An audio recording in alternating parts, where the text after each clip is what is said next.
Can't even test it again. Bad Jasper. Oh god damn it! Stop talking! I paused you. I need to wait. Here we are off to a flying start.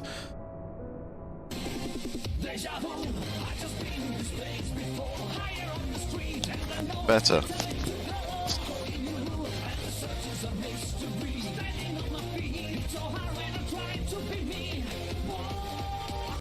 Better.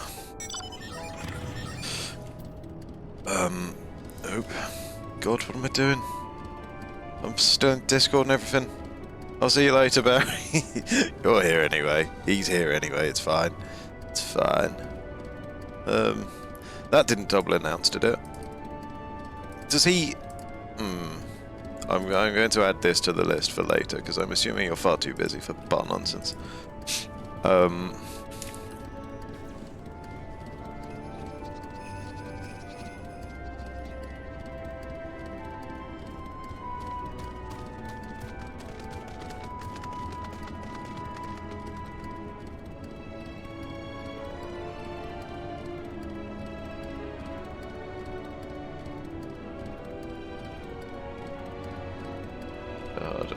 I don't know if that helps. I don't know if that explains what I'm trying to say.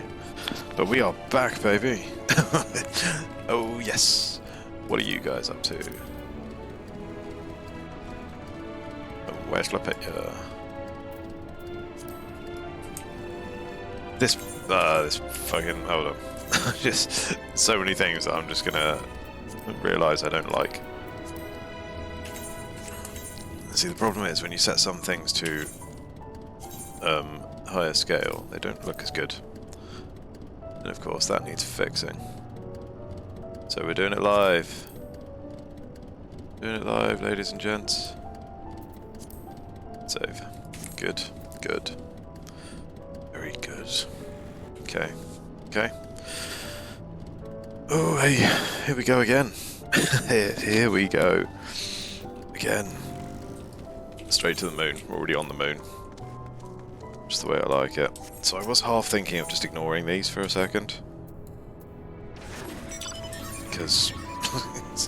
just because. But like I make a kind of a mental note. Why make a mental note when I have a pen and paper right here?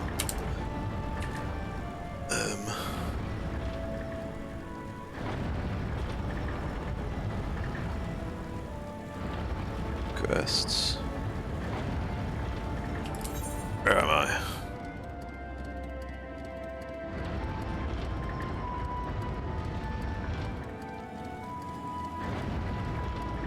There we go. Quests at best ways burrow. So I remember to come back.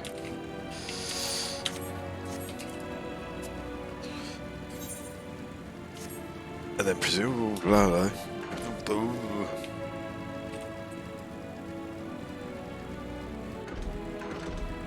Right.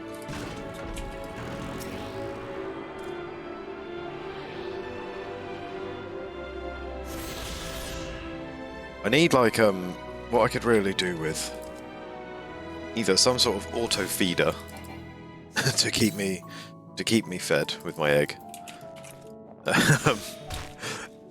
And the same for the Giselle greens as well.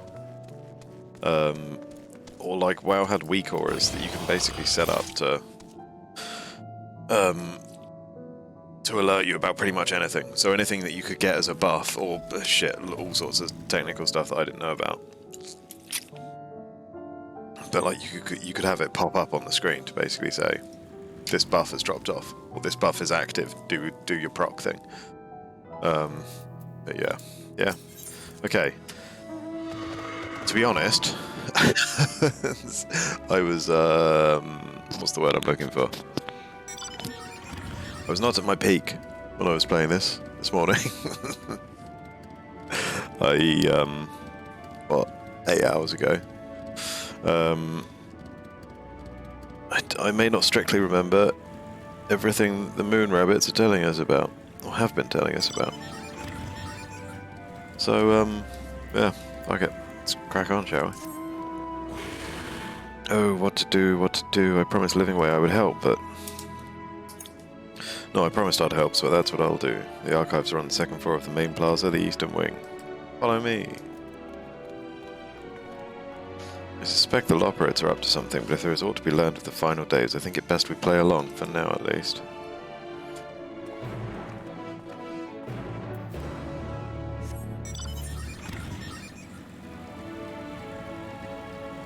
Wait, didn't someone say something about some way of teleporting between levels? Was that an aetherite or something else? I feel like I have a vague memory of that happening, but I have no idea where.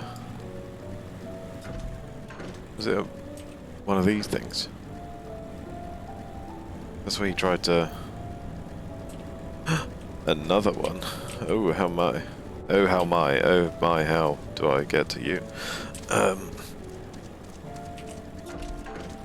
Good. Good.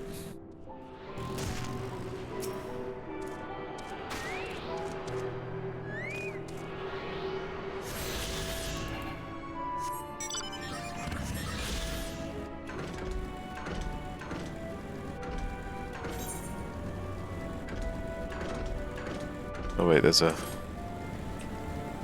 thing here. Oh, it was the same crystal, just on this side. Pretty good. Teleporter. Q. Q. Ugh. How's Barry Scott doing? Oh, he's in a duty. And he is level 88. Did you get your duty finder leveling pop thing, or were you getting stuck into something else? Typically, as soon as I've started, it's starting to get dark. So now I want. I'm just gonna close my curtains and oh my god! Spoilers. We're going to be massacring Loperates shortly, I assume. Yeah. I'm just going to turn my light on, shut my curtains real quick. 2 seconds.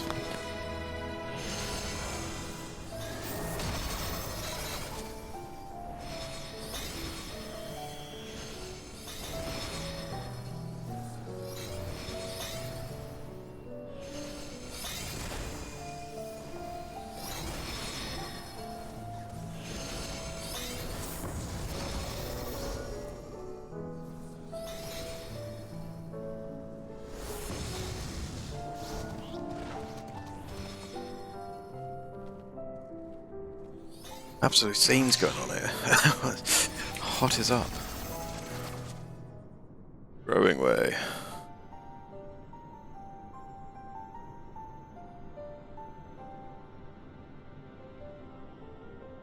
The archives are right through this door, but it seems to be locked. Guess we'll just have to go and find whoever has the key. Growing way, enough. If you have naught else to tell us of the final days, you need only say so. We can ill afford to be wasting time here, as you well know. Did you yourselves not tell us we must act quickly? Yes, we did, but the moon was to be a perfect paradise for the people of Etheris, and we're running out of time to make everything ready for their arrival. We hoped you'd see the wonders we have to offer, but we found nothing but faults and flaws in our work. Only one of you saw our potential, so you others must be kept here. Ah, so that's Livingway's game. Run us about in circles, and failing that, lock us away so we can't put the plan at risk. Everyone except Urianger. Nice. He understands what is at stake, what must be done. I fear you've misjudged us, Growing Way. Never have we decried the notion of using the moon as a means of escape. That said, my heart breaks at the thought of abandoning Etheris and her reflections to their doom. If there's a way to avert the final days, I wish to find it. We all do. I don't think Eorzea, or the planet, has ever been referred to as Etheris before we got to the moon. I'm assuming this is a Loperate word for it. I don't think I remember hearing that word before. We may fail, but our efforts would never be at the expense of your plans. Why would you take that risk? There's no room for ifs and maybes now. I also like that the moon is a what's the word? The moon is a spaceship to get us away from the planet getting destroyed. Basically. The people of Aetheris will escape here to the moon. They'll be safe and we'll finally get to see all their happy, smiling faces. I'm sorry, but we can't let you leave. We just can't. No, hold on. It's just occurred to me that I didn't turn off my other computer. Bear with me. Don't want that getting up to shenanigans. Do what you must, but try not to hurt them. I'll be back in a moment. Don't do anything rash while I'm gone. What do you think is going to happen here, kids? If we dally, they'll overwhelm us with sheer numbers. I say we knock these ones out, split up, and make our way to the exit. Agreed. Let us reconvene where Argos awaits outside. Oh yeah, fucking Argos as well. What a treat he was. She. It. He. I think it's a he. Thoroughly surprised when he turned up. It's just like, what the fuck? What the fuck is this pretty little dog doing?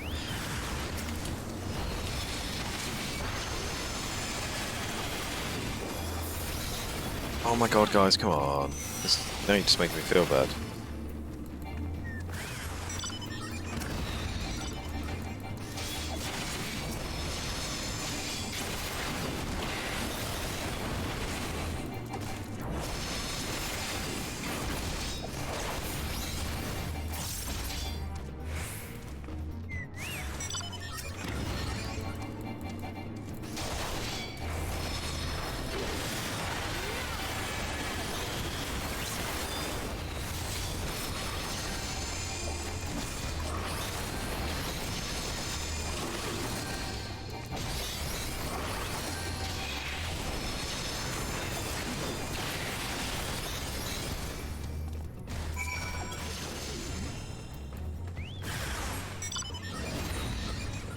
Oh, over to the other side, yes? Yes. We ride.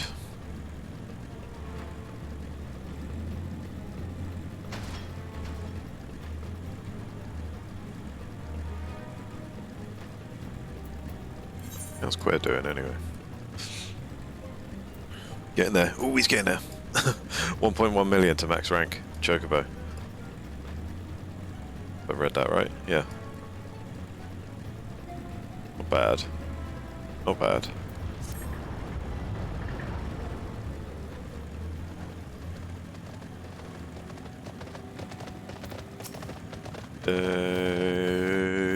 Stola.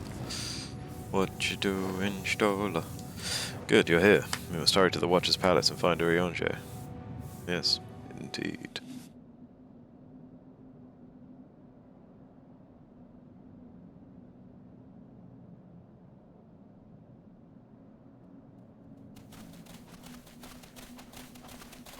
And what, pray tell, do we seek at the Watcher's Palace? Good question. Very good question.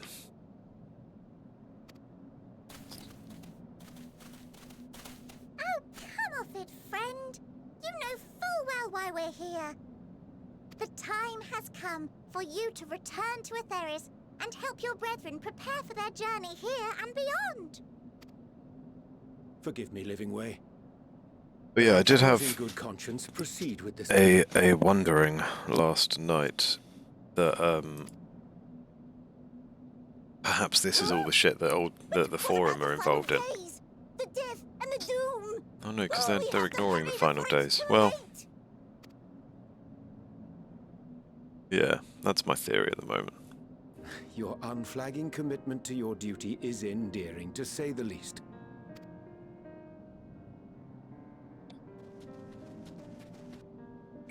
Oh, bugger!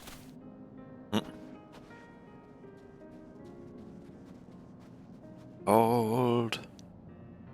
Hold. Be at ease. They bear you no grudge, nor do I. How could we, having come to understand your purpose?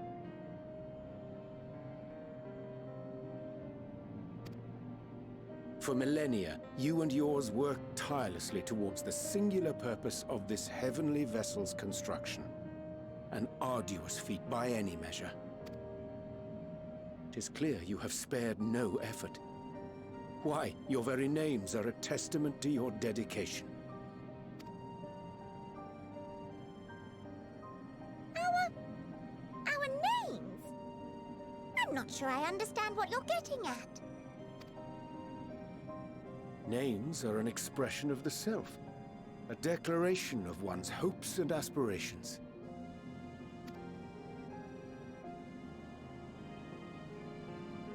Your use of contemporary, uncomplicated nomenclature doth ensure clarity of purpose. Oh, doth it indeed. There can be no doubt that your love for the people of Aetheris is boundless and pure. Bless him. You're just a little bit mental about it. It's fine, we'll... Yes! A most mellifluous phrasing! We Loperids were born of Hydaelyn's love for Aetheris. That shining, shimmering blue jewel, brightest star in the sky, brimming with life and possibility. For as long as I can remember, I've toiled in anticipation of the day when this vessel might be needed. All I've ever wanted was to meet those she cherished so dearly, to serve and serve well. That goes for all of us, don't you see? So help us help them. Lead them here where we can keep them safe. Oh yeah, I did have, it'll be somewhere in the VOD, I think, on the second attempt of, Zodiac, maybe. I had a moment where, I think I was, like, sat at the wrong angle to this curved monitor or something. Because, like, the whole platform, presumably was flat. I could see the curvature of on the monitor, and I couldn't get myself into the right place to see it normally, and it threw me off so much. But I think it was largely to do with the fact that I was 22 hours in at that point.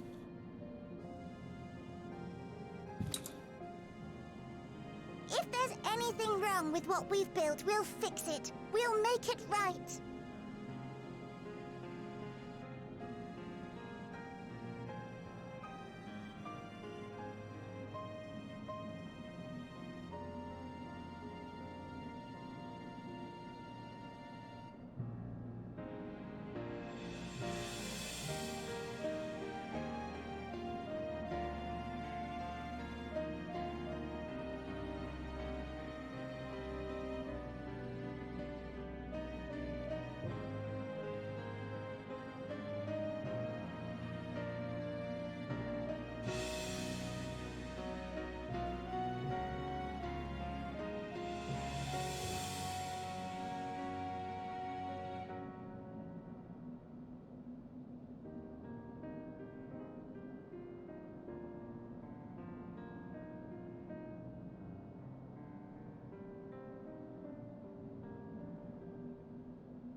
Apologies, we are...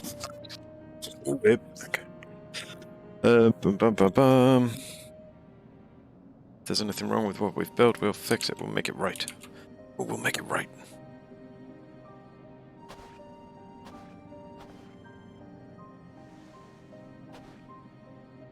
Your works want not for repair. Yet there remaineth much for you to learn of men, and your own kin besides. Your works not for repair, yet there remaineth much for you to learn of men and your own kin besides. Singway, thy name bespeaketh more than the simple marriage of rhythm and rhyme. The songs of Aetheris are beyond counting, and span the length and breadth of emotion. Maps are monuments to man's pioneering spirit and his devotion to charting the furthest reaches of our star. Mapping Way was a fucking hero on what's it? Final Fantasy IV. I'm pretty sure his name was just Mapping Way. And he needed I can't remember what exactly he did.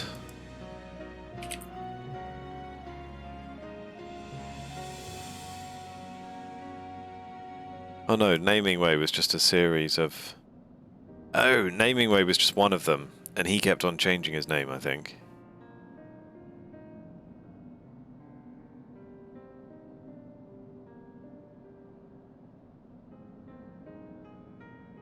Oh, yeah, because... Okay, so Naming Way was originally an NPC that let you change your name, or change your characters' names in-game, in Final Fantasy IV, and he was a moon rabbit. But in the remake, because of apparently things are actually voice acted in the 3D remake or something, according to the Final Fantasy wiki that I'm on now. The remake, because he can't change names, he feels like he's lost his purpose, so he goes around changing his own name and becoming all these different things, i.e. Naming Way. Mapping Way gives you the map. Living Way gives you access to the bestiary. Recording Way, Camping Way, Jamming Way, Cheating Way, Pudding Way, Moping Way, Loving Way, Wedding Way, Humming Way, Going My Way. And yeah, good stuff. I should play the After Years as well at some point. That's on the vague to-do list. Maybe. It's not a stream thing, I think. That's the thing. The old Final Fantasies I wouldn't do on stream. Just because of the way I play them. I think that there's one thing for the sort of farming that I might do on a more action-based game or on Final Fantasy XIV. I mean, I could, but like, honestly, the amount of farming that I would do, or the amount of grind that I would do on the old school Final Fantasy games, excessive, I think is the word. I think I said before, like it would basically be a just chatting stream with a hint of Final Fantasy happening in the background. But yeah, I was also thinking, you know what I could do, as far as still getting some VR rhythm done. When I'm in the logging queue, I could have like a little window of the Final Fantasy login queue sitting in the corner of my stream while I'm doing VR, and just check on that and keep an eye on the queue there. And then yeah, but then of course we've got the audio of Final Fantasy, haven't we? Hey Flickle, how's it going? It's a little indie game. Remember, a tiny little developer. It's called Final Fantasy 14. We do like indie games. It's a nice little MMO, which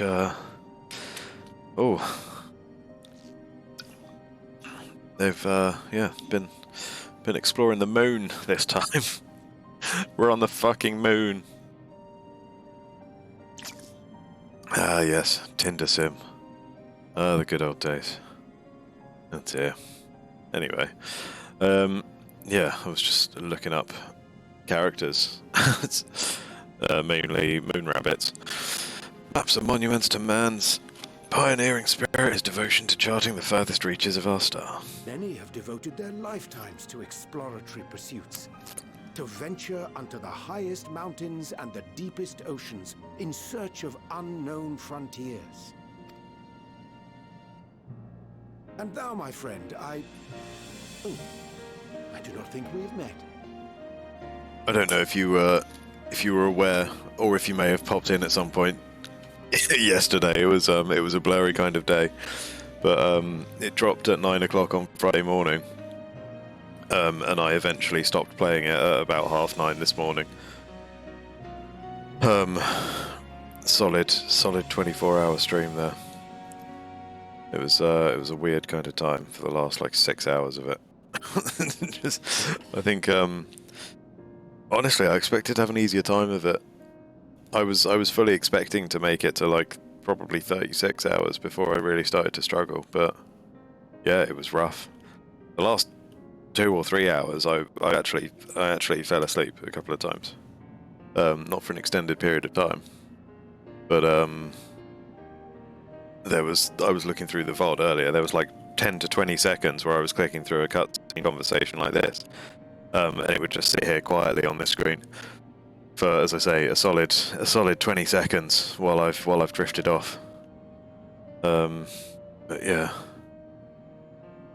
Ah, very nice. Are you playing this? I saw I did see Bert on the friends list yesterday. My name is Puddingway. We do have a Puddingway. He was a little bastard in 4. Puddingway? Well, that section of it was rough. A name of deep and abiding significance, I'm sure, but one perhaps better communicated through delicious deeds than tasteless words. You're not. Oh dear. Are you you're playing New World, aren't you? Fey magics at a later juncture may be appropriate. Is it New World you were playing? Or was it you that was playing New World? Living way. I still haven't slept a lot, I'm not gonna lie. To convey the significance of thy moniker. Hey Lily, When I thanks for was lurking, boy, mate. A dear friend of mine was fond of Straight up peppering with me the stretching. questions as I read, to my occasional annoyance. One day, I posed to her a question of mine own. What does it mean to live?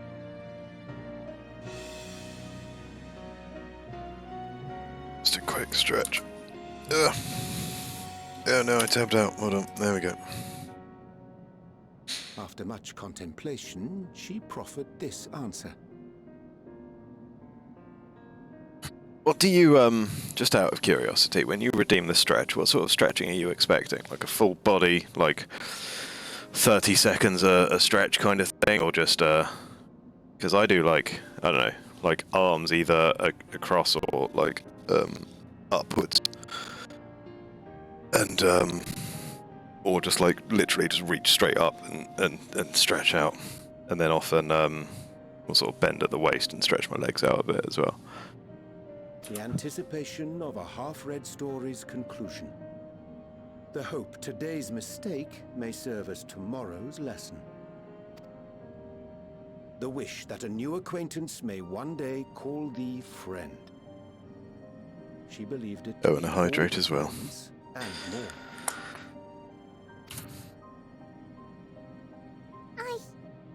I want to understand, but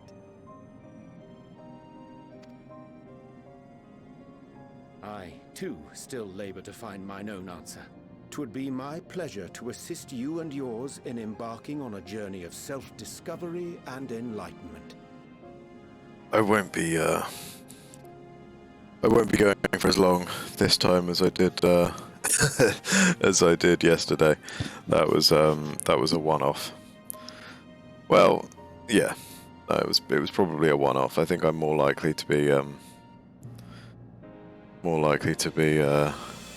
what's the word? I think I'll just be streaming a lot.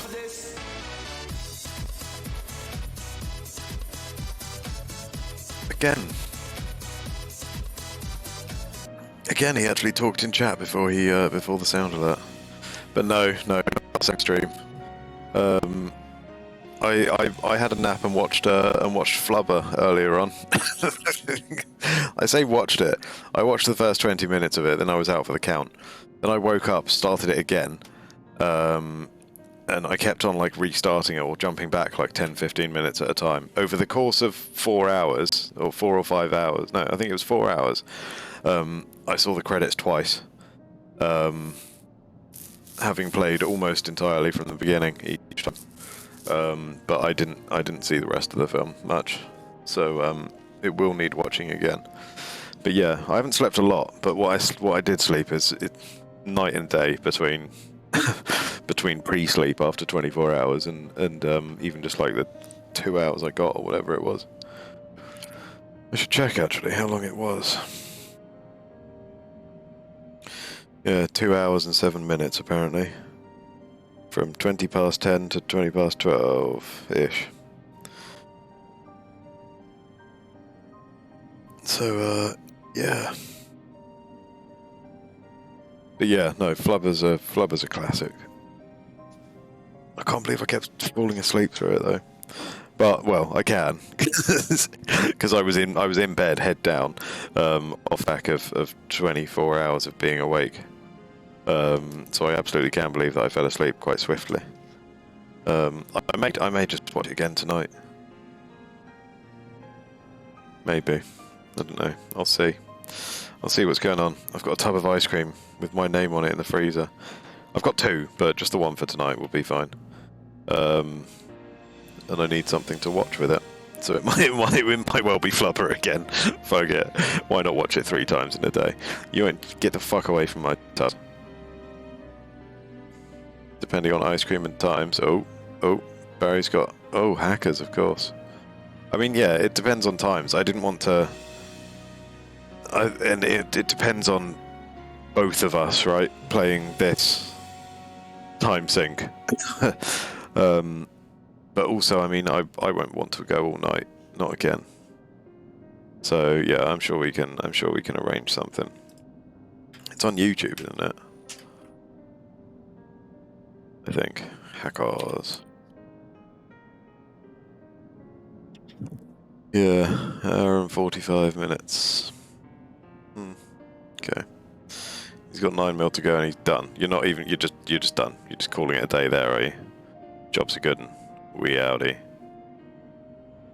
Fair enough. I too still able to find my own, so it would be my pleasure to assist you and yours in embarking on a journey of self-discovery and enlightenment. It's not about need. Well, I guess it kind of is. What is these? Ink as blue as the waters of Aetheris. Made in haste, Oh, of course, I assure thee, the quality has not suffered for it. Oh, fair enough. I have no goals. I'm just playing. He's going casual, he said, getting to 90. What? You'll easily have that within 36 hours of launch, won't you? Within 36 hours of early access launch. The game's not even out yet, technically. But we won't get into that. Because I don't think early access means anything on this. Literally just you bought it.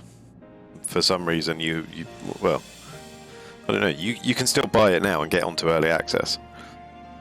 Basically, if you buy it before Tuesday, it's considered early access. If you buy it after Tuesday, it's not.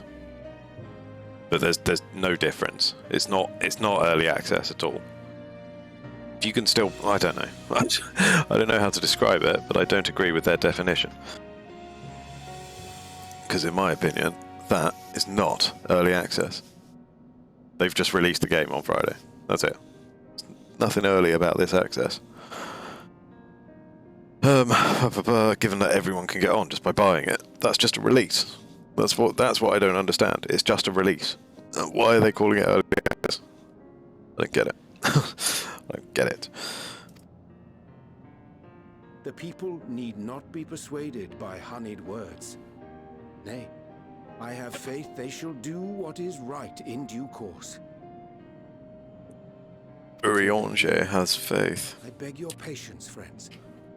And with that ink, let us fill the empty pages of Living Way's compendium. An open exchange of ideas will surely afford you all a better understanding of modern man, and with it, ideas for improvements and renovations. But more importantly, it shall empower us to together find a way forward.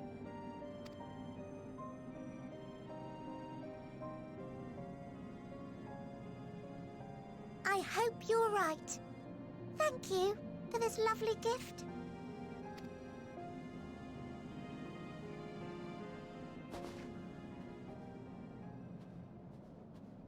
There you have it. I shall remain with the Loporrits to ensure that all is in order. Though we must needs prepare for every eventuality. Urianger always does this. The evacuation of our star The theme is our song. last resort. They're doing the theme song again. Yeah, we don't want to accept evacuate the star. failure is to accept the demise not only of our star, but that of Reen's, of all reflections, and the souls that call them home. Indeed. Don't want to do that, do we? No, no. Which is why I have every faith that you shall fight to the last, that such drastic measures may prove unnecessary. Should the worst come to the worst, and I pray deeply that it won't, I'll take comfort in knowing preparations were made under your watchful eye.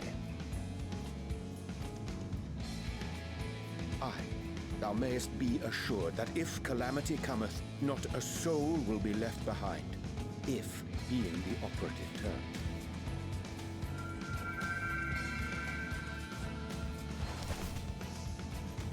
Hey, the flower's doing new colours. What does red mean? That flower, how came it into your possession? Idling gave it to us. So good. How very like her. Guided by its light, you may come to know her true intentions, intentions which remain a mystery even to us. In our time, we called it Elpis. You would do well to remember the name.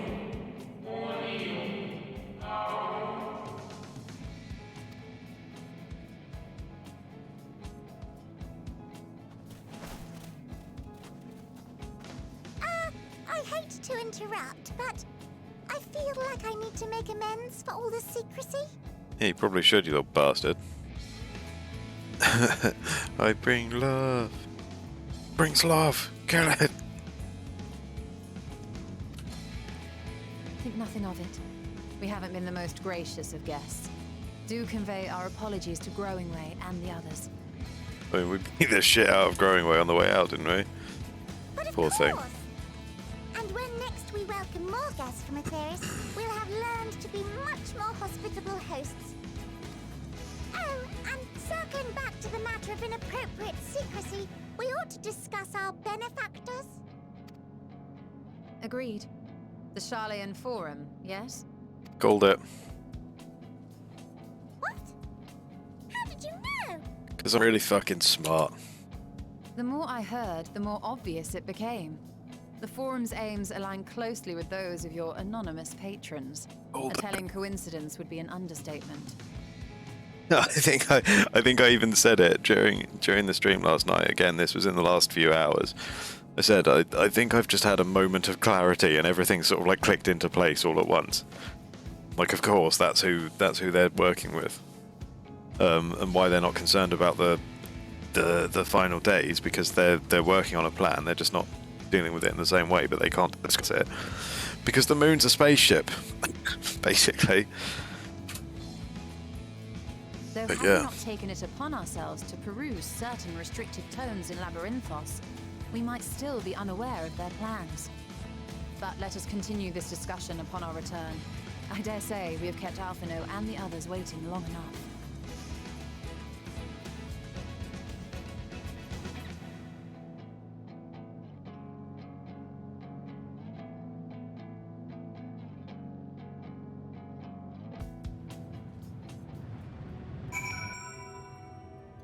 Ooh, he's 89. Barry Scott, ladies and gentlemen. Level 89, bless him. Where is he? I can't even search him here. I guess I do have to go now. Barry Scott, level 89, Black Mage. Look at him go. What a goddamn hero.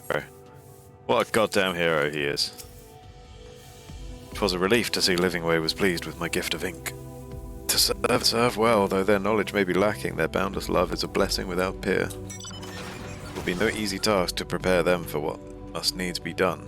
Oh shit, of course, people will have flying now, won't they? Or, well, not that people couldn't have had it yesterday, but, I don't think I've seen anyone flying in Endwalker zones before that one.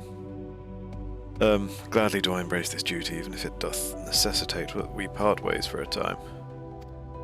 Forgive me my absence, but I have the utmost faith in you, in all our fellow scions. When next I return to Aetheris, I pray I find you all in good health and good spirits.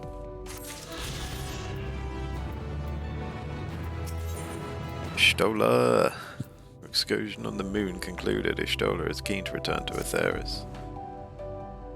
With the Loporets in Urianger's capable hands, we needn't worry about affairs here in our absence. Knowing now the face of their earthly collaborators, there is much to discuss with Alphino and the others. Let us return to the Tower of Babel. Our battle for the star will soon begin in earnest, and we must be prepared. We must be prepared. Is that, yes?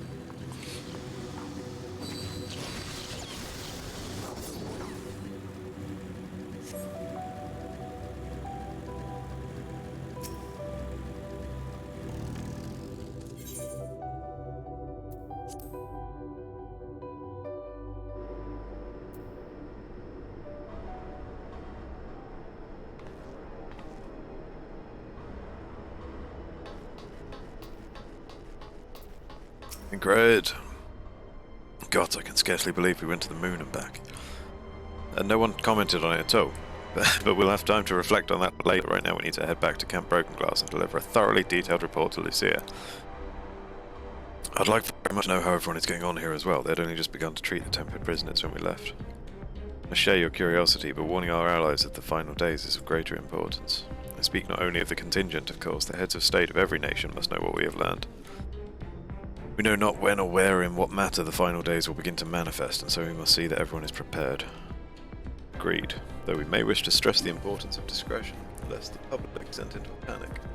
Not that anyone in a position of responsibility should need to be told as much, but it bears repeating. Anyway, first things first, to Camp Broken Glass. I thought Ishtola's point was just that we probably have more important things to do than talk to your friends in Camp Broken Glass. Sort of strong arm your way into that, didn't you? Scoundrel. It's cheeky Watson.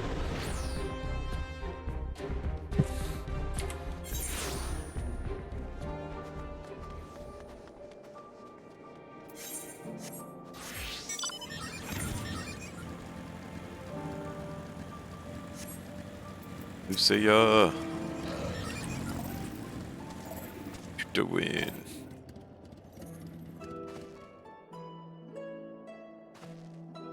It's good to see you all again. No worse for your lunar adventure, I hope.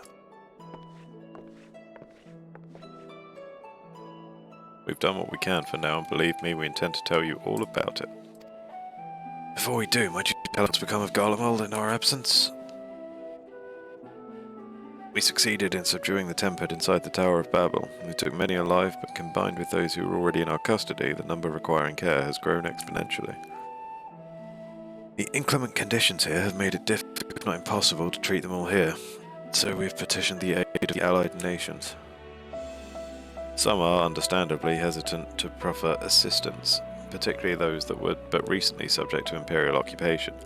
That said, several others have agreed to grant them refuge for treatment. With the assistance of your fellow scions, we endeavour to see them safely transported and subsequently cured of their tempering. Will all the tempered be relocated? No. Not all, no. We have sufficient shelter to attend to those whose treatment has begun, and enough healers have volunteered to remain until their patients have recovered. Eulus is one such patient, though he is not yet fit to receive visitors. Truth be told, it was a miracle he and those in his company were not harmed in the chaos. If not for Alphino and Alizé's timely assistance, I dare say none of them would be with us today.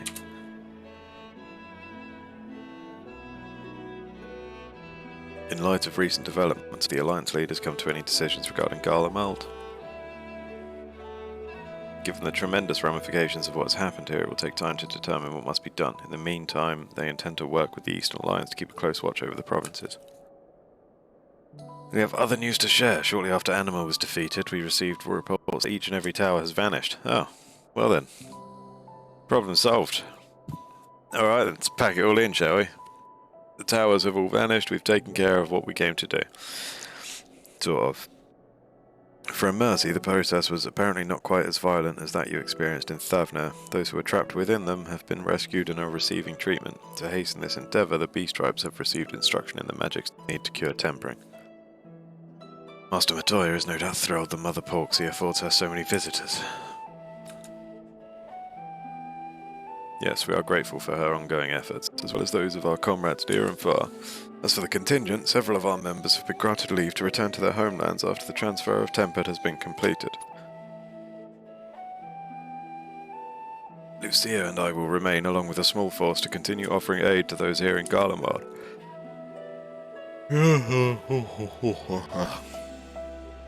The Empire may be no more, but there are yet those who call these lands home. I believe that accounts for recent events here, so what of the moon and the Telophori? What of the moon?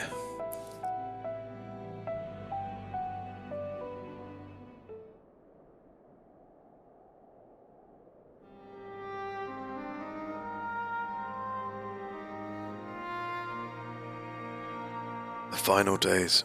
God, I prayed your victory would mark the end of our troubles.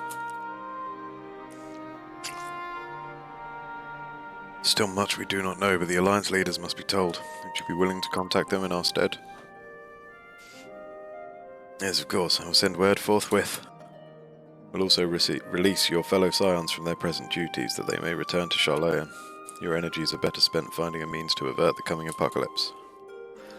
Speaking of your fellow scions, you will be happy to hear that Mistress Crowell is still on the mend, has been moved to the Baldessian Annex and given into Tatari's care. Bad. Bad. Thank you, I look forward to seeing them both upon our return. Let us be on our way then. One last thing, if I may. After your confrontation with Zodiac, you said Xenos took his leave, and in all likelihood he has returned here to Garlemald. I have a mind to dispatch scouts to try and ascertain his whereabouts, but first wish to ask if you believe there is merit in doing so. Oh no. If they found him, they would likely, yeah.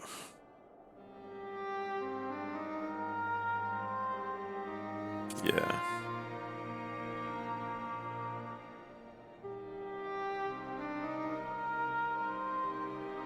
So, I suppose you're right. To dispatch good soldiers in pursuit of such a beast would be to send them to their deaths. Pray for you to entertain the notion. While on the subject of Xenos, the 10th Legion has made an official proclamation.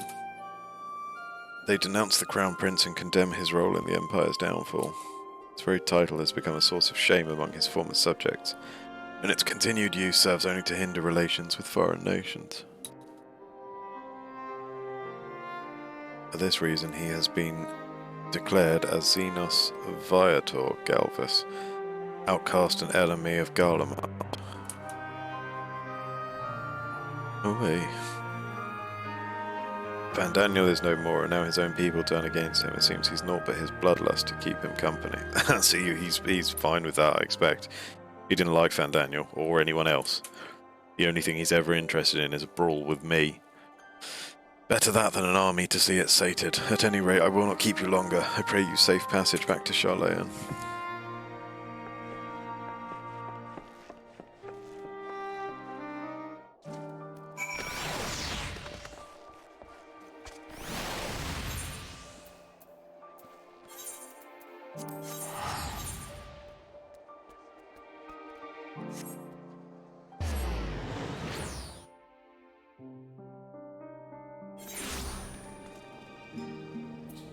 I forgot they had changed how all the quests and shit work.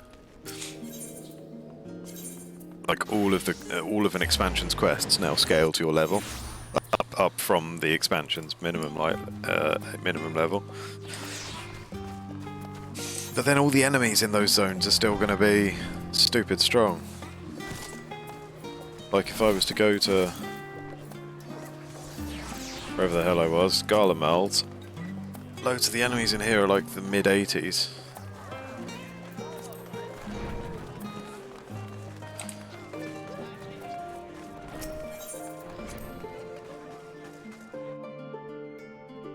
I also feel like I'm seeing a lot of paladins around. I don't know if it's just because I'm noticing them. Aye.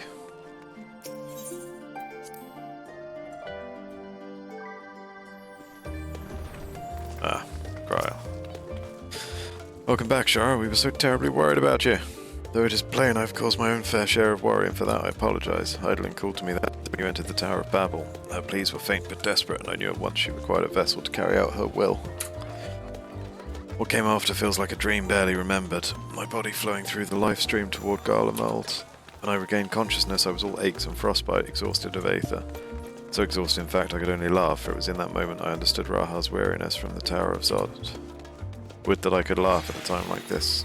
Though we prevented Zodiac from being unleashed upon the world, I'm curious to know what else took place there on the moon.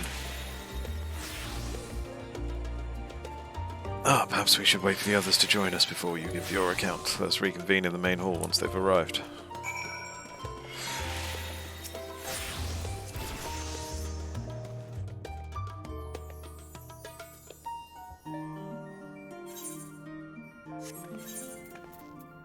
I'm gonna say I'm curious about questions. They do have some.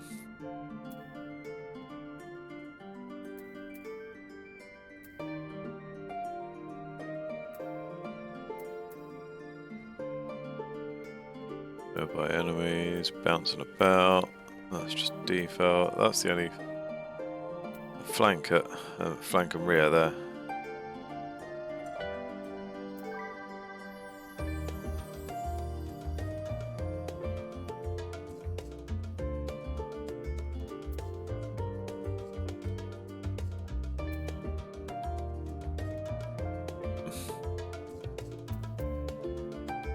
Yeah, they've got some bizarre things going on. Do you not even have something at level 90? Fuck. Can't be right, can it?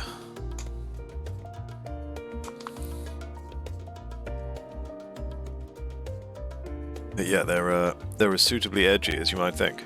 And they hold their scythe really cool. Look at that. Actually, hold on.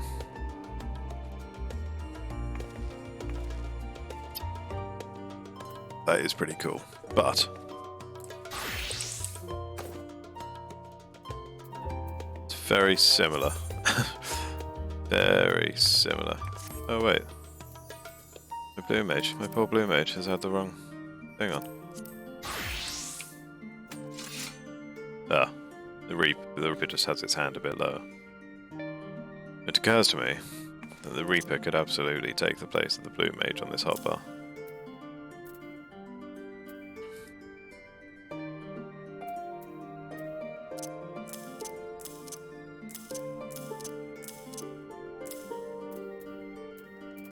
Okay, I do need to do something about hotbars.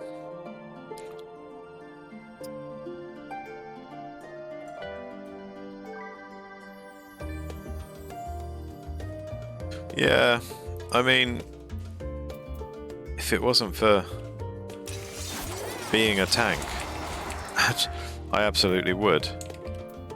But it is pretty cool.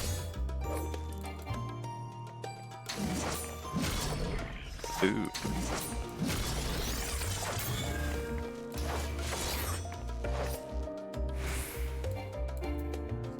A lot of them I can't do yet. Yoy. Very edgy, aren't they? Yeah, sticking with the paladin for now.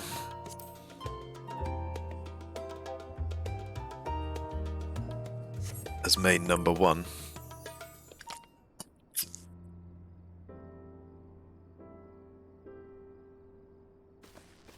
Then maybe start leveling shit almost at random and see what takes my fancy. Monk and Dragoon are up there, to be fair. and Reaper. And I will of course want to give Sage a try. Shit. Let us regain the main hall. Sorry to have kept you all waiting.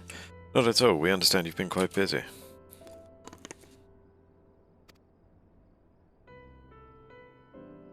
Will Urianger be joining us? No, he's on the moon. Duty keeps him away, I'm afraid, though Shara can explain why better than I.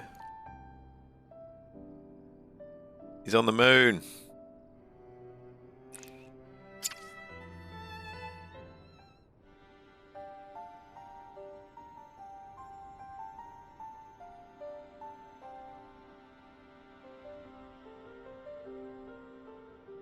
Final days as befell Amorot.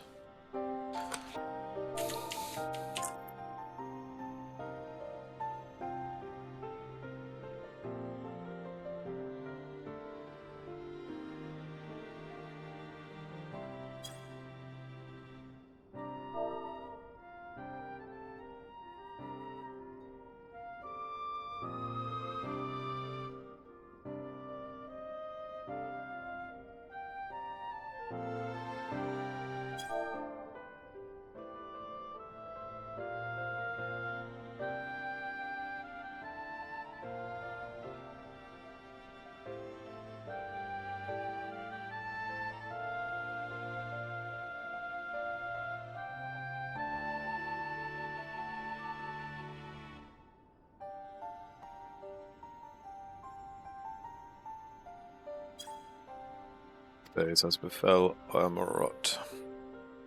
And we had to escape via the moon. What if the source and its reflections? Dead.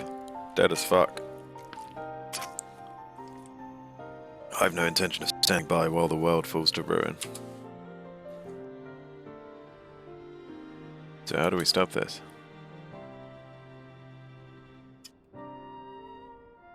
Fortunately, we have no answers at present. If the celestial currents have grown stagnant, as was the case in the time of Amorot, the solution would be to alter the flow of aether throughout the entirety of the star. The ancients accomplished this by summoning Zodiac, sacrificing half the star's population in their doing. It should go without saying that such a sacrifice cannot be repeated. Which leaves us with the daunting task of identifying the underlying catalyst for the final days. A feat which even the Amorotines could not accomplish. Unfortunately, we found no clues in Mare Lamentorum.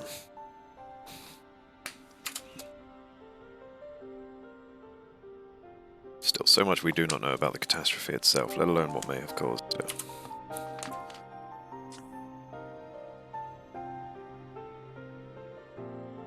Final days were marked by the corruption of the Amorotines' creation magics. But we command no such power, which invites the question, what havoc is in store for us? If we knew that much, perhaps we could draw some parallel with the events of the past, and thereby form some semblance of a plan. Perhaps we should start with the Forum, then, having worked with the Loperites in secret all this time, there's surely more they can tell us. Forgive the interruption, but I've urgent news. The Forum is holding a public assembly in the plaza outside, some sort of announcement.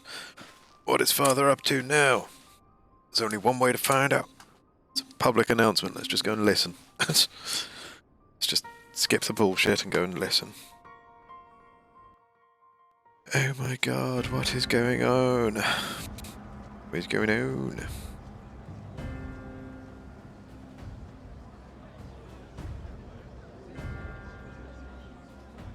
Voiced? Voice acted cutscenes, we like those. Go on. Come on. Give it to me. Give it to me. Go on. Voice act. Voice act. Speak for me. Speak.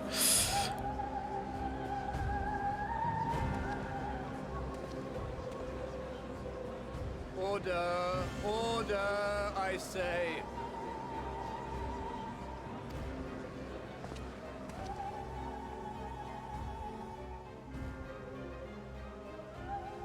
I thank you all for gathering here on such short notice. No problem, Barney. This day we must speak of grave affairs and their implications for the future of Sharlayan, nay, of this very star. Said affairs concern all citizens, and so we have called for a public assembly. Okay.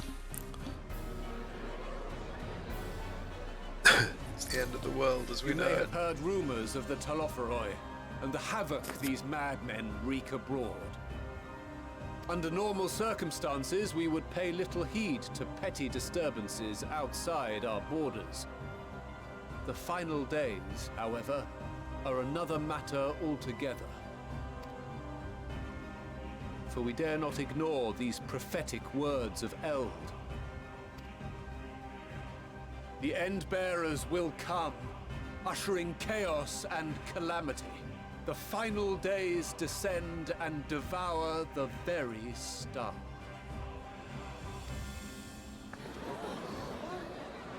I've never heard this prophecy.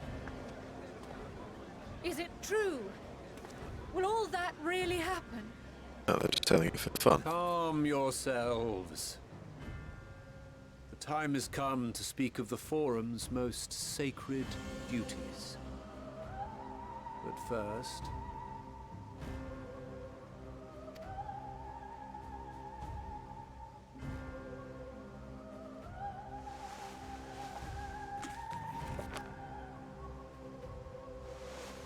Give voice to the voiceless. Let bindings be unbound. By unanimous decree, I declare the enchantment broken. Oh my god.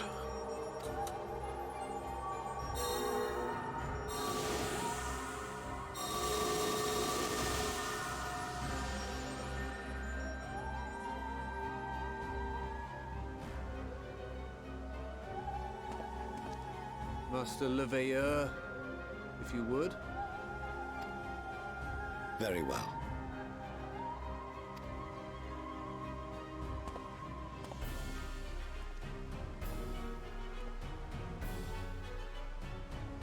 "270 years ago, our forebears began an expedition in the Dravanian hinterlands, in search of a route to access the ethereal sea.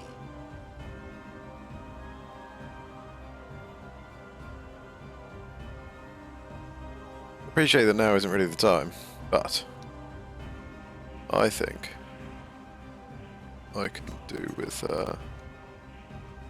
expanding my chat boxes a bit. It bugs me that when I'm in a cutscene, like this one,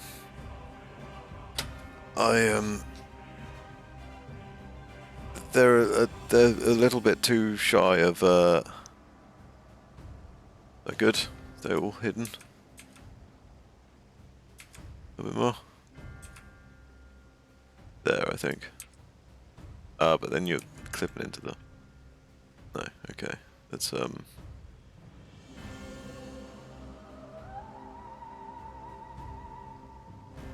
Oh, I don't know now. Let's, This much is public knowledge. Their findings, however, would become the Forum's most closely let's guarded put secret. them there.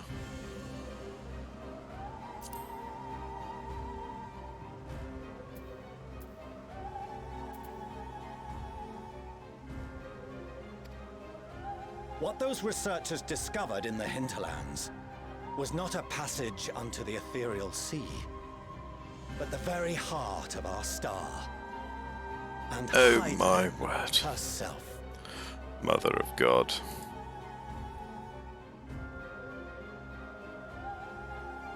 How wide does this go? Let's try that. Little wider.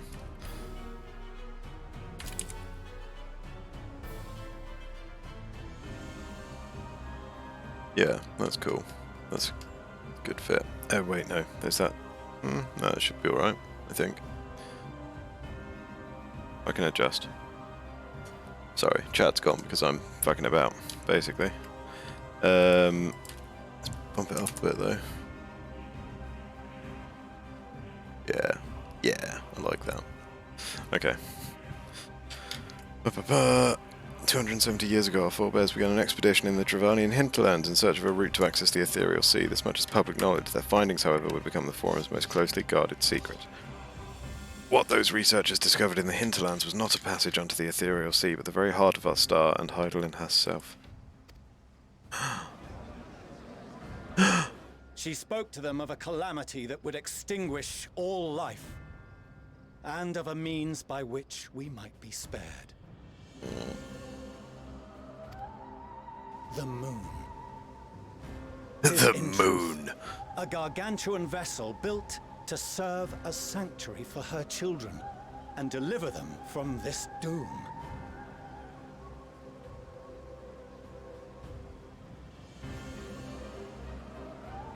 I'm just fucking about with my stuff at the moment, Barry. I know I probably shouldn't be doing this now. Not that... I don't know why I felt the need to tell you that. You don't give a shit. Well, you might give a shit. That's unfair. You don't have to give a shit. But I love it when you do. What's that? God damn it. East. That's it. Oh, we can absolutely go further than that, can't we?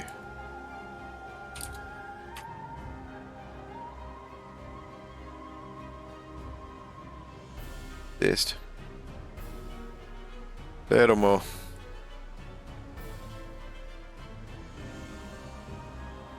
I'm now insisting on lining everything up around the fucking cutscene size, just because that seems like a good mark. Plus, I've got such a wide screen now. I can make the use of it. We'll have to see what happens with the chat when that comes free again. Where was I?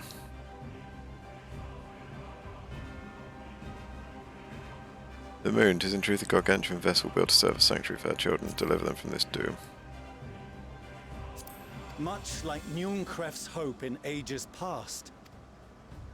Much like Njunkref's hope in ages past, it will bear the people of the world in the throes of death to a new hope.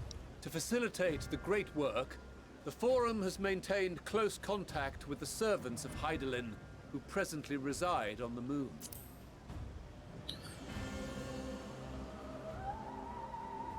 Convinced that the foretold end was all but inevitable, we began amassing a wealth of knowledge, not merely for the betterment of our nation, but in preparation for the journey to come.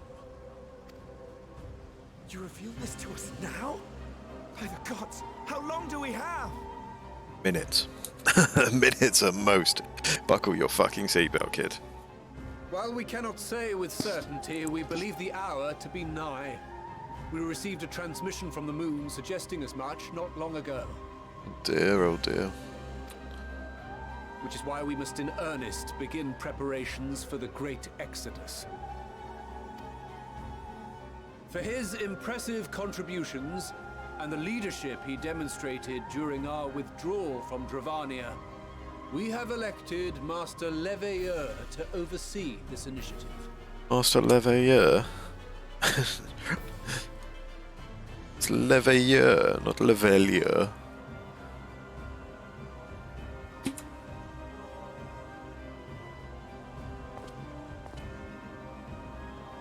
Fellow scribes and scholars, my countrymen, we face a threat of unprecedented scale. We must challenge the trials before us with composure and conviction if we are to find salvation. The wisdom of Sharlian has ever been a shining beacon in the darkness, and so it shall continue to be.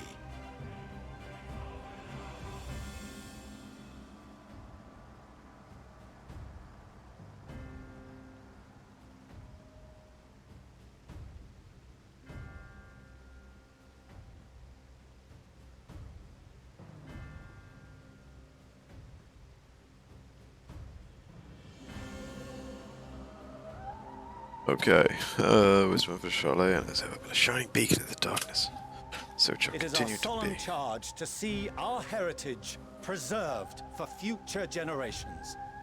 For those who will come after, we will brave a new frontier.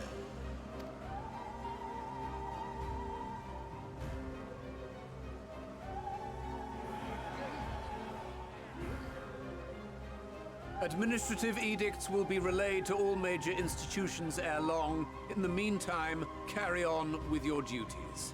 With that, I hereby call this assembly to a close.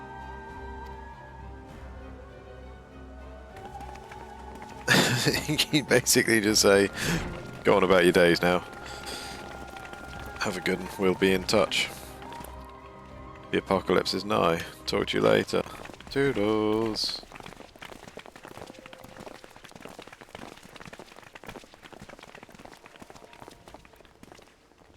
Do you remember what Mother told us when we visited home? No. That it wasn't until after we were born that Father seemed to lose himself in his work. If that great work of his was the evacuation of this star, then...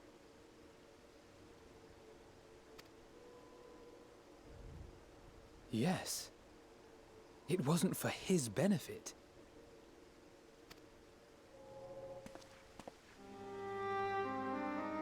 Would you mind waiting here a moment? I wish to speak with Father before we leave. Alright. Keep it civil, though. Okay. I may look daggers at him, but I will neither speak nor draw them. That's our boy. Passive aggression at If its it's all the same finest. to you, I have a few choice words to share with Father as well. Oh, you definitely shouldn't go. You're an aggy little monster. You should stay here. For the good of everyone.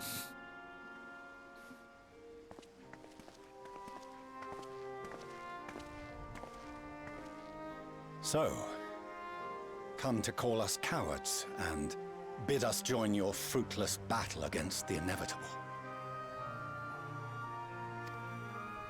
Nay, we do not object to the Forum's proposal. On the contrary, those who wish to flee have every right to do so. Urianger is cooperating with your associates on the moon to ensure that all is ready should evacuation be our only recourse.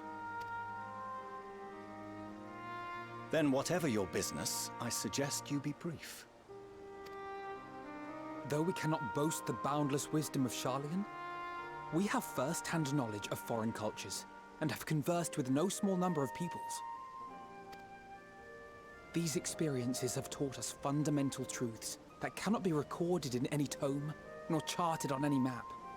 The beating heart of this planet is its people, many of whom would give anything, even their lives, to protect the lands they love. Many may choose to join you in the end. But what of those unwilling or unable, for whom escape will never be an option? What would you have them do? To ignore the plight of those one might conceivably save is not wisdom, Father. It is indolence. This is why we choose to fight.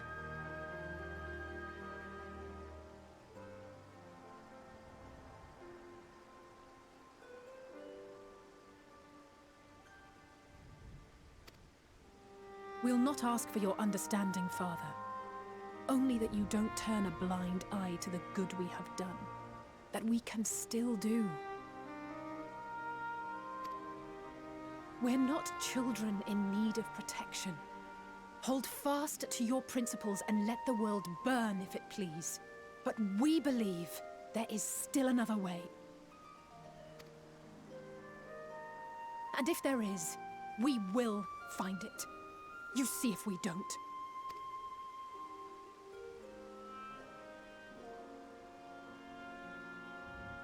Do as you will. Just stay out of our way. I think that's fair. Like, we're still going to do the plan that we're doing. That doesn't change just because you little bastards think you've got it all figured out. Okay? Were he not so consumed with self-righteousness, he might tell you how proud he is of you both. Bold words call for bold action. And there'll be no turning to your father should plans go awry. As if I ever would. So long as there are those who wish to stay and fight for this star, we have to do what we can to help them.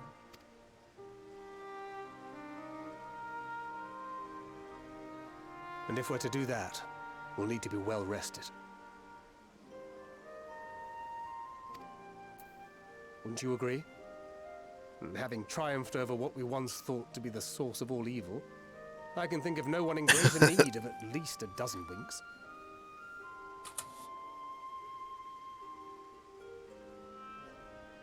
Shall we then? To the Annex, to prepare for tomorrow.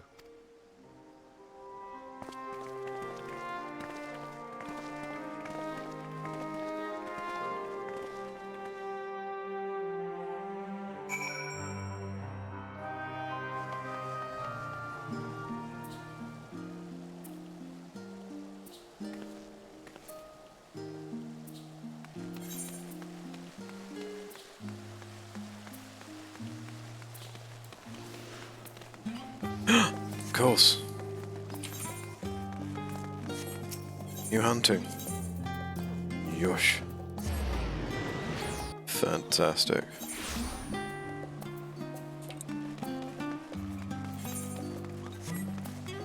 Hello, yes, I'd like a new hunting place. Authority is looking decidedly smug. Good to see you, Shara. I've heard a great deal about your recent exploits, as has everyone else. That's why I feel confident recommending you for associate-level hunts. The challenges you face from here on will be significantly tougher to contend with, but I wager you can handle them. You get to give me reason to believe otherwise. Associate specimens are not only more threatening, but also more difficult to track down. You'll have to seek them out in the world's most inaccessible and inhospitable reaches, like bloody Garlemald. Gods, I hate that place. Now, if Ilsebard's unfriendly north was our only problem, I'd simply remind you to strap on your furs and take some ale for the road, but, well, perhaps it's best if you ask Jalakshai what she's working on. They quite like hearing it straight from the chocobo's mouth. Hey, Jalakshai, what you doing? Yes, I heard from here. If Northotra insists, I will tell you precisely what I'm dealing with at the moment. Let's look at this request from Chrysiel, shall we? She's Charlayan's sole xenobiologist, a self-proclaimed one, mind you, and it's her raison d'etre to prove that life exists upon stars other than our own. The astronomers have long since banned her from their meetings and refuse any request she makes on principle, but alas, we have no such luxury. She's been demanding samples from the moon for some time now, despite the obvious impossibility of acquiring them. Associate hunts often present such challenges, ones with no ready solution, though we gleaners pride ourselves on our resourcefulness. All we can do in such cases is post them on the board and hope for a miracle. Telling that to the clients, though. In any case, I would be thankful if you'd take a look at the board and try your hand at any bills that suit you. The guildship has high hopes for your success. No pressure, of course.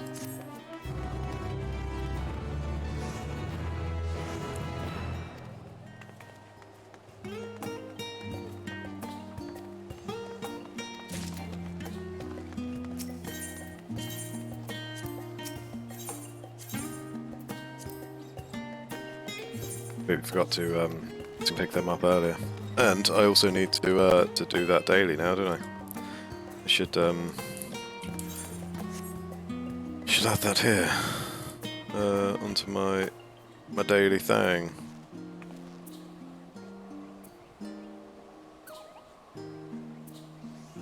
Let's put you there. Oh, it's been a daily reset, hasn't it?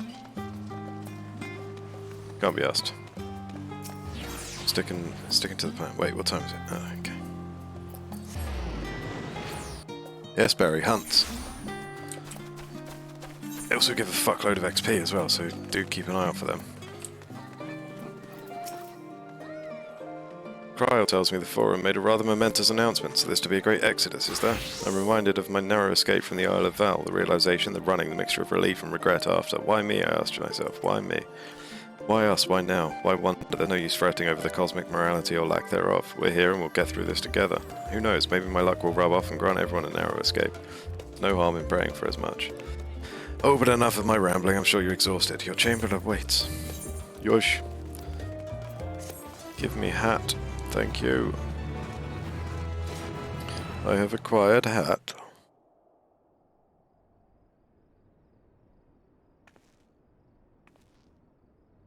Yeah, I mean, if you're just flying through that stuff, if you're just flying through main story, you're not really going to get through rested much, because rested only counts to kills. Quest XP doesn't impact. So yeah, while you're doing main quests and stuff, it's absolutely going to go to hell on crafters and gatherers. That's where that's where it's all going to disappear. Depending on how you do it. Moon's haunted. A visitor has come knocking at your door. Whoever could it be? I don't fucking know. I like how they phrase it like it's a guessing game when it's actually like, you're basically picking who you want it to be after they've knocked. Schrodinger's visitor. It is both all of these and none of them at once. Stola. She's by far my favourite of the Scions. The Avatar of Destruction, as she was called. Oh my god, what a lucky guess. You're still awake. Good. Good. Might I trouble you to stand still for a moment? Why the fuck would you say it like that? Oh, she's eyeing us up. Nothing appears out of the ordinary. Of course, because she's fucking blind. How do you know she's awake? Measure. Can't see shit. You will recall that serving as a vessel for abundant light in the first very nearly ended poorly. See, I didn't know if you knew that she was blind. I forget that she's blind sometimes. But she can see ether.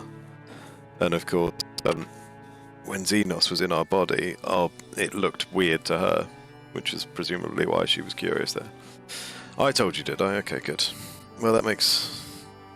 Between us, we've got the knowledge. I've given you the knowledge for you to return to me at some point in the future when I inevitably forget. Cautionary measure, you recall that... In your recent battle on the moon, you were almost certainly exposed to similar, if not greater, forces. Fortunately, from what I can see, you and your ether are none the worse for wear. Would that Reen were here to confirm my assessment. To think you actually found yourself in a direct confrontation with Zodiac.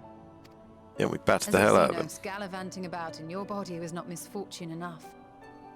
Did you so grossly offend I every did single not day like of your that. past life that they saw fit to place a curse upon your soul? Didn't like that sequence at all, Barry. I can see why you got riled. Especially if you lost it to having to spam the buttons, because that was fucking rough.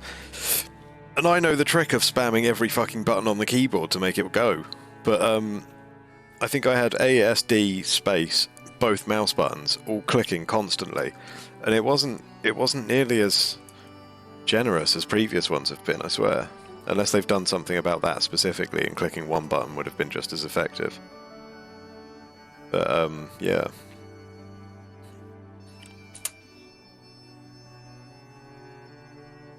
Forgive me. That was in poor taste. I recall vividly how battered and broken it was in the depths of Amarant.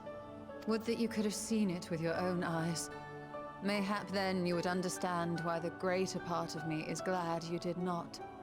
It was a horror beyond description. Promise me you will be careful, that you will seek my counsel if you feel unwell. Oh god, don't. Oh my god, I'm pretty sure I did try to find that earlier. Because I had done a little lap of that area before I found that mech and interacted with it, and then it said, oh, you need to find the fuel. And I was like, for fuck's sake, I need to get back over there. I don't want to have to fight shit. because the fighting was awful. Oh my god. I was not happy with that whole section. And then I get back there and it's like, okay, now you need the identification key. I was like, for fuck's sake, where's that? And then of course it's right next door anyway, but still.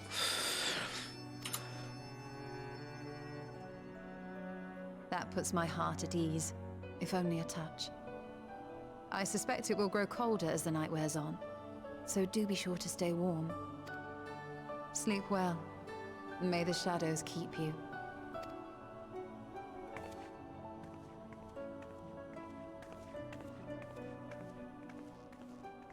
Oh, so yeah. Wait. The key was on that fellow in the house next to the mech, right? That was the one I'm thinking of. Because he didn't shout out until after I'd brought the fuel back, so I assumed you had to do the fuel first.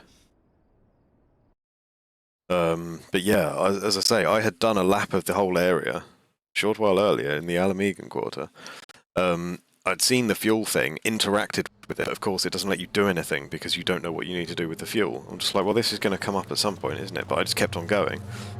Came back round, found this thing. It's like, you need fuel for this. It's just like, fuck's sake.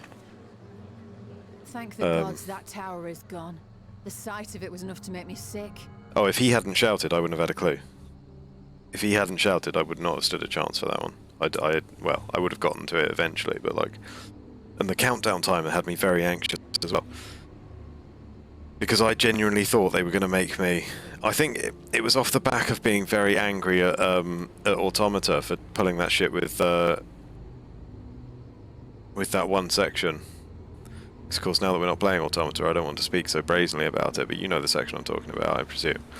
The bit where you have to walk, and I was like, they're going to do it again. Is someone really going to put me through this shit again?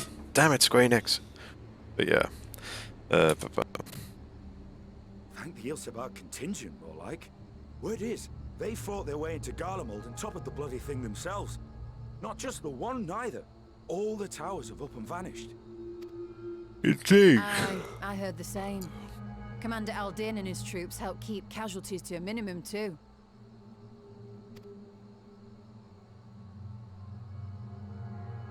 But is it true they brought back tempered Garlean soldiers? As Commander Aldin tells it, they've a treatment for that now. But don't you worry. Cured or not, they've no plans to bring them into the city proper. I see. Well, that's a relief then. I know we've brothers and sisters among the lot, but I can't say I'm eager to welcome them home.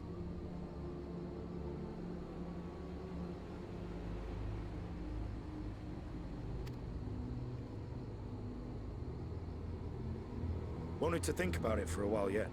They're to be looked after in Alagana for the time being.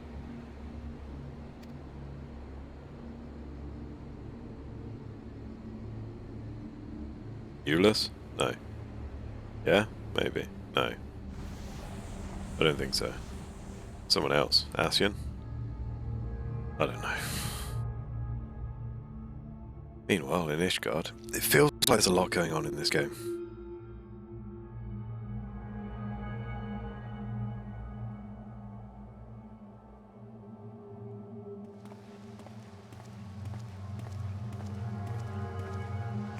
It's not that hard to follow, but I'm finding myself getting worse and worse at following stories lately. Ah, Erenville. Another day, another commission of paramount importance. Well, what have we here?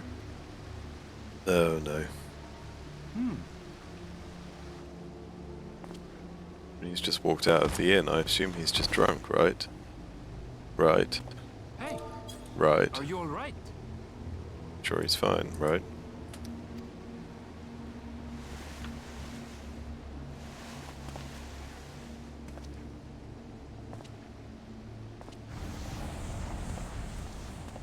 God, it's happening to loads of them. What is that? No.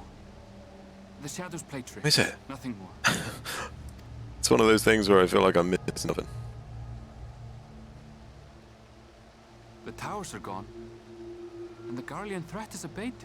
And yet, why does it? It is tempering, is it? It's about to get much worse. Because I'm only level 85. There's 5 more levels to go, and we've barely had an intro. Shit's about to pop off, I reckon. And not in a good way. Oh. Show me a map.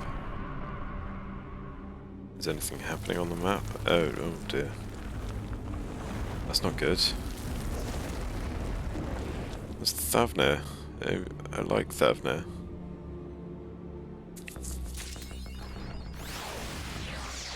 Achievement unlocked. Oh yeah. Okay. First things first. New hat.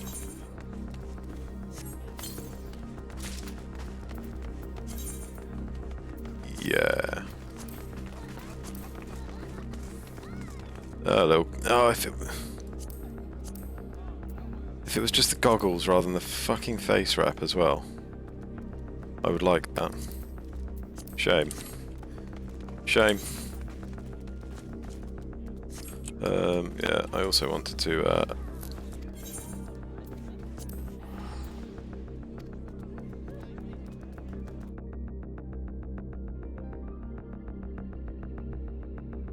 yeah, see the block can't really move much more than that, can it? Bear with, bear with. Event list, I think, is going to have to move itself back again. Yeah, well, let's see. Yeah, that'll do nicely, I think. And then, this U is, okay, yeah, good line there. Good line. Right. Summoning. Oh god, of course, I did those at weird times.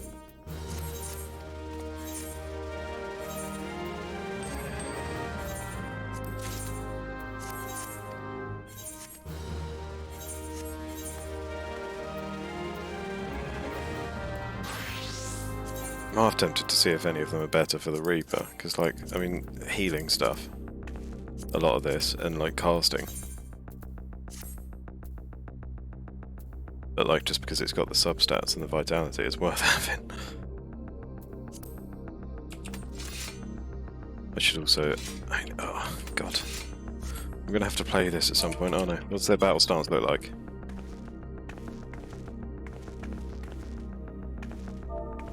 Very good.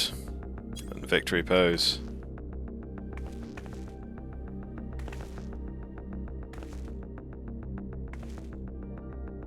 Okay.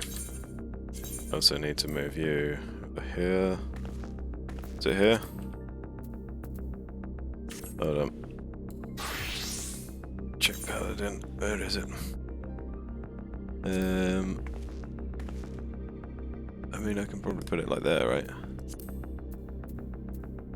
Oh no, this is all the problem I've had before, I think. Because I can never figure out where to put my bars. Where to put the bars. Because obviously I like to have some sort of consistency between them, but obviously with all of them being different shapes between all the classes, it's hard to get that consistency when you're setting up those bars. Yeah, I'm definitely going to have to play some Reaper. Ooh. Look at the size of the scythe as well. There's no need for the first weapon you get to be that big. It's yeah. Look, the first weapon in such a long time that I can't equip at all. Jesus Christ, look at them. What the fuck? Sages get cool weapons, apparently. That just looks like floating miniguns. I had no idea. Oh dear. I thought they dealt with lasers. Okay. Okay. Interesting. Very interesting. I do like that they've added a bit more, at least onto the... because the weapons was always packed. The weapons and the rings, yes, very good. Very good. They all needed more stuff. The Miniature Ring of Slaying. Ah, yeah. Anyway. Paladin. I'm just going to go and acquire Snack. I will be back in just a second. You know what I should do? Let's make a proper AFK screen for Final Fantasy as well. Well, we've got idle camp for the minute. I will be back shortly.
And I'm back. Oh. You like it on the idle cam, don't you?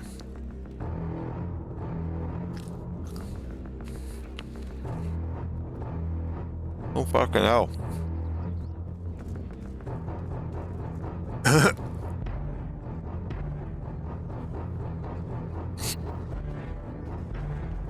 Oh. This creepy looking fella over here. Who is he? Anyway.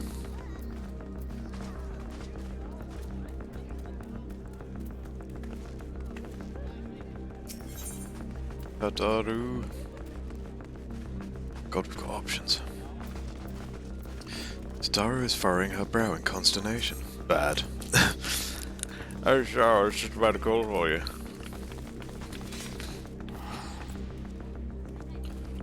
I'm afraid we've received another call for assistance. This one comes from Rad's at hand. The others have assembled in the main hall to discuss the situation. You must join them at once.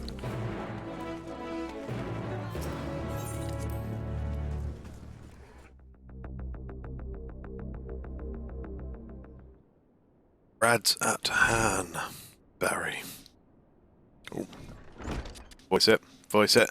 Go on, I dare you. I cow.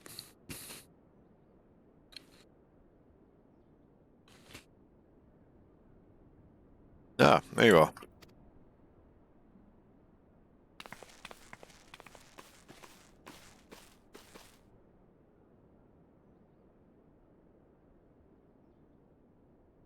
Our worst fears have come to pass. Moments ago we received grim tidings from our contact in Rad's at hand. Oh. Vile beasts have appeared as if out of nowhere, claiming one victim after the next. What's more, they say the very sky burns above them. And this wait for a casual meeting in the main hall, did it? Good gods, are the final days already upon us? It would appear so. Sadly, that is all the information we have at present. No doubt the people of Rad's at hand are busy fighting for their lives. And we must go at once, they need our help.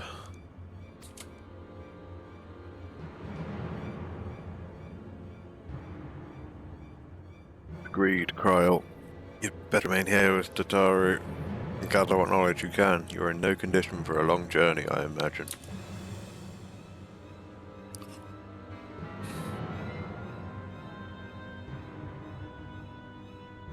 Very well. Similar phenomena may have been observed elsewhere, and if so, we must know about it at once.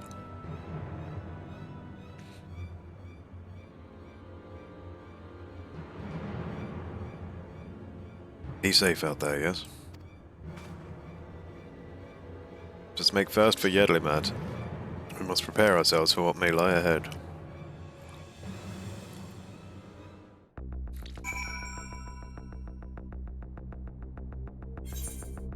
LF go indeed.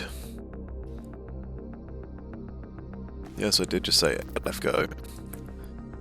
Just because I thought it may distress you.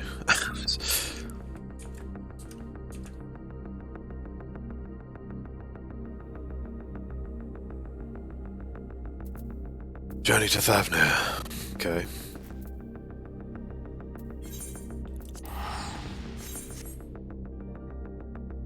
I always find it weird when they do that. They set the next quest thingy on the pier, like where you would technically take a boat to or something, but you can just teleport straight there.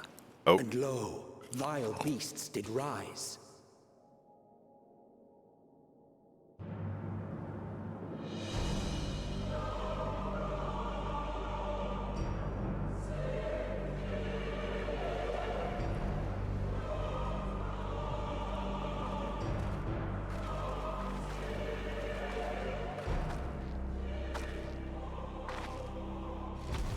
Leaving naught in their wake but blood and ash. The sun scorches earth and boils seas. And our sins ascend unto the heavens. dunes to unmake all we were. Oh shit. They're not kidding.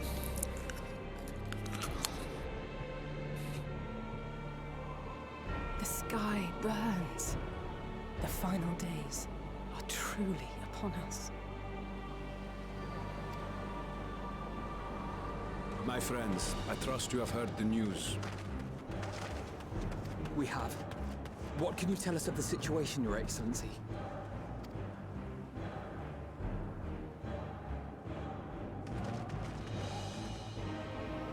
Last night, the Isle was rocked by tremors, and the earth itself cried out. Aloft, the heavens began to burn. From all about, unholy beasts, the likes of which we had never seen, came forth in fury and rage. No.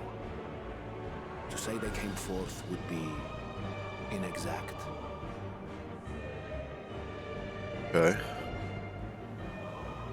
The people of Radzat-Han themselves Oh transformed my god. into these baleful fiends.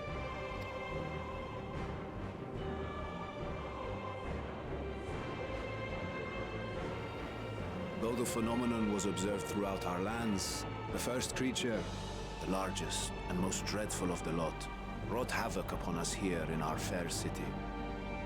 Though they bear superficial resemblance to divinities of legend, they are ungodly abominations. The people decry them as blasphemies. The Large One's rampage has since taken it to the northern reaches of the island. I mean to dispatch our radiant host in an attempt to quell the threat. And what of Vritra? Vritra too makes for the north of his own accord, and yet he knows the blasphemy and its minions were but yesterday his beloved people.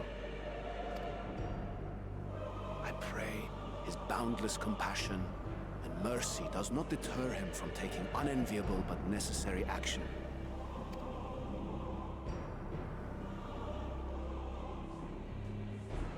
Tricky stuff. I ask that you allow us to aid you in quelling this threat. You would risk your lives to help us yet again? Apparently. I have no words to express my gratitude. Our regiments approach the north from several directions, with a number of units set to depart from the docks of Yedlimat. They will make landfall in an area of dense jungle, where one can expect to encounter dangers even beyond the fell beasts we hunt. I leave you to your preparation. You will find me at the docks when you are ready to depart.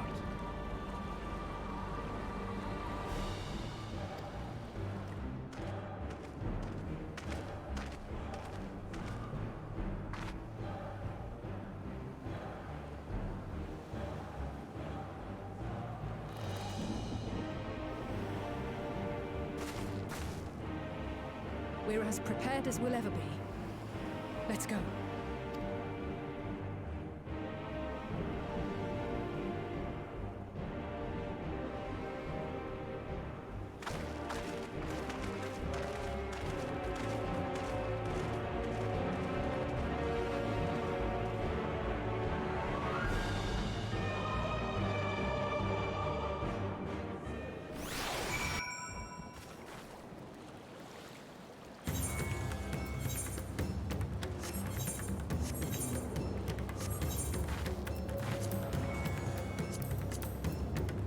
Yeah, it was 8, bro.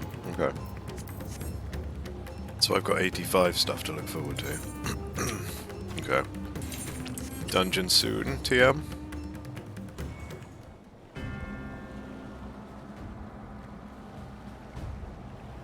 Oh no.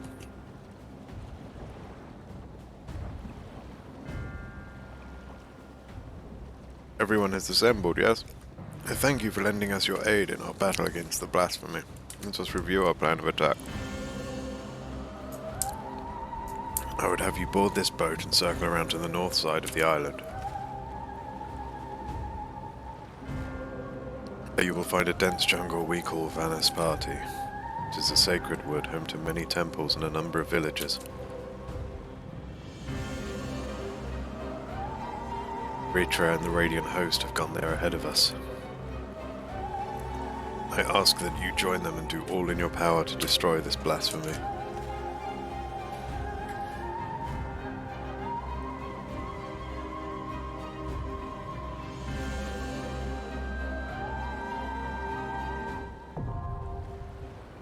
Oh fuck. I know I said dungeon soon, but I wasn't expecting that. I am not prepared.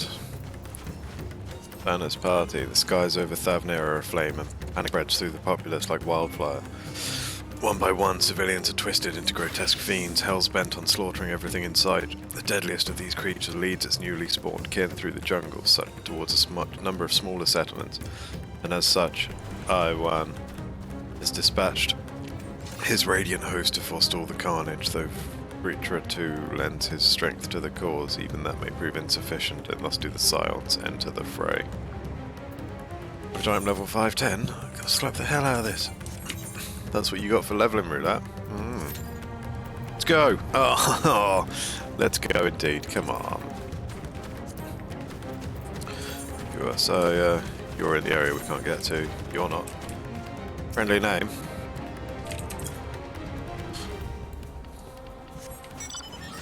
Hamza and the Jamel. Okay, I think the Hamza were over here, aren't they? Or were they?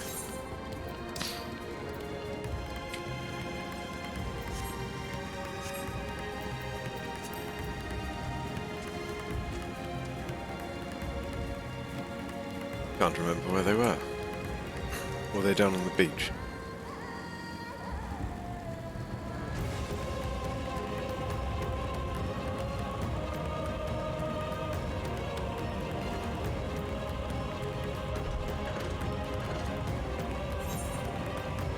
Right, they're over here. Or up here. I don't know.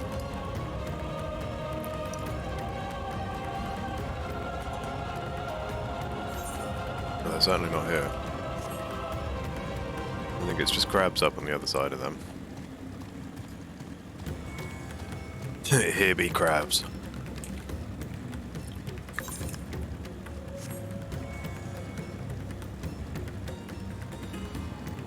There you are, you little bastard.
Go me, giraffes.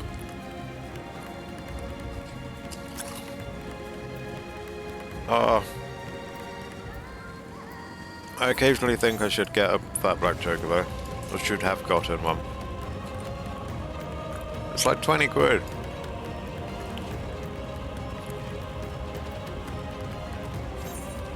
But you had to gift subs in these Twitch channels, didn't you? 4 or 5 subs to get the black chocobo.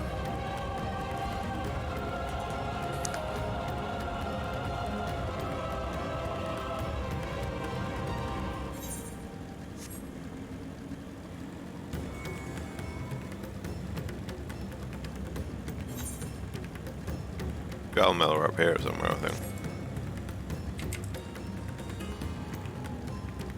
There we go. All around here.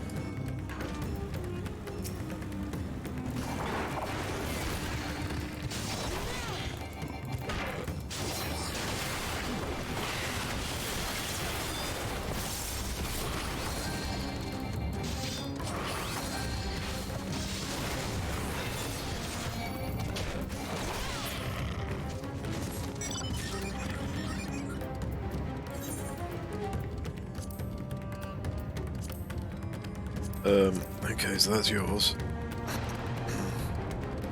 Let's see if there's anything in Labyrinthos for us, I suppose. Hunt-wise, I'm not particularly interested in leveling anything else just yet. Though maybe I should be. I don't know. Oh no. Lemascabra. Hatching Canal. Okay. Yakao. Itato. Itato. Okay.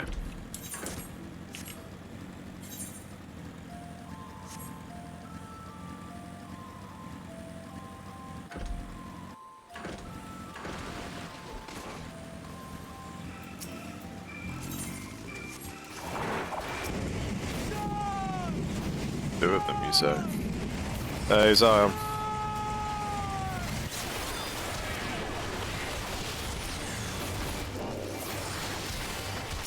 How's it going, mate?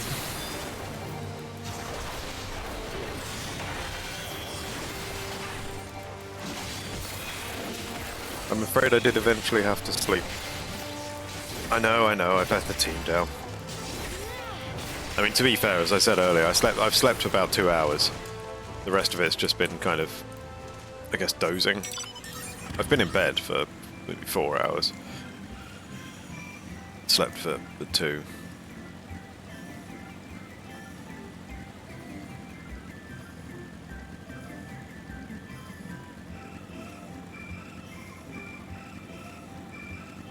Yeah, kind of. Wasn't intended as a power nap per se, but yeah, it's pretty much what it was. Can we? Oh, come on, cowards! Aha. Oh, okay. Oh, I'm not allowed to jump off anyway.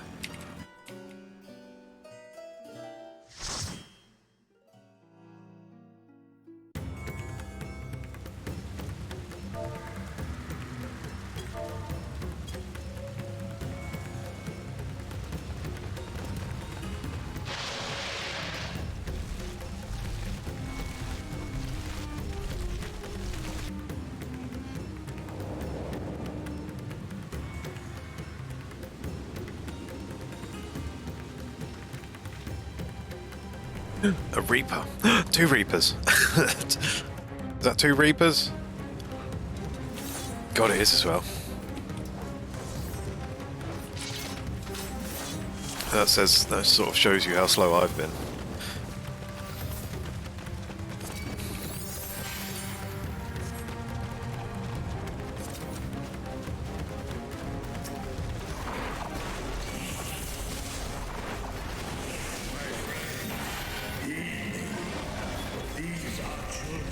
No? We're not fighting them? Okay, thought so.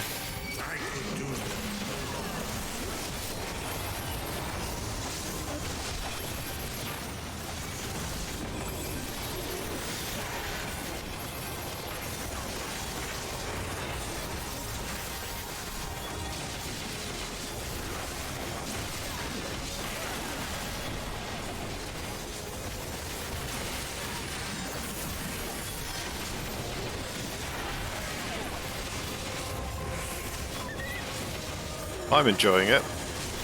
I mean, I've played it quite a bit now. Still, you know, it's as with every MMO expansion, it's just more more MMO. That is not a bad thing for me. I'm afraid so, buddy. I'm afraid so.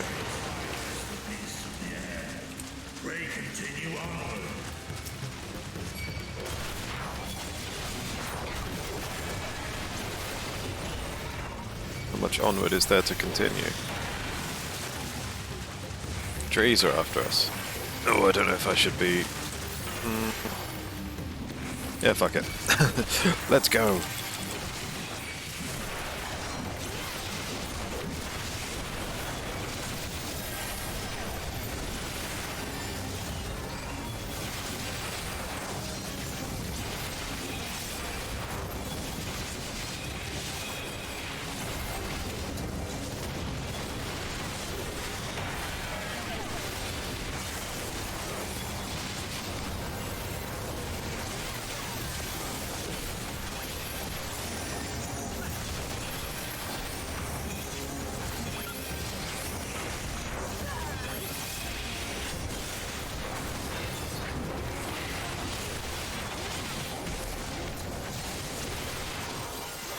Dark abominations? Which ones? Any particular ones?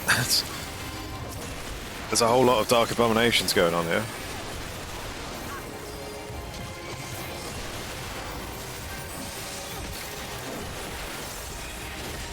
These two. Terminus idolizers. I think they use their hair as a weapon. Or tentacles, sorry.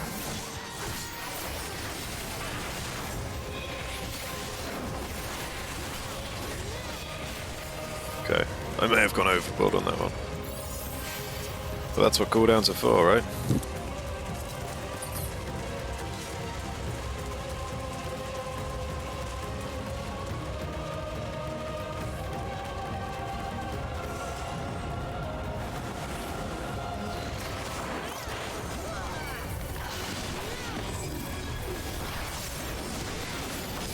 Oath of Despair.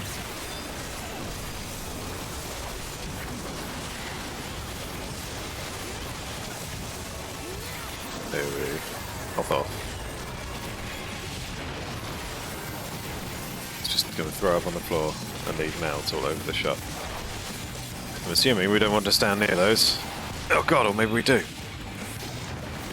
No, we want to stand near the ones that aren't mouthing off. Okay.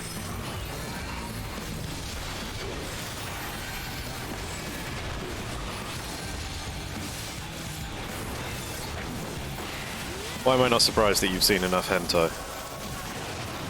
Oh dear. Okay, this one's quiet.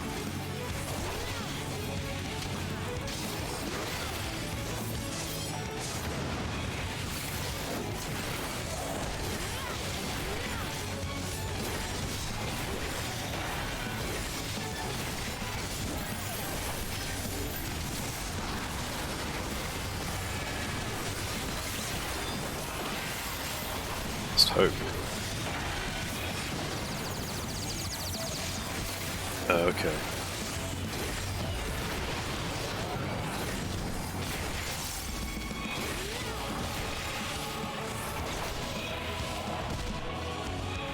Oh fuck.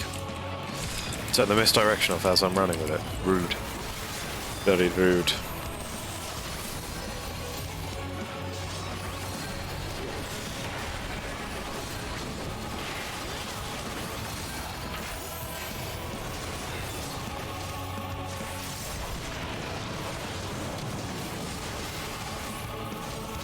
What is right?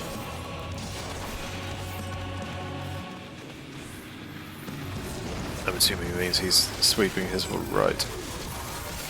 There he goes again.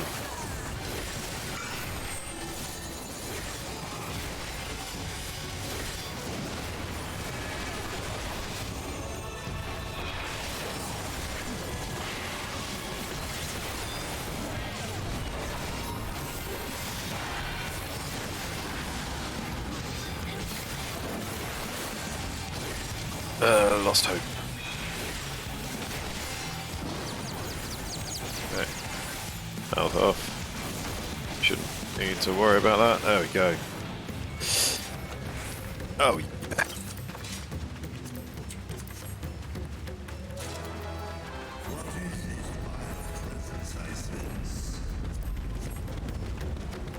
Yeah, I'm quite liking this. At least, well, I like that boss fight.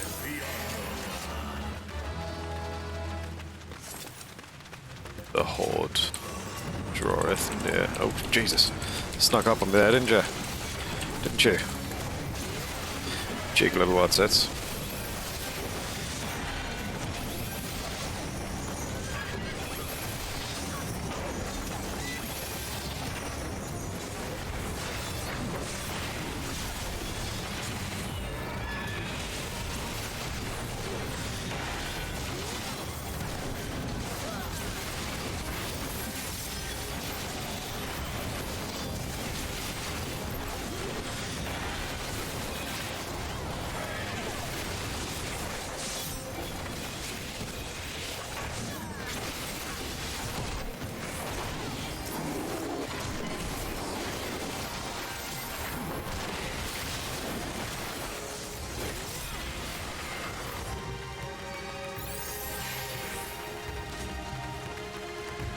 I might have to I might have to level Reaper after this. Look at that! Look at that weapon! Look at the weapon! That's...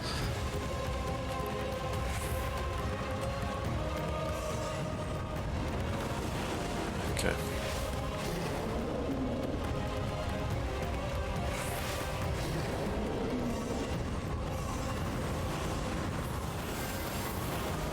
Hello, boys.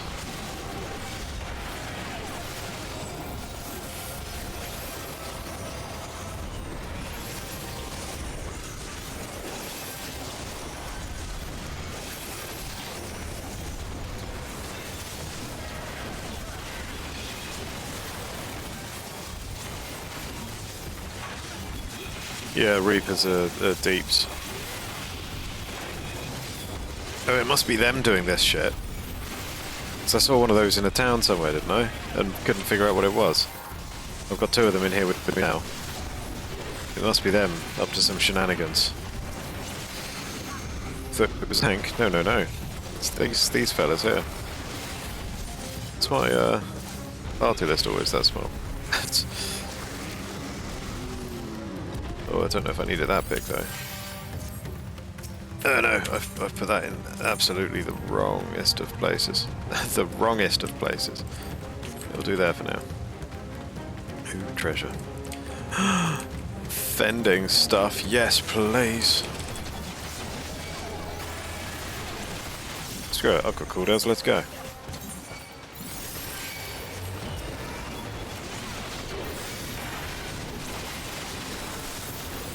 I didn't mean to use this one, but what's the other class? Sage is the healer, yeah.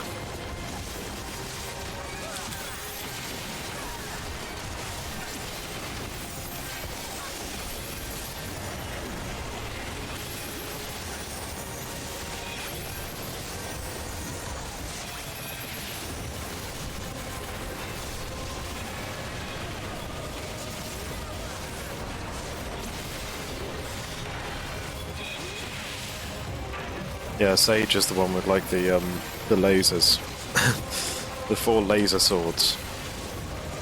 They throw about.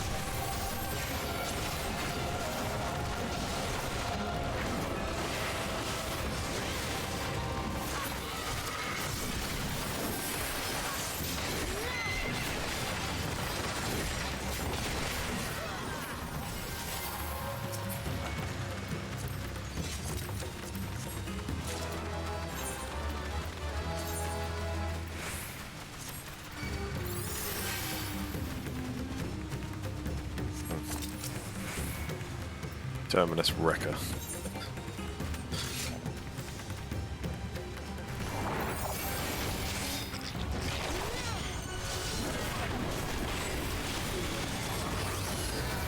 What did I just do? Meaningless destruction. AoE? Yeah.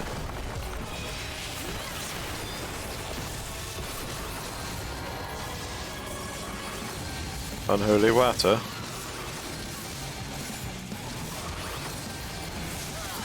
Siphoning ether from that puddle. And then what?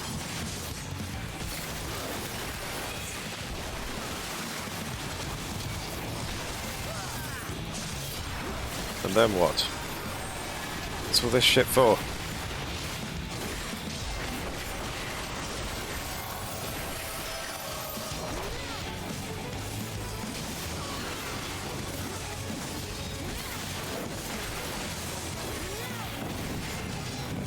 It's got fire now, so I'm assuming.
I've got a lot of UI rearranging to do.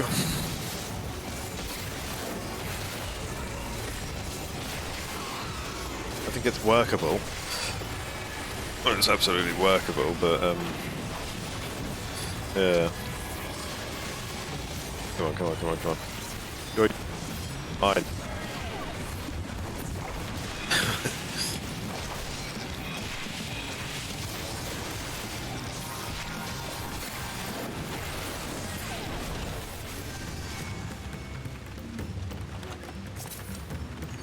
Aiming, boo. Healing, boo.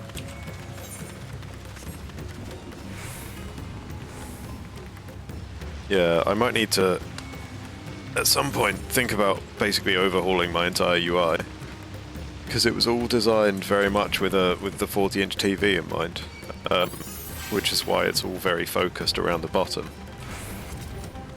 I've rearranged it slightly since, but like all of this stuff down here obviously used to be much more prominent on the bigger TV with the lower resolution. Now it's very tiny down there. But I don't like scaling shit too big because it looks awful.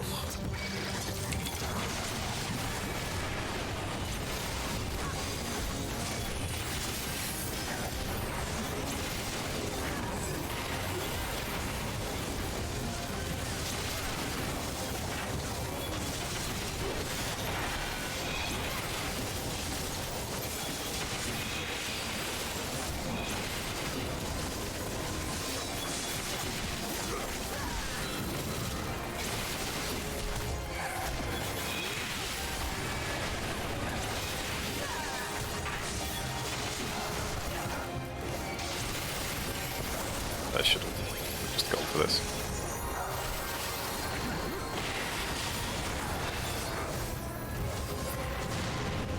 Oh, fending, thank you. Oh my god, yes. Oh, so much fending. Yes. And the yes. Yes! Look at me! Look at me! Hello. Treasure! Treasure! Healing, boo. Samurai, boo.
The blasphemy, is it?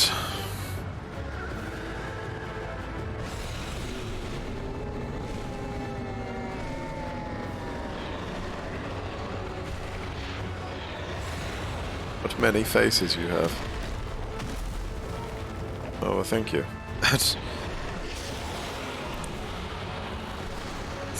Svarbanu.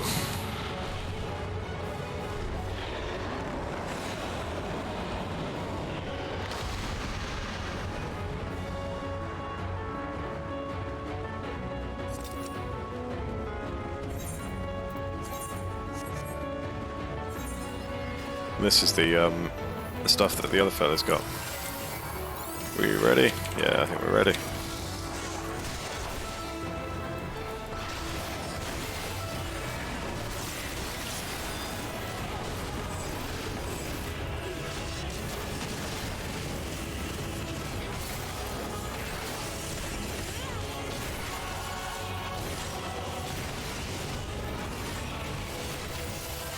What's he done? Do I want to be on the red one, or do I want to balance it out with the blue? Ooh. Balance. Cool.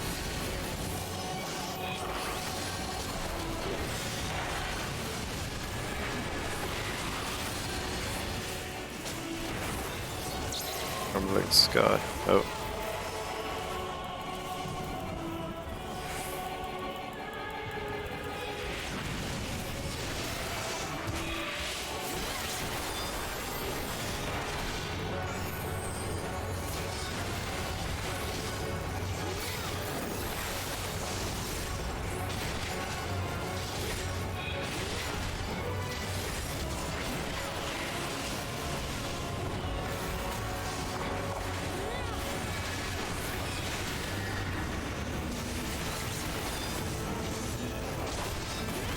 Oh, why did I do that? Just save that. Oh no. My healer's dead. Don't suppose Reapers can res people, can they?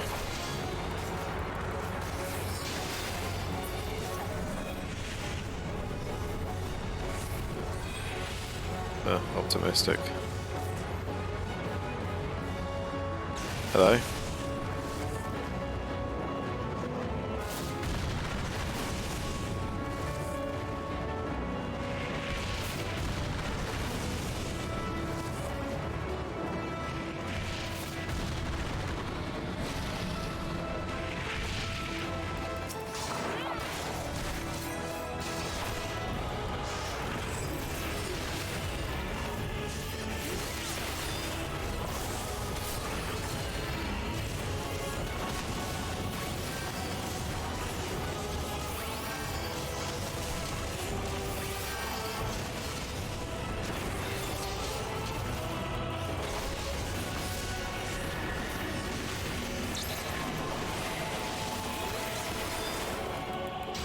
Where do I want to go? Shit. Wait, I didn't have a colour. What the fuck, man? Did I have a colour? That's some horse shit. I missed that. I didn't see a colour. Yeah, he's dead. I had red. I genuinely didn't see that.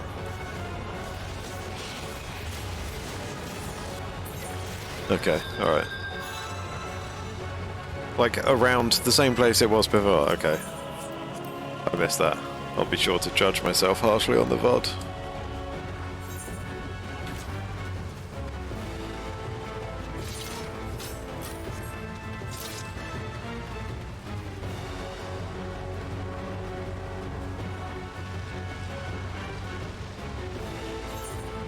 I think I also had the thing again with the curvature of the map because of where I'm sat.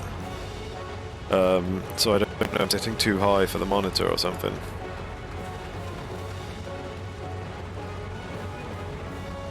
Or like where exactly I'm supposed to be sitting.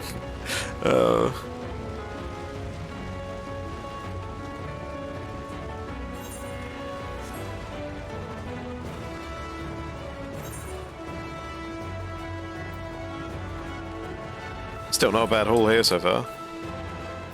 Ring, bracelet, gloves and chest. Tasty. Okay.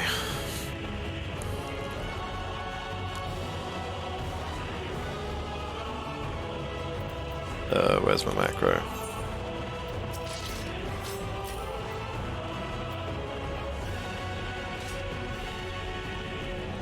Yeah, I thought so too. How long is my countdown? 15 seconds. Okay, fine.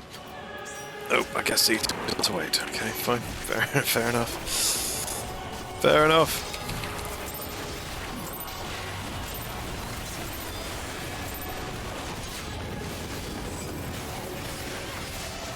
I saw a red circle in the earlier stage. It was just that particular one for some reason. Didn't there you go. Now see, I can see it there.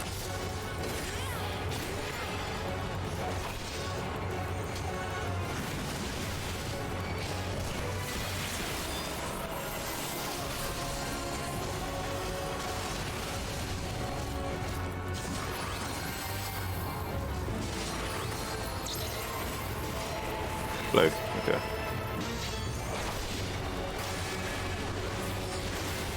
I don't know if there was just maybe a lot going on at the time and I missed it. Who knows? Crest of Time returned. Okay.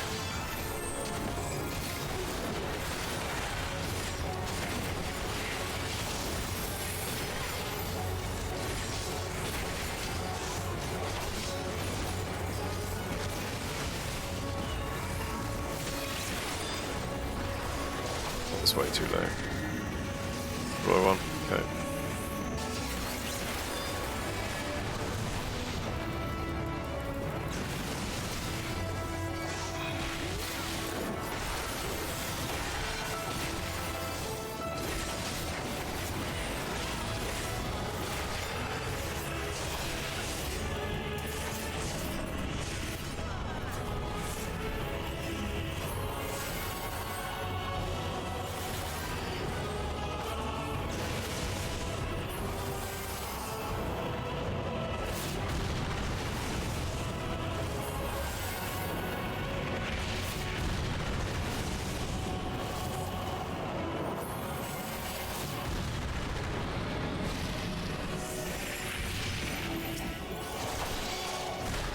Oh, come on.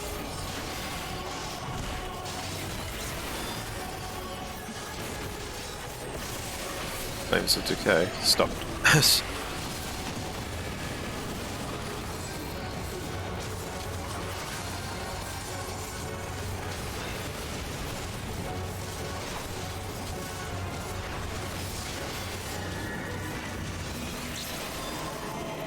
See it that time.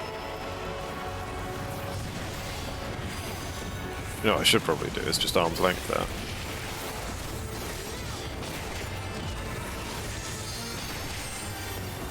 Gnashing of Teeth is it.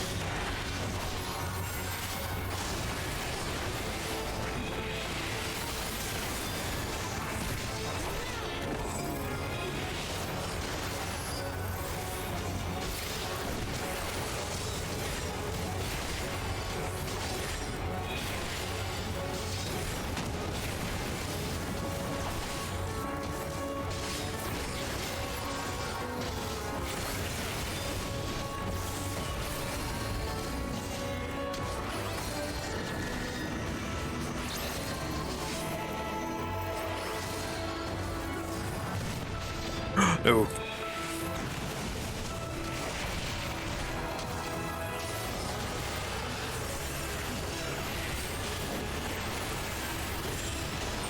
So far.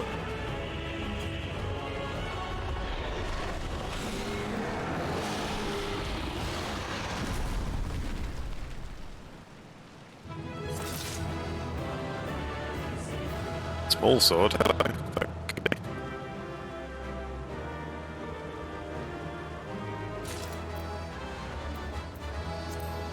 Oh, I've acquired it. It's a red mage, goddammit. Fucking red mages. Oh, everyone's gone. Everyone's gone. What else do I get? Nice.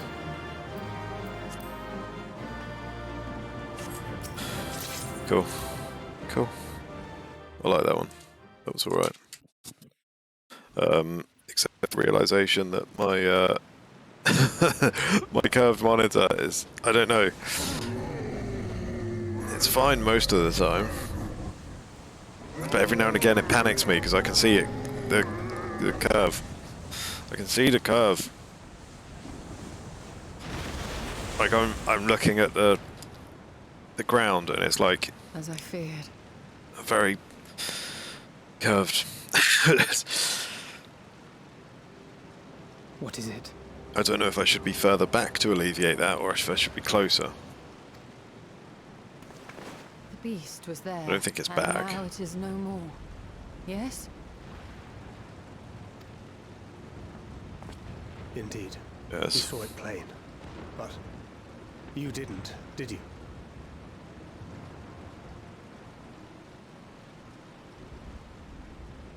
Oh. I saw nothing. Not the blasphemy that perished here, nor the other men turned beasts. And because of this, I now see all too well. Think she'd know what? That the moon's haunted? when she was there. There is no Of ether. Where the creatures should be, I saw naught but emptiness. Being blind and shit, yeah. She knows. But that would mean... She can see ether. Yeah, she can see... She can see ghosts. Recall the words of the Watcher.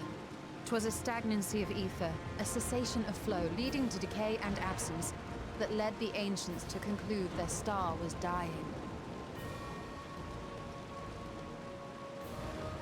This is the same phenomenon. The instant these people are seized by the transformation, their ether begins to rot and crumble away like dried mud.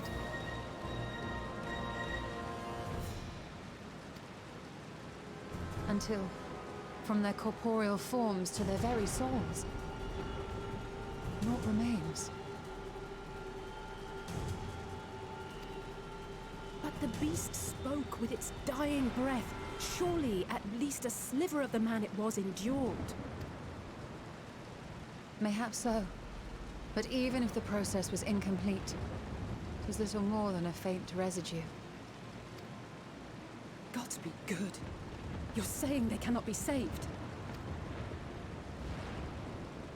Not by any means known to me. Or by any means at all, like as not. For there is naught left to save.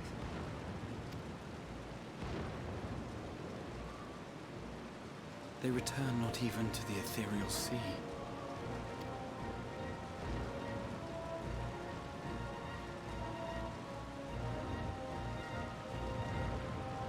Oh shit. None of this afterlife bullshit. They're just fucking deleted. Oh god damn it, I can't unsee the curve. It happened on Zodiac last night as well. It's fine until I properly see it, and then it's stuck. It looks like it feels like I'm playing Populous or something. If you remember how that looked, with like you can like even when you're fully zoomed in, the world wasn't big enough for it to not show the curve. That's what it feels like to me on this screen at the moment. I'm gonna have to get used to it more.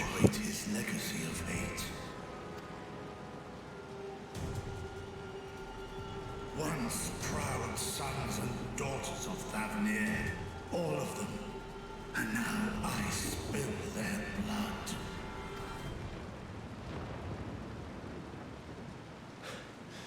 Vitra, my friends, I am heartened to see you safe.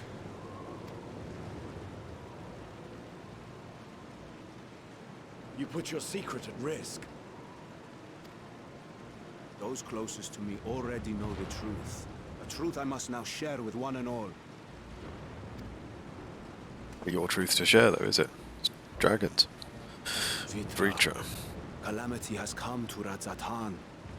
Our fair nation is rent by screams of pain and despair. More than ever, we require a strong leader to shepherd us through the storm. Reveal your true self to our people, Vitra, and guide us to salvation. What madness is this, I-One? Thou dost forget thyself. Yeah, hey one. Were we to reveal our duplicity, it would do naught but foster confusion and chaos.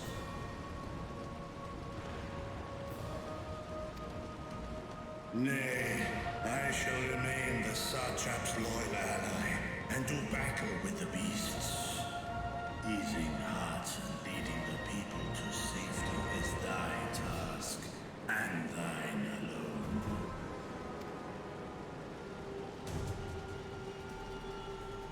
I ask that you remain at Ahewan's side, and render unto him what aid you may.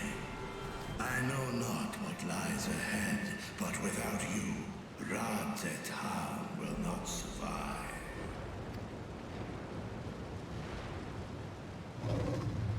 Take me with you. I am as at home fighting in the air as I am on land. Take me with you. Were my words unclear? I require no assistance. Fucking loves dragons, doesn't he? Loves a dragon, does our Estinian. Estinian, here. Here, boy. Catch. Whiz. The last thing you ever wanted. A link pearl. Oh. You'd gain much from knowing your elevated perspective. And it'll keep you from getting lonely, which I know you'd love. You heard the man. Seems I'm coming with you after all.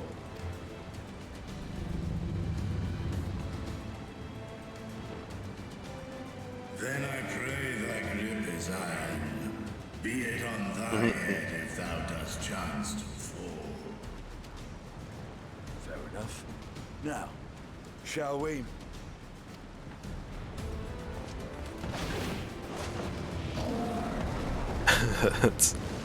It's not a mobile phone barrier, it's more like a Bluetooth headset with a phone built into it.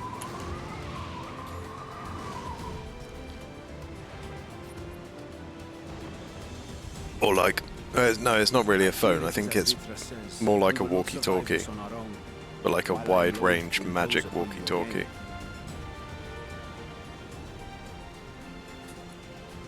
I would insist if you did not. It is the very reason we have come.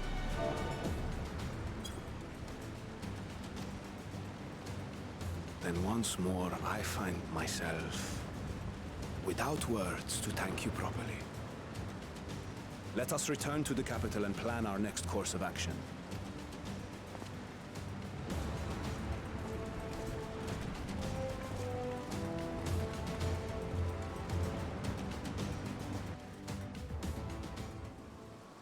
Actually, no. Maybe it is more phone than walkie-talkie. To be fair, because you can direct. Well, yeah.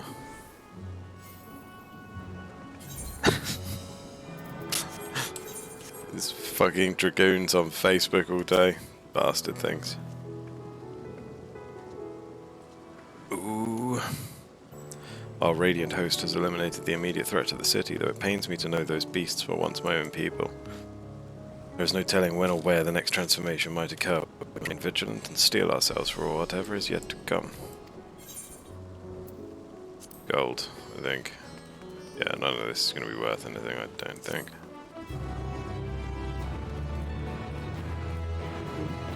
You may now enter Vanna's party with a party of NPC avatars. Ooh, 86. What do I get? Expiation.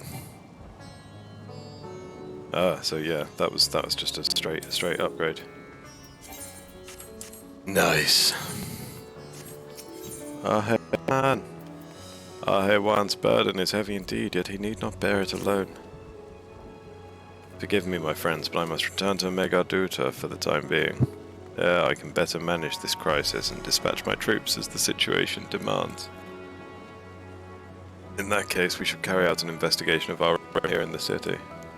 Mayhap the residents can tell us more about the first of the transformations and the conditions under which it occurred. If we can ascertain what exactly triggered these tragic events, it may give us some insight as to a possible solution. Time is of the essence to split into 3 groups that we may cover more ground. What's he hyping?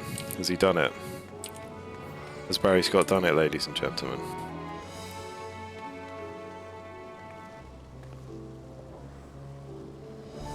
The triple hype. Emote wall fucks my audio, really?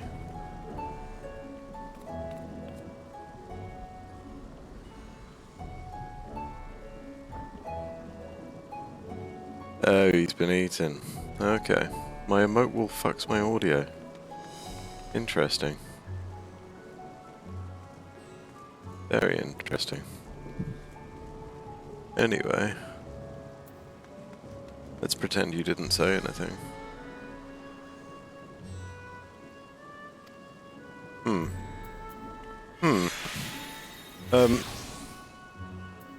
Time is of the essence. Let's split into 3 groups that we may cover more ground. Alize and I will see to Pax's Krednishtola, pray make for Dharma.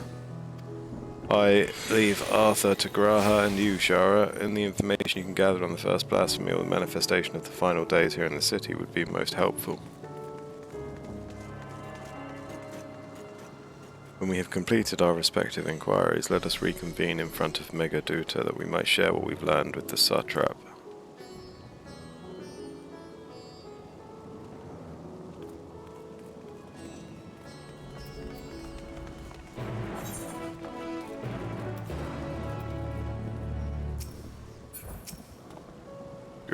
Shall we be off then?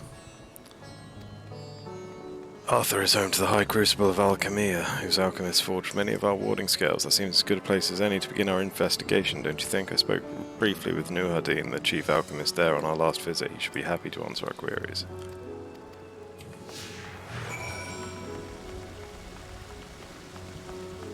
Expanding House of Splendors. It's that crafting thing. Ooh. Curious.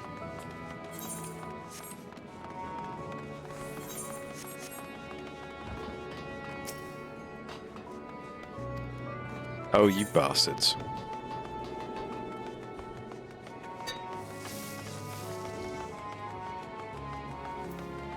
Can any crafter pick it up? Ooh. Still. Bastards. Let me attune to your aetherite, you bastards. And let me try this on something.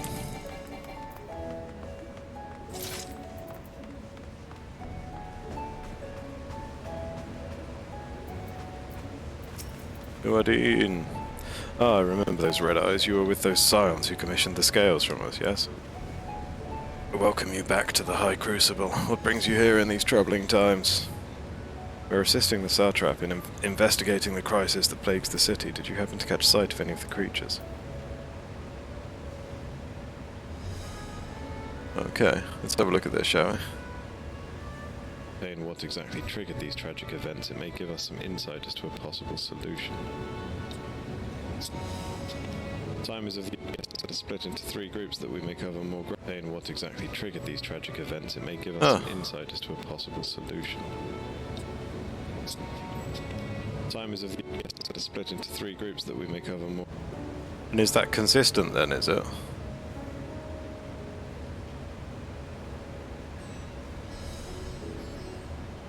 Like, is it every time? I'm talking testing and talking and waiting for some emote walls and still testing and talking and doing some emote testing and some walls and stuff. And let's just throw some more walls out there, shall we? Yeah, are we good? How did that happen?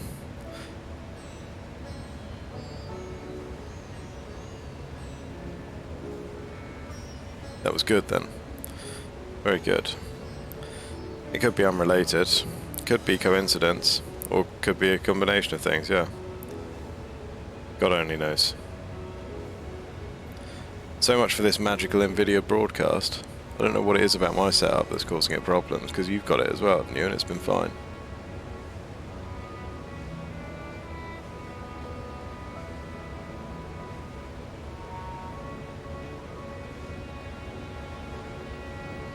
I did. As I was going about my work, I was disturbed by crashing footsteps so powerful that the very ground shook.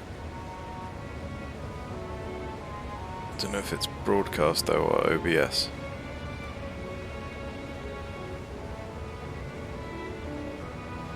Ah. All audio went a bit choppy, okay.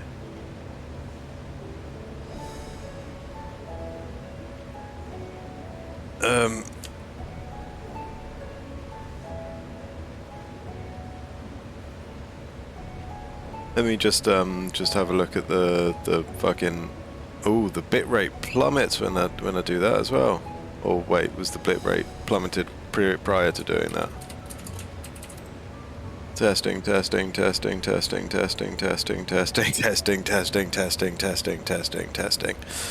Seems fine. I don't know.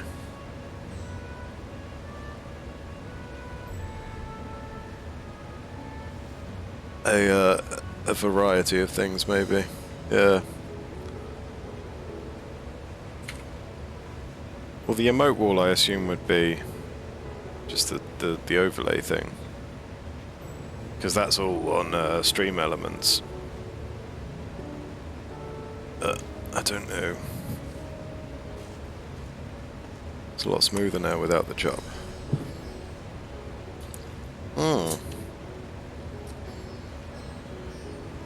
Maybe it's the other way round. Well, no, would that make sense? I don't know if that would make sense. Oh, God knows. I rushed outside and could not believe what I beheld. The night sky was burning. And suddenly I heard panicked screams coming from the direction of Balshan's Bazaar. Balshan Bazaar. In the next instant, a monstrous beast poked its head out from amidst the sails.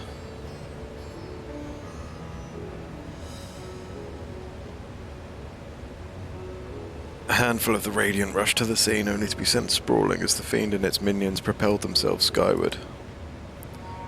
So the blasphemy came from the vicinity of the markets. This knowledge may prove useful, I thank you for sharing your tale. Well, I do believe we now know where we should inquire next, to the bazaar then. To the bazaar.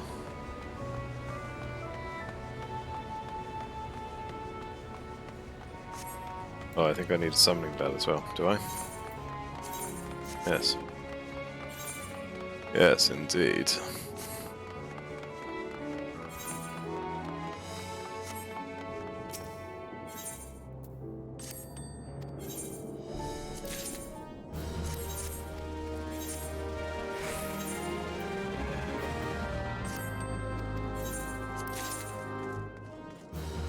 Oh.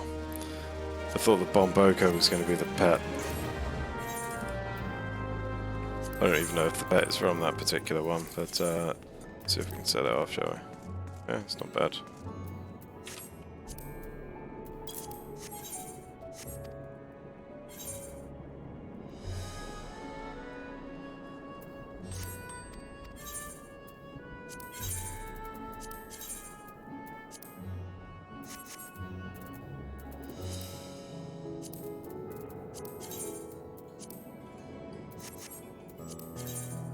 These I doubt are going to go for anything because every fucker in the game has gotten 2 of them on their questing. Hello.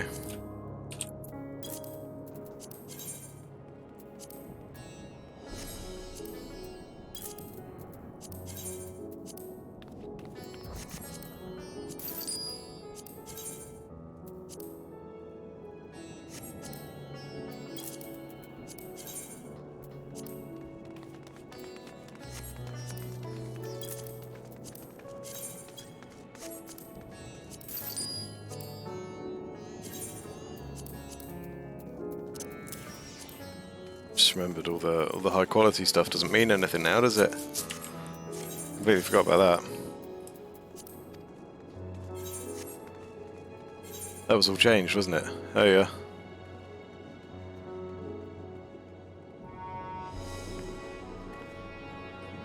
Why? What? Why'd you say hey? Yeah?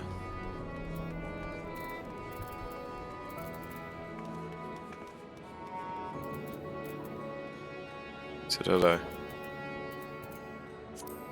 Okay. Yeah, quality doesn't mean anything anymore, does it?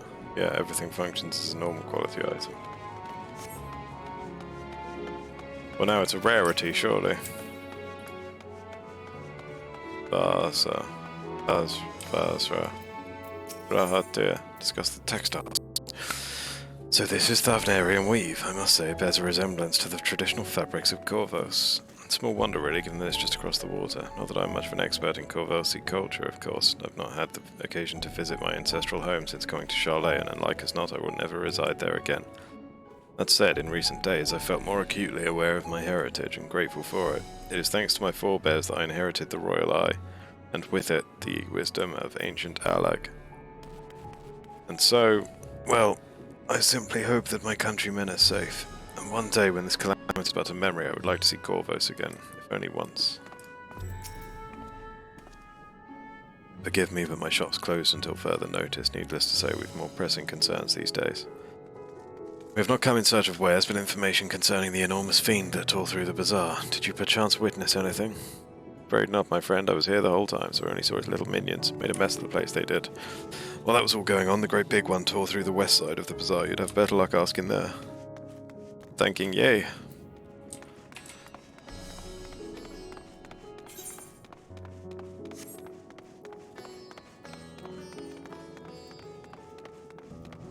I do like, there's something just very, I say something like it's a mystery, it's very satisfying to go through a dungeon and get that many pieces. To have gotten a ring, a bracelet, gloves, chest, and then the and then the legs as the end of dungeon reward, it's just like, oof. Ooh. Yes, please. More of that.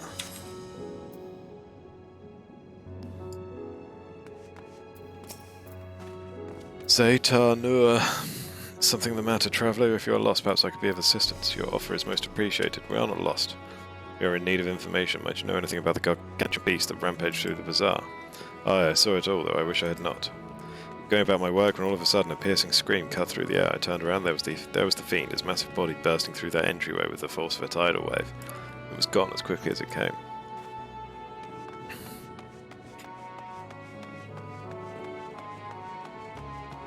Radvira. Sisters, have mercy. What is happening to the world? What am I to do? Is nowhere safe? Settle down, friend. The danger has passed, at least for now. If it's not too painful to remember, could you tell us what you saw? First I heard the screams, then a horde of ravening beasts came charging towards us. One of them was huge, bigger than a Marid, throwing people about like ragdolls, and it was eating them. I hid under the counter, saw others do the same. But the shrieking and wailing kept getting louder. More voices in the throng. Beasts or victims.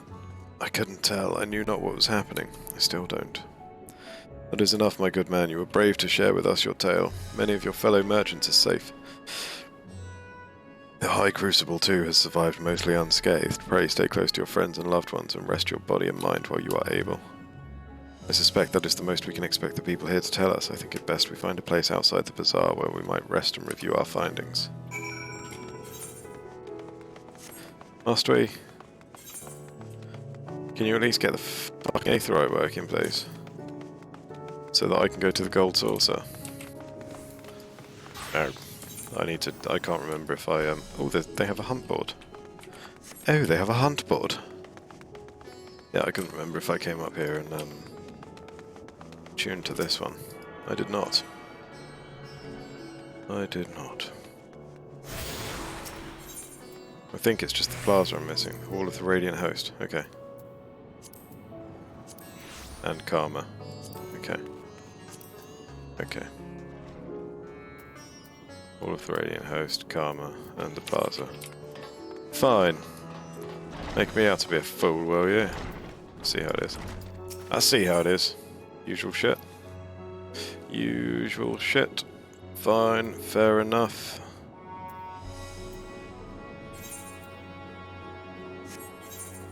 How many nuts have I got?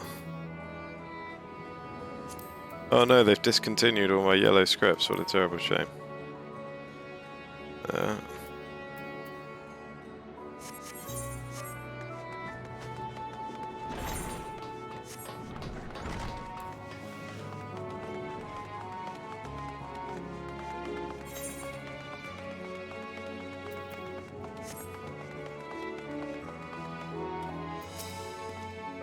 Judging by their accounts, the transformation had already occurred by the time the beast reached the bazaar. Tore through the west side of the bazaar and headed towards the Aetheryte Plaza. In other words, the blasphemy may have first appeared in this vicinity. That being the case, the people in that Mayhain can surely tell us more. What do you mean that road? God damn it.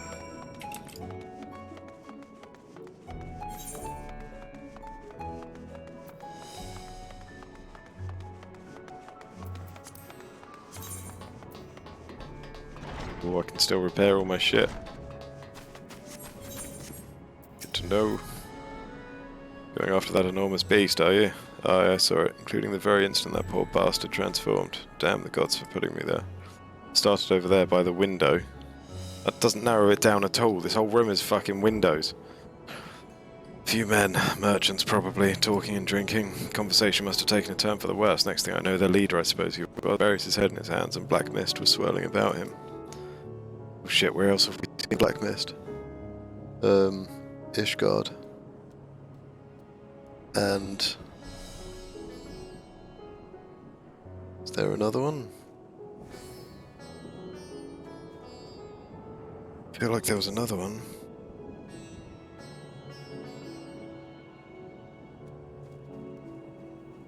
Oh, the Alamegan quarter, yeah.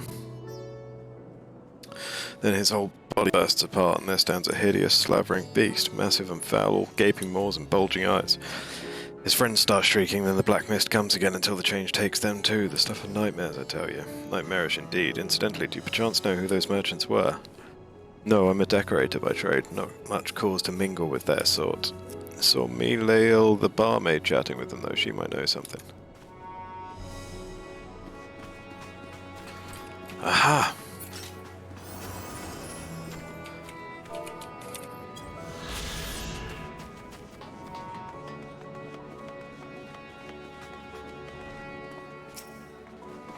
Even after repairing all that damage, it'll take a while for business to pick up again.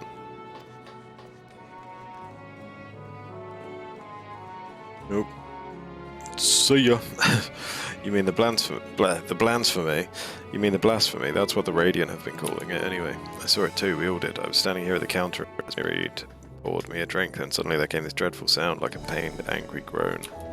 It was unlike anything I've ever heard. I turned around in shock, and from an ominous cloud of black mist rose the creature, enormous and ghastly to behold. As for what happened next, to recall it sends shivers up my spine. By some stroke of fortune, I was able to slip outside before the beast got its claws on me. But the sight that greeted me offered me no solace. The blue sky above turned red as blood. Reed, myself, and the other survivors clung to each other for dear life until the Radiant host came to our aid. Wait, did I hear you correctly? The beast manifested before the sky began to burn? I'm certain of it. The windows here offer a clear view of the sky, and I saw nothing out of the ordinary until the beast appeared and began to rage. Ooh. What do you know?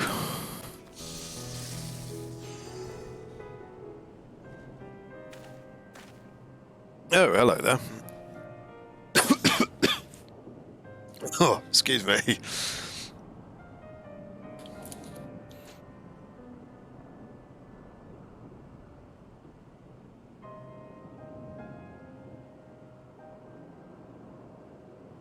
I think all this talking is taxing my voice, I must say.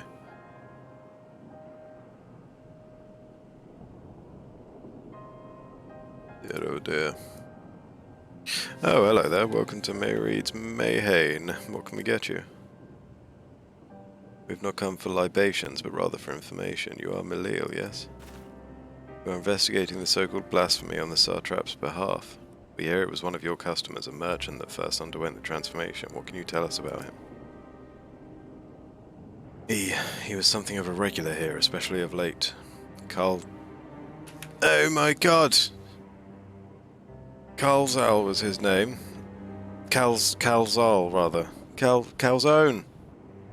Calzone was his name. He ran his own consortium, dealing primarily in the exports of Thavnarian specialties. Yes, we know Calzone. It's through him we met Matzia. Yes, the name rings a bell. Didn't you meet them both on your first trip to Thavnir? If I recall correctly, Calzal ran a trading operation in Yedlimad, and it was there that you made Matzia's acquaintance. Yes, that is the same Calzal, no doubt. A rather successful man from what I gather. That said, it was clear that he had fallen on hard times of late. Those ghastly towers popping up everywhere cannot have been good for business. Even now, with the towers gone, the collapse of the Empire has led to all sorts of problems elsewhere. The market for luxuries is surely not what it once was. Trying times for the head of a trading consortium, indeed. Calzal was a compassionate man. Even as his own business suffered, he did what he could provide for the artisans, fishermen, and many others who counted on him to sell their wares. Indeed, that was the very topic of yesterday's meeting, as far as I could hear. Yet as they discussed matters further, Calzal's tone grew grave and grim. It was then that... Forgive me, I would not have you recall the memory if it brings you pain. If I could, I'd ask just one more thing. Did you notice anything unusual about Calzal in particular? Please, anything at all. Sorry, nothing springs to mind. Perhaps someone else can help you. Calzal lived for his work, and had no family that I know of. His employees and associates knew him best. But they too are lost to us. Still, perhaps his neighbors know something I do not. I can direct you to them if you believe it would help. What do you say?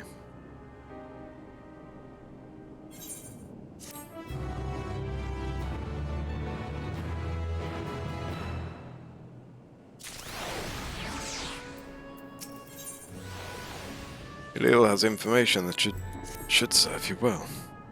Kalzal made his home in Karma, a nearby residential area. From what I gather, Kalzal lived there since childhood and was known throughout the neighborhood. Karma, the name is new to me. How do we get there? I'll write down some directions. Cannot promise you will find what you seek there, but if nothing else, it is a start. Come, let's see where this lead takes us.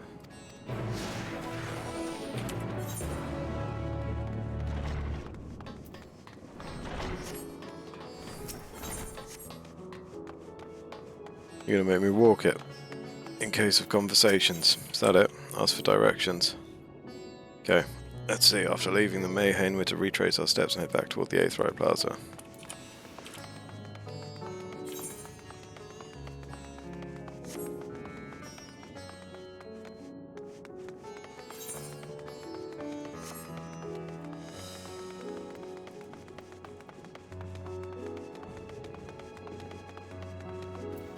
Splendor's vendor.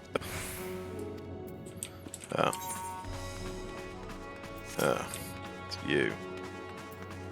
Scrap exchange. Alright, no. None of them will talk to me at all, will they?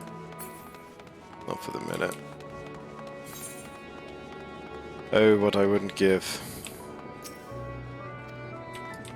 Oh, what level are you? 90? God damn it.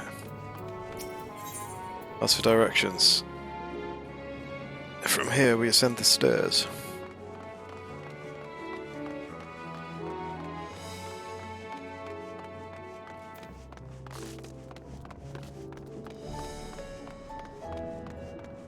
Reaper. They're just going to leave holes all over the place, are they? Cool. Cool. Gratia. Oh, this must be you, in which case we should take the path leading southeast. It's huge!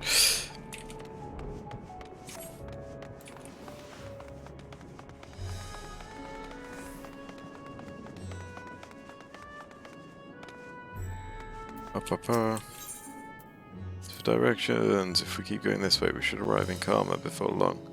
Walking these unfamiliar streets is quite the adventure, is it not? I can only hope we can explore Radzat Han at our leisure once this crisis has passed.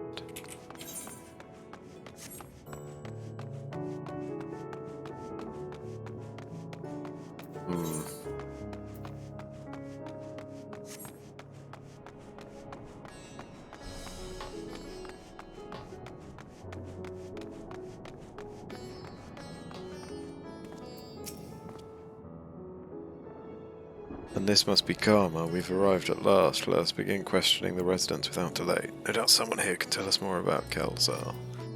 Given recent events, I imagine many are taking shelter indoors. I'm half tempted to... Time is in. Now we've got time. We've got time. Allow me to Aethernet first.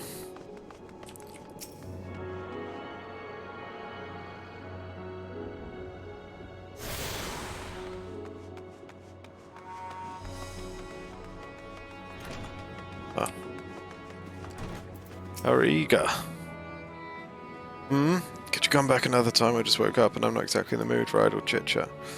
Well, that's one way to avoid the panic, I suppose. Pardon our intrusion. You may not have noticed, but a great danger has come to Thavnir. I encourage you to stay alert and prepare to flee the city should the situation turn dire. But before we leave you in peace, pray allow us to ask a question or two. Did you know a local merchant named Kalzar? If so, did you notice anything unusual about him recently? Kalzar? I know him. In fact, we spoke just the other day. Like many others, his business was doing poorly. Still, it seemed as though he'd managed to turn things around thanks to a generous order from Ruveda Fibers, where he was practically dancing in the streets. I haven't spoken with him since, but I assume it all went well. Jinabaha might be able to tell you more, though. As I recall, he was the one who brokered the arrangement. Jinabaha at Ruveda Fibers. Let's make a point to visit him after we've spoken with other locals.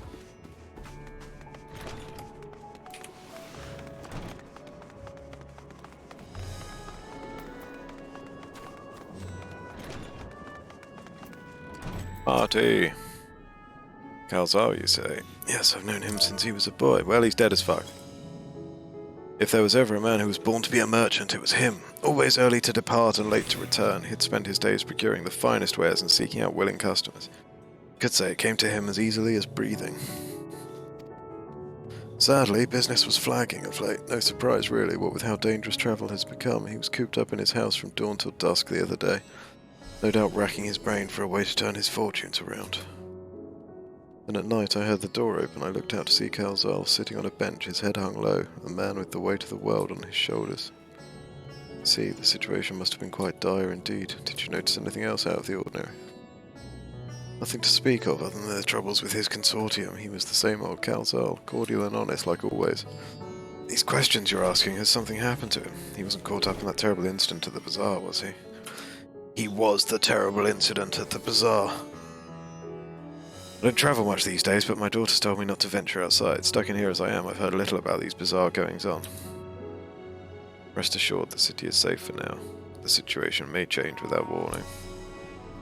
I urge you, stay close to your daughter and be prepared to take refuge, should the satrap order it.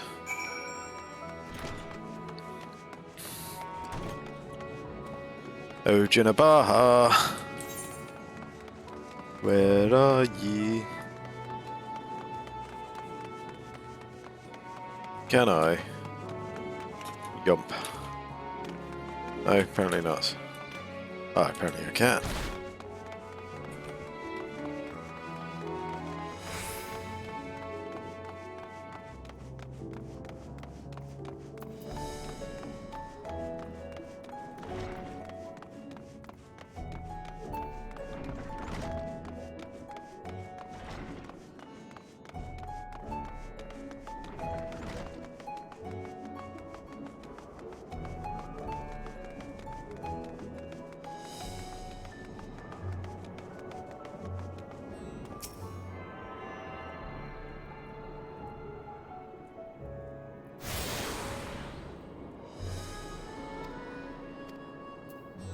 Oh, do that.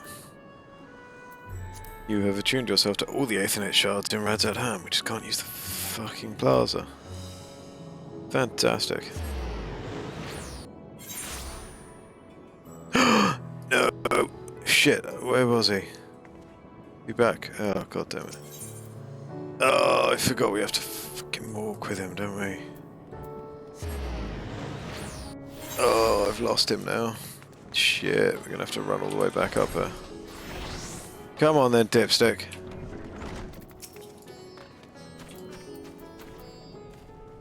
And with that we're off. Let us see what we can learn about Merchant Calzar. Come on.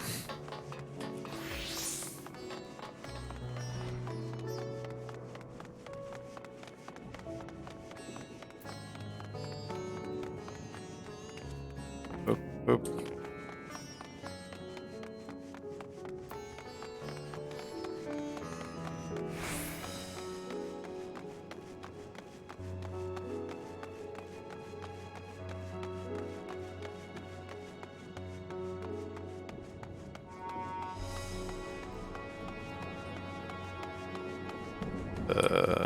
Up your stairs. Oh.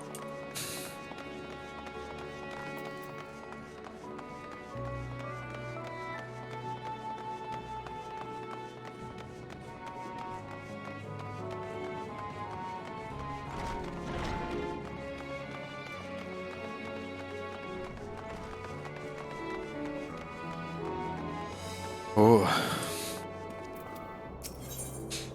Discuss the way to Dharma. If I'm not mistaken, these stairs lead to Dharma.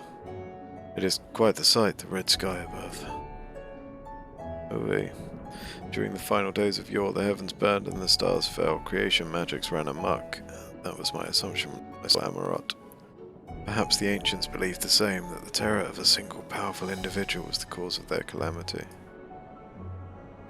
And yet those same horrors now manifest themselves before our eyes. What could it be that sets the heavens aflame and turns ordinary men into beasts?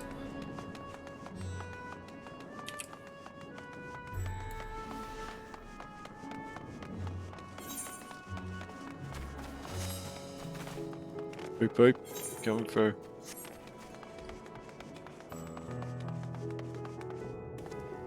Beta fibers. Discuss. They're farming silkworms. This must be Ruveda fibers where we should find Jinabaha.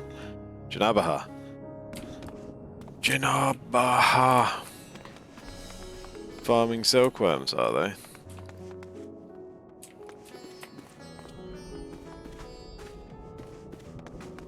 Okay. Jinabaha, what's your deal, man? And hurry, I say, no time to waste.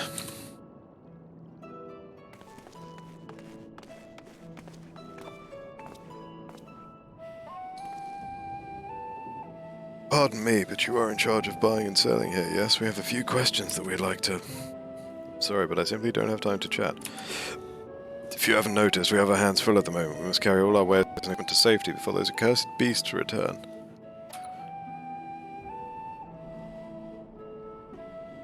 In that case, might we be of assistance? Perhaps we could speak when the job is done. Go on in. Very well. You can start by helping us move our equipment. Ask the others what to put where.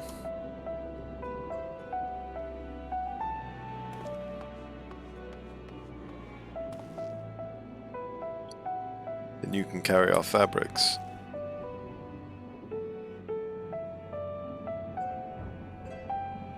Go through that door and speak with Kamala. She'll tell you the rest.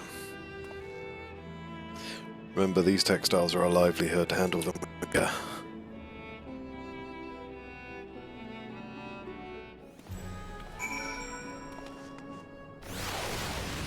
Hello. I see you there.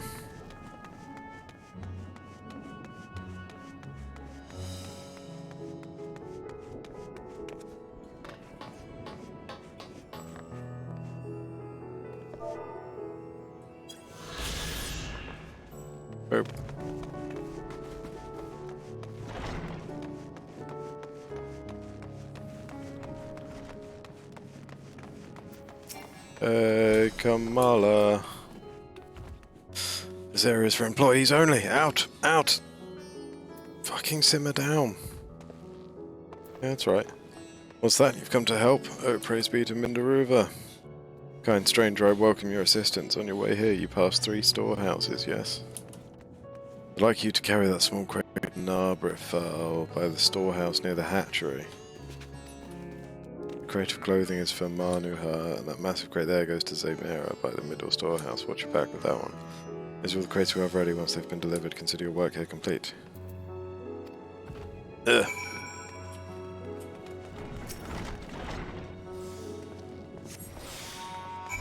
Time. Nabrifal. Nabrifal. Thread, is it? Then you've come to the right place. We thank you for your aid.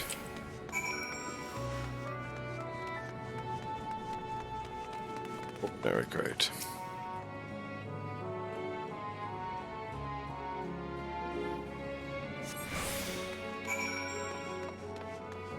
Manuva! If you have any crates of finished products such as carpets, clothing and the like, pray bring them here to our primary storehouse. A crate full of clothing, is it? I can take that off your hands. Many thanks for the delivery. Weighty crate. Yo, weighty crate. Classic.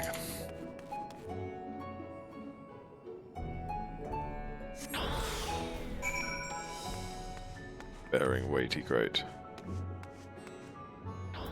Mera. I say, you're quite the brawny one, aren't you? Good thing that. Never know when you'll need to defend yourself in these unpredictable times. A crate full of fabrics is exactly what I was hoping to receive. Here, let me put that away for you.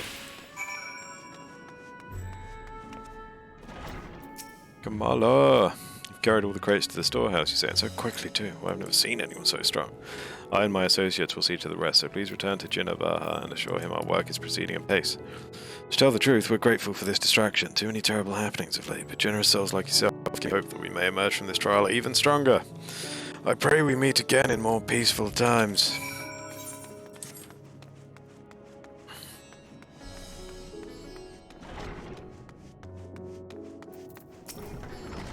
Jinnabaha. Done as I asked, have you? If Kamala is satisfied with your work, then so am I. You've done us a great favor, traveler. Ooh. Ooh. I, too, have delivered the instruments and apparatus entrusted to me. You both have my thanks. With our wares safely stored away, we will not lose any more to those fiends. I take it that your establishment did not escape the attack unscathed. We did not. Thankfully, most of our workers had already left for the day, but those of us still here saw it all. We looked to the burning skies in confusion, and then, before we could even begin to make sense of it, a hideous creature burst through the doors, shrieking. We ran for our lives, but one of my colleagues was not so fortunate. He cried out a scream of such agony, such terror, and in the next instant he, too, sprouted fearsome claws. The sight of it caused another fellow to panic, and then he too transformed.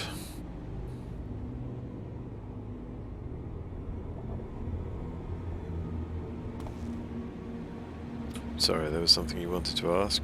Indeed, you knew the merchant Kalzal, did you not? I believe he had some dealings with your establishment. Kalzal, I know him well. Arranged for his consortium to deliver a large shipment of fabrics, but in the end we received a better offer and had to turn him down. I understand his business is struggling, but so is ours.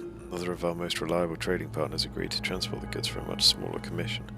We'd have been fools to refuse. I felt terrible for withdrawing the offer, but you must understand, we simply had no choice. We got no choice. He tried to put on a brave face when I delivered the news. Dejection and despair were plain as day. He said he'd discuss it with his associates, but I could tell he had all but given up hope.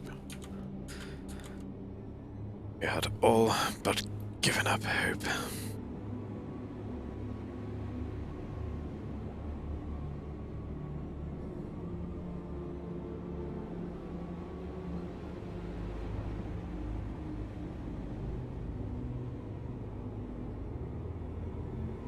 Bear with. Bear with.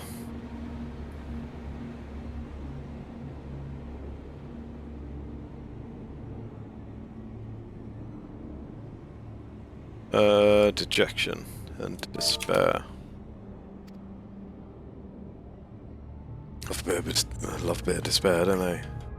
Remember what we saw in Venice Party, yes? Soldiers and jungle dwellers pushed to the very brink, turning into beasts one after the next. It would seem the same phenomenon occurred here. The poor craftsmen attacked by the fiends, as well as those that witnessed it, all undergoing the change. I suspect that everything began with Kalzal. By all accounts, it was he who suffered from the most profound and piercing despair. Wait, could that be it? That such intense emotions were what triggered his transformation? I won't just go around telling people not to panic. Much remains unclear, but I believe we are drawing closer to an answer. At any rate, we must discuss our findings with the others. Completo. Megadutva, was it? Oh. For our Hartir is eager to share all you have learned with your companions. We were to reconvene with the others in front of Megaduta, were we not? They should be just outside. With any luck, they will have already returned from their own investigations. My friend, we must take our leave. I pray that your establishment is spared further tragedy, but remember, your lives are far more precious than any wares. If you are ordered to do so without hesitation. Indeed, I thank you for your concern. I pray you do take care as well. Oi. Oh my god, he's fucked off of his own accord. Right, what's the time check? Because I want to... Oh my god, they were all 1926 for a second there. Wow.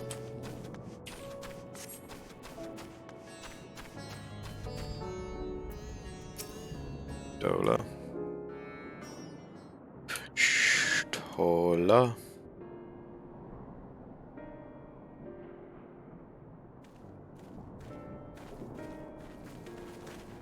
There you are. You've spoken with the survivors.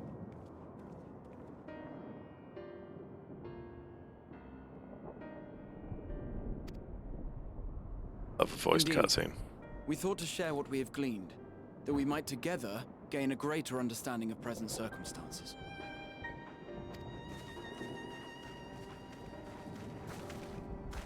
Fortuitous timing.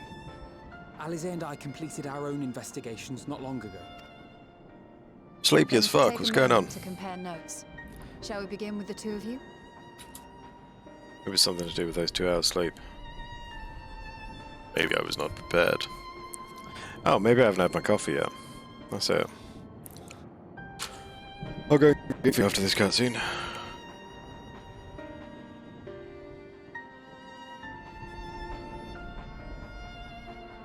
I'm sure the fact that I was up for 24 hours and then slept for 2 really doesn't help. In the days preceding his untimely end. He was indeed, Alfie. He was indeed. The tales we heard were much the same. The first victims to be changed into blasphemies were all overcome with anguish of one manner or another.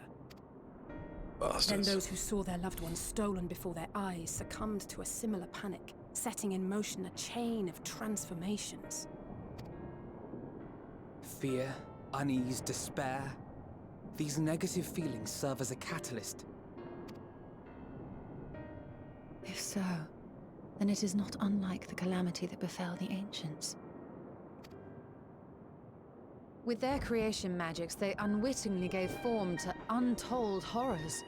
Had they simply lost control, surely it would have manifested in many forms, not all of them monstrous. Yet somehow, this phenomenon is triggered solely by the darkness in their hearts, a common thread with what we now witness.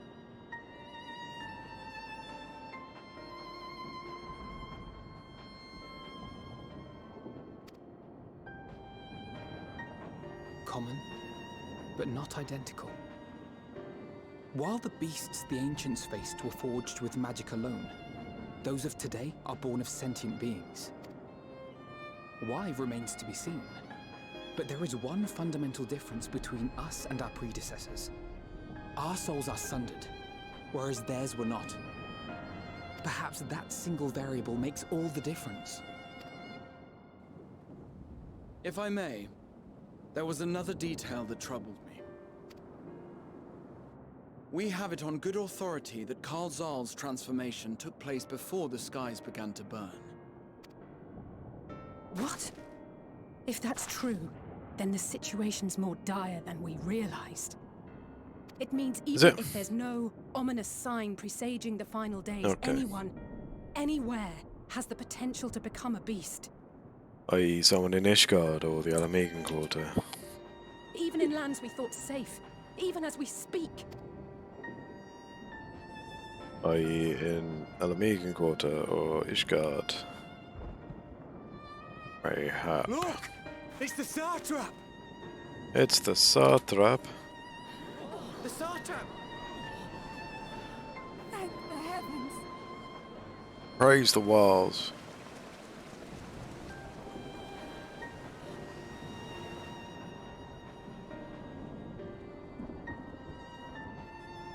My countrymen, I am relieved and heartened to see you strong and safe. While the danger has not yet passed, far from it, allow me to assure you that the beasts that raged within the city walls have been exterminated to the last. Outside this sanctuary, the brave men and women of the Radiant Host and our dragon ally continue to battle our unholy foes. I pray these tidings put your minds at ease and help you calm your hearts. Have faith that we shall soon conquer this terrible trial. Your Excellency, Is there any word from Palaka's stand? My grandson was bound for there yesterday, and I worry for his life. We are still awaiting a report, but I promise you, as soon as I have aught to share... Your Excellency, I bring grave news. You are? I'm Matya of Akyali, a humble fisherman. Matya! Ah, I remember you from our first visit. Yeah, now's not the time for reminiscing, Thread. He's got news. Shut up, Thancred. But no, that can wait. Exactly. Shut up, When the skies Thancred. turned red, I set off for Palaka's stand, fearing for the safety of a friend. But as I drew near the village, I saw dreadful beasts all about. No, not Palaka's stand. Gods have mercy! Your Excellency! Save my grandson, I beg of you! We will spare no effort to save all we can, but you must remain calm. Calm? You tell me to be calm? You saw those beasts? They tore our bravest warriors limb from limb! What if we are too late, huh? They catch him, sink their fangs into him? Oh god.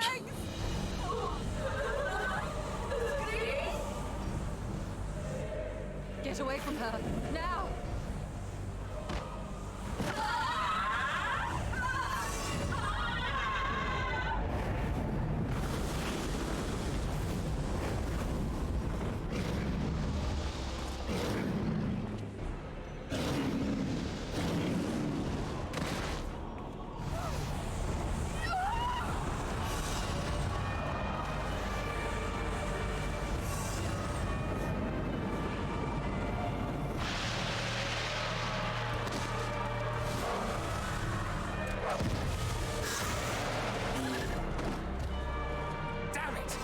We've got to kill them before it spreads. We'll handle this. See the townspeople to safety.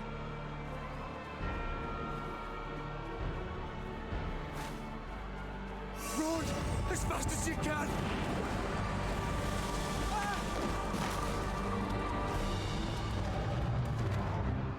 Now look at this one. It's all horn.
Fucking hell.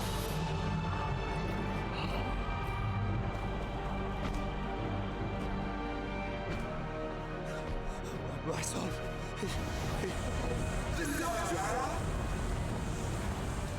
Enough! You must run. For their sake and your own.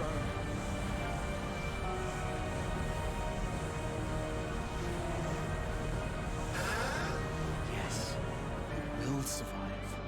We must.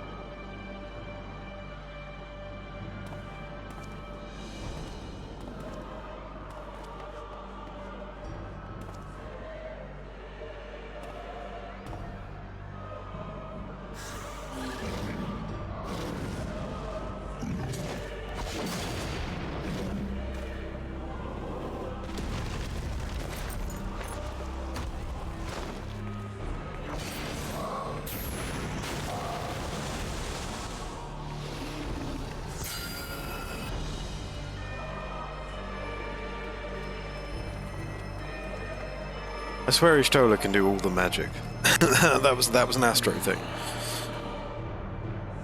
I've seen her doing black mage stuff. She's got white mage stuff. She can do Astro things.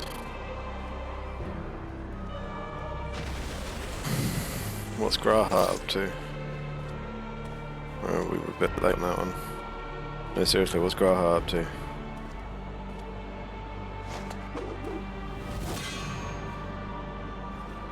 And what happens if one of our number turned to despair? My friends, And what? fear not. Then what? For we will defeat these abominations. Thoroughly magic. Brave men and women of the Radiant Host, lend your Stola and Thancred your aid. Let not a single beast escape. The rest of you, flee this place. Carry the wounded if you must. Head indoors or underground.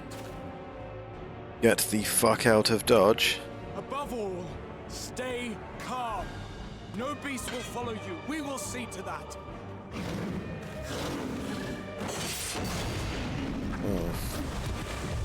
Alphino! Alice! Leave the city to us and make for Palaka's stand at once! What am I doing? Matsya, show my friends to the village. I promise Okay. you, they're No? more capable than the host's finest. Right. Go with them, will you? Okay, I'm going to Pelikas. We will save these people. As many as we can.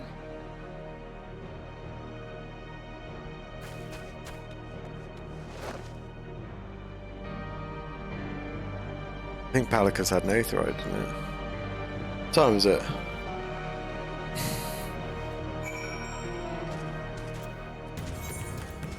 Pelikas is there, yeah? We must save Pelikas' stand, whatever it takes. Matsya, it pains me to put you into harm's way, but I would ask your aid as well. Of course. The stand is not far, just down the hill, but as I told His Excellency before, the path is blocked by terrible creatures. I had no choice but to turn back. Okay, this is what we shall do. Shara, I ask that you take the lead and dispatch any beast you encounter. Alice and I will keep Matsya hidden amongst the trees and follow when the path is clear. Let's fucking go! There's no telling what dangers await us. Keep your eyes peeled.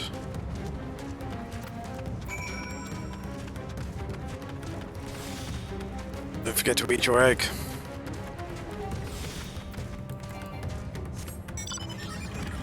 Let's go, Qua. Oh, I wonder what's going to spawn here. Oh, hello over there. Oops. Oh, I didn't see. I didn't see expansion properly because I was doing other things. Oh shit, he does that boss move. And Quay was having none of it, just fucking stunned him instead.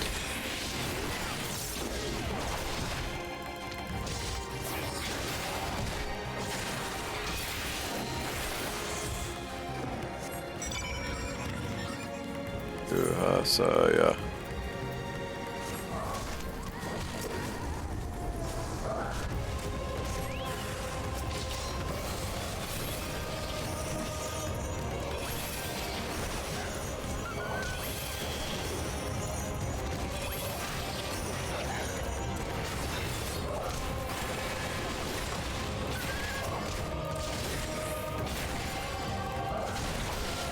Alright, okay, let's see what this does, shall we?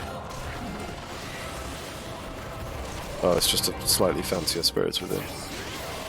And very slight, unfortunately. Let's fucking go!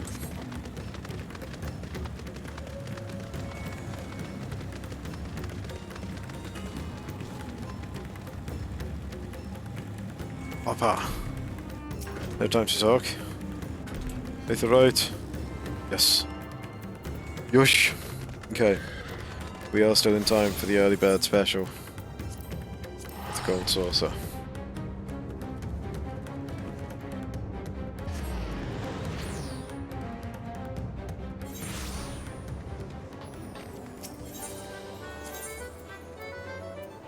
Back to potboard. Give me my money.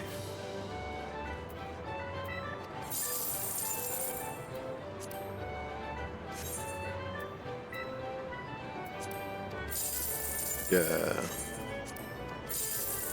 Okay. Okay.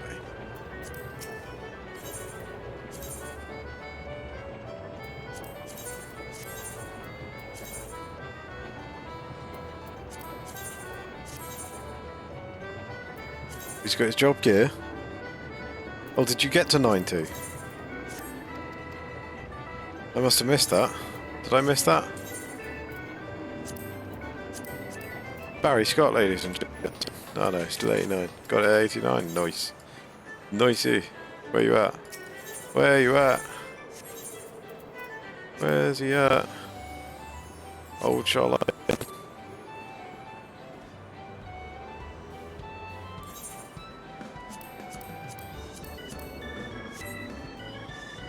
Why is my mouse gone fucky? Thank you. Okay. You're at the Bald Annex. I'm on my way.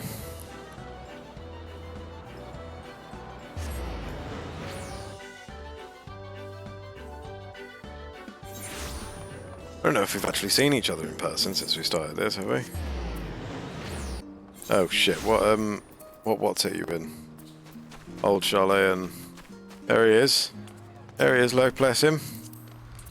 With his droopy hat. Oh no, that's an eye thing. I thought the hat drooping over the front. Oh, the hat's rather droopy of its own accord anyway. What's that? Oh, it sinks. Okay, that's cool. That's cool. Looks alright that. I'm level 560 as well. Whoa. Look at him. Look at him go. Barry Scott, ladies and gentlemen. My rings are better than yours though, aren't they? What rings you got, bitch?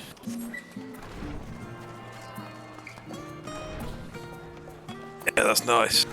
That is nice. And I'm, you know, now that you're pretty much done, I can actually start catching up. Ugh. Oh, I was going to go and get coffee after that cutscene earlier, wasn't I? So I'm going to go and do that. And you have free reign. Yeah, I know, the Crypt Lurker one's from the old expansion. I know that. I'm just saying, mine's been replaced, and yours is not. But I've got a Crypt Lurker one from... Yeah, you've got one from the one I just did, the 85 one I just did. Something from 89. But yeah, much to look forward to there.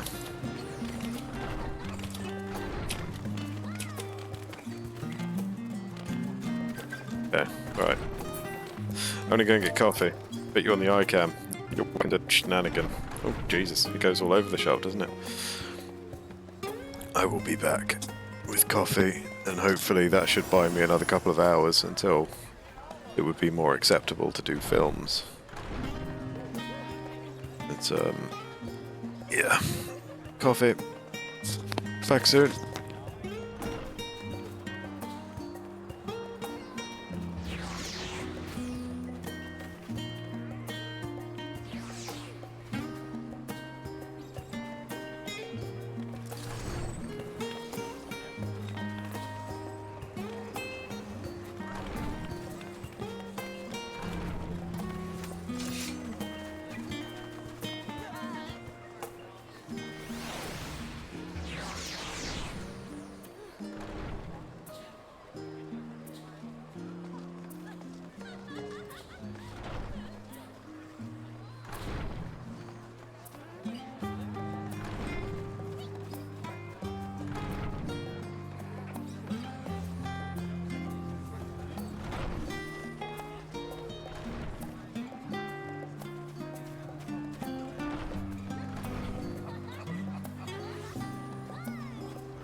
Did you just say Tesco vodka hasn't moved? Is that the one you found earlier? Alice, Palaka stand. Oh my god, Barry slapped me. Oh no. Right. Next to me, ah shit. I don't have names showing, so I don't see this shit. And this is fucking why. I mean, look at, like, can you imagine? I don't even need to ask to imagine. You've probably seen it yourself. There's too many names about. Too many people's names. Too many people have names, Barry. I'm choppy. Shit. I mean, everything looks okay on my end. Is the wall choppy? Was it choppy during the war? What is going on?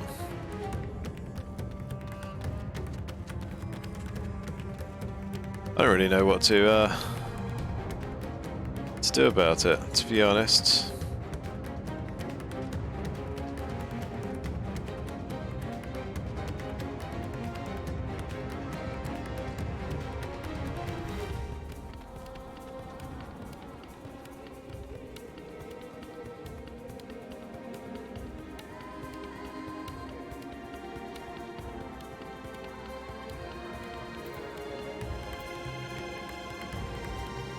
I'll fuck Chrome off for now. What else have I got open?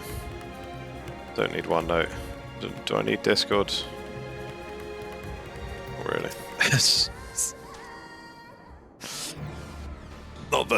Not that I can. I would think for a second that Chrome is actually stressing this computer. It cannot be, but you know.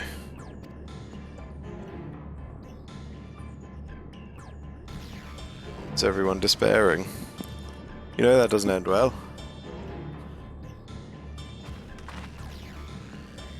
We must heal those we can and quickly. I see no beasts, but stay on your guard.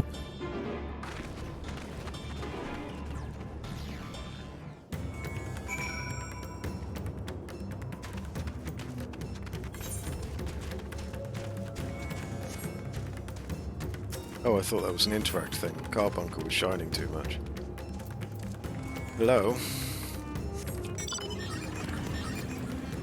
Exhausted here. Though the villager's injuries do not appear to be life-threatening, he does not respond to your efforts. His breathing grows more ragged and shallow. His vacant eyes are those of a man who has lost the will to live. Even if I wake, the nightmare goes on. No, leave me to sleep. Call out, but the man does not respond. Oh, I thought he was gonna turn. More here's collapsed here. The cooling body has already begun to stiffen. The massive wound suggests the villager was gored by a terrible beast. Horizontal here. The villager has no pulse, nor do they appear to be breathing. I'm doing a shit job of saving them. I don't know why you've given me a 3 out of 4 for this display. Frightened Oda. You I can sort out, surely. Oh no, have you come to help us? Too late, my family, my friends. Oh, I was so ready to fucking slaughter him, to be honest. Alfie! Are these the only villagers who survived? I can only hope others managed to flee, but if the rest have been turned to beasts by the 12. Let us do what we can to see that the damage spreads no further. And no matter what comes, we must keep our spirit high, lest we ourselves suffer a similar fate.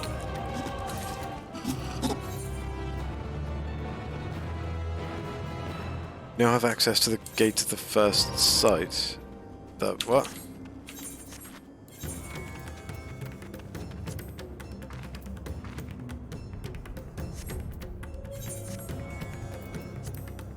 Now have Aethernet access to the gate of first sight, Thavnir.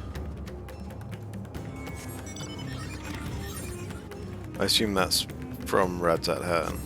I don't know. Have I stopped the thing? Yeah, the other computer's off, I think. Yeah. I can't even find the computer. It's turned off. The thing is non-functional. Just trying to think of things. Yeah. Why is it still happening? Am I still choppy?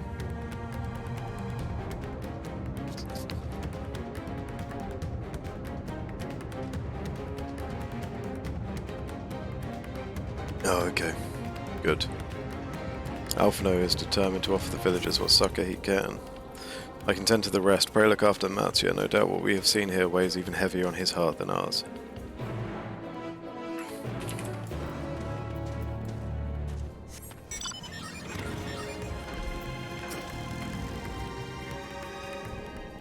I feel like it must be Nvidia.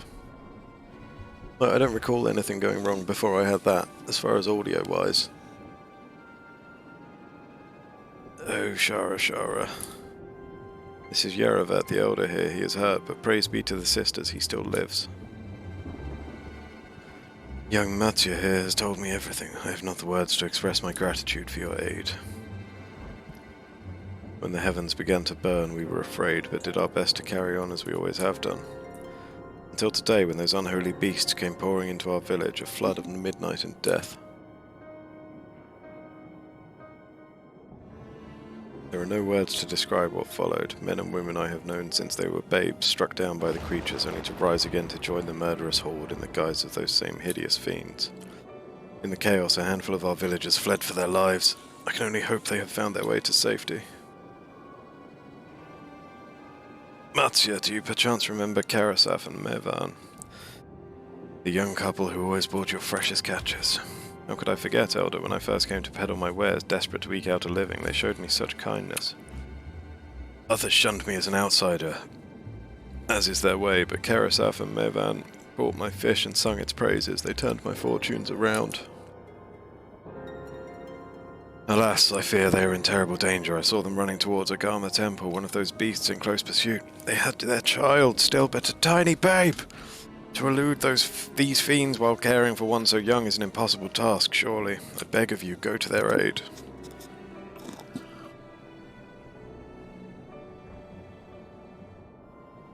Well, Mats, you can't do shit, but that's where I come in. I want to help them, yet I am but a fisherman. I cannot face beasts on my own. Will you come with me? Of course I will, buddy. Of course I will.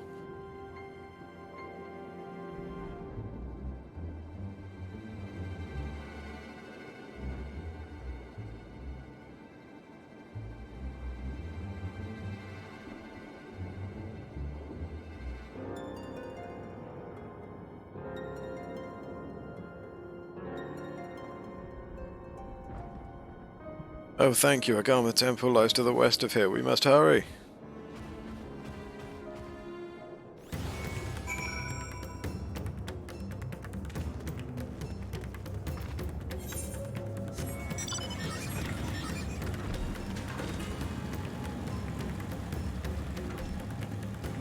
Let's go.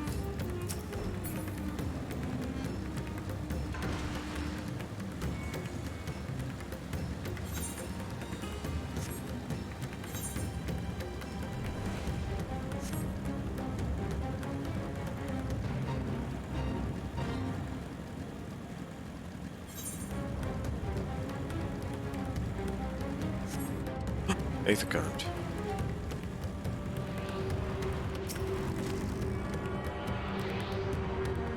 Just chilling in the middle of a puddle.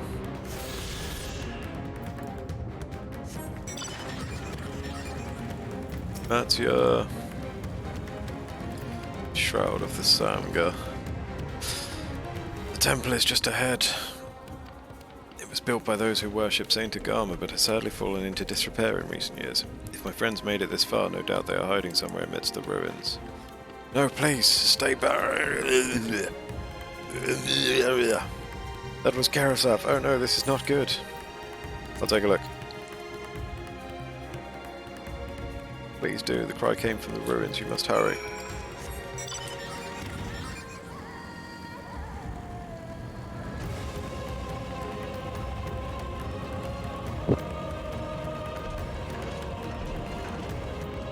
Jesus Christ. Hello, boys.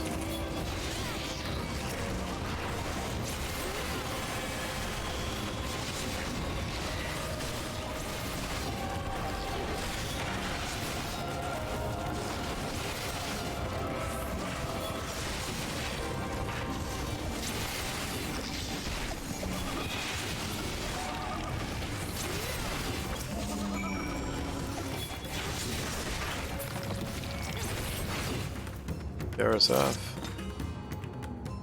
Are you okay?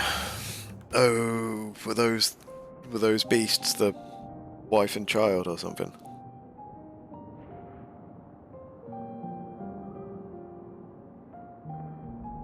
Though I doubt a baby would turn into a full-sized demon creature.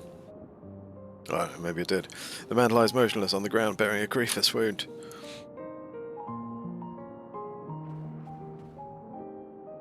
I'm sorry, Shara. I tried to stay behind, but I couldn't. Don't you succumb to despair, Mattia. Can't do this without you, buddy. No, it cannot be. Is someone... anyone... My arms so heavy, and my legs. I cannot feel my legs. My wife fled with our daughter. I need to find them. I need to be with them.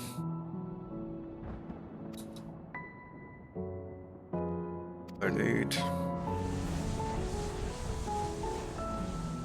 Karasaf. No, Karasaf, you must stay strong.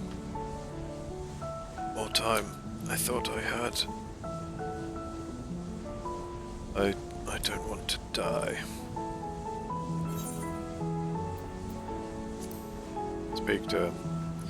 Talk to me. Terry Tips, talk to me.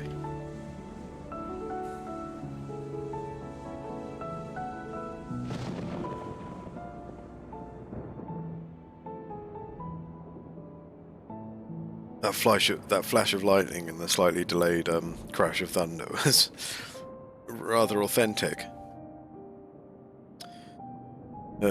Thank you. Please, find them.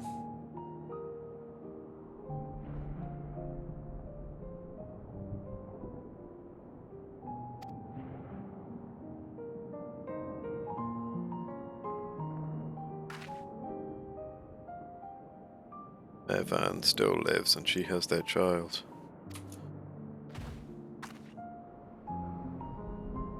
We must search the jungle between here and Palaka's stand. There is nowhere else she could have gone, I think.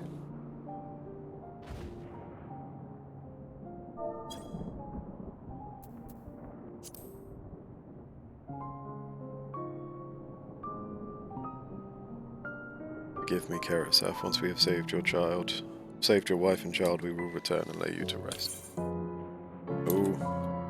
Oh!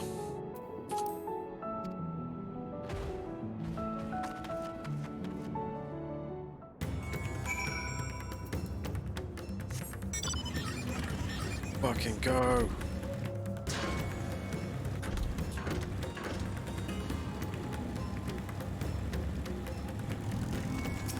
That we might live.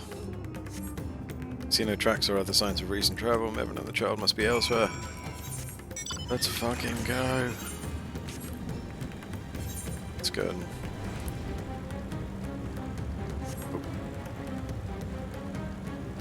Okay.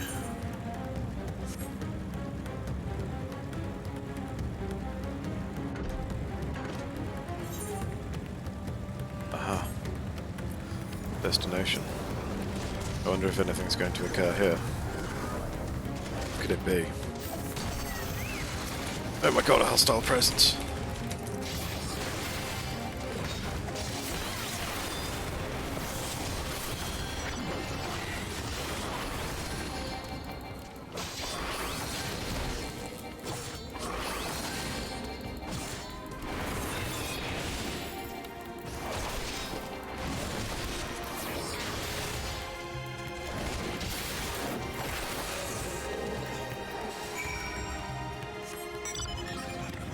Oh man, I haven't really got anything else interesting until 90 now. Well, the heal on Divine Veil has me curious. Like if it's just a straight up heal. Well, I think less that and more if it's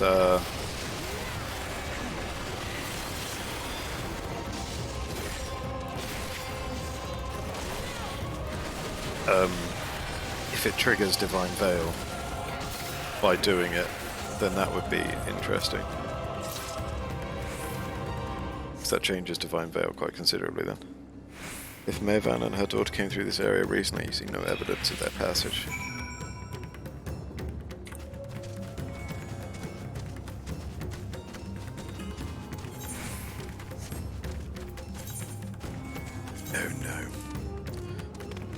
supposed to be around here somewhere, are they? Oh, we got bear traps. Did you see any sign of them? I found nothing.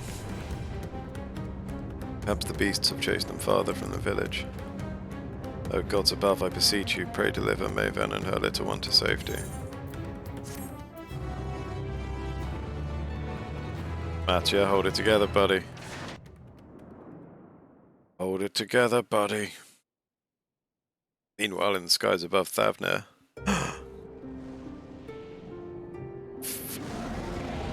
what's his name? Fred.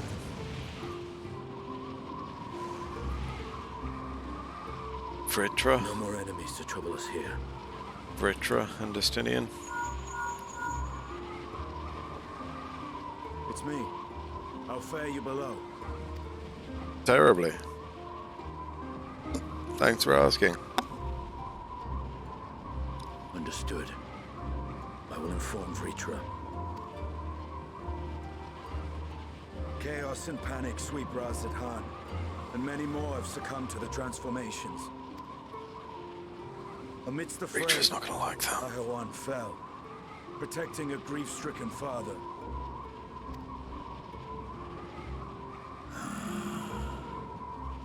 Ooh, Vritra's not gonna like that at all. Alongside your radiant host to secure the capital. Beasts have been sighted in Palakistan as well. We have divided our forces in hopes of quelling the threat there. Of small solace is that we now know what triggers the transformation, as my companions tell it.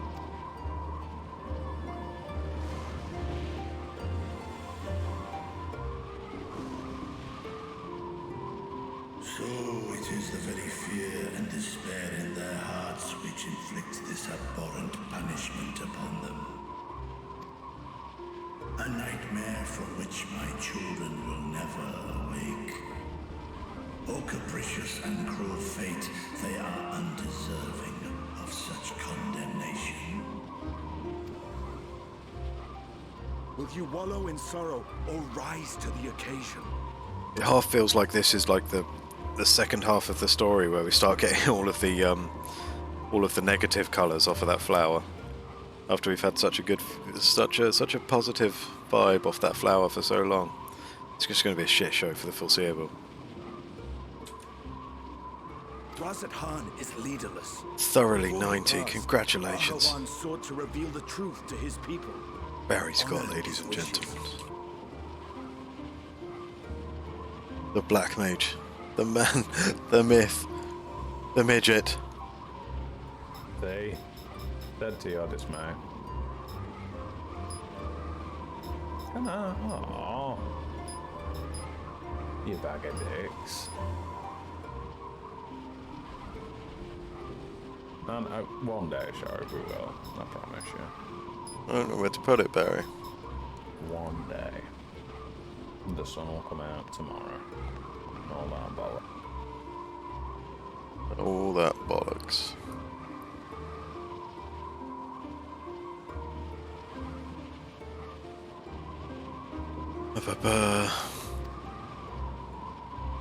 To what end? To breed a new conflict between dragon and man. These claws could reduce thee to shreds with a touch. These jaws crush thy bones to dust. Don't threaten the Destinian. Proxy could I walk with my children. Without him, I am a bringer of fear, no different from the beasts which beleaguer them. Now I can't speak for all of them, but I feel like having a dragon in our midst on our side would probably be quite a bolstering thing to see. Perhaps so. Only in death were Hraesvelgr and Shiva united. Indeed, whenever man and dragon have come together, death has ever been the inevitable result. It was our fear of your kind that sparked a nigh-endless war. Fear and hate of which Nidhogg drank deep as he laid waste to my homeland. And in turn, I took my revenge on his brood. Blood for blood, pain for pain. I thought nothing of theirs, only of mine. Were the chasm between us too vast and too deep, Hraesvelgr would not have borne his sail to battle and our rescue. They're talking about things I've forgotten. A mortal champion with one of his eyes, and the Dragonsong War would still rage on. And I would still wage a never-ending war of violence and vengeance. The future of our star be damned.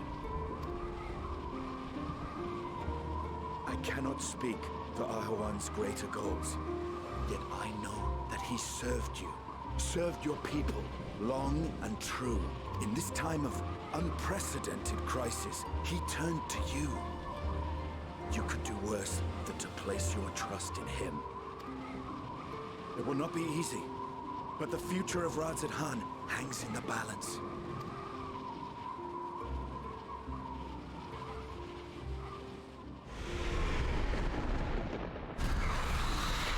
We have company.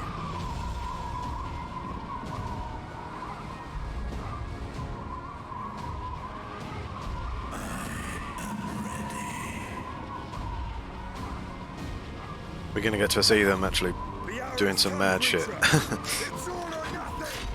Or is it just a dramatic pose, a roar? See you later. Yep, fade to black, for fuck's sake. Let me see the dragons doing cool shit, please. Matsya, pick your head up, buddy. Matsya cannot help but fear the worst.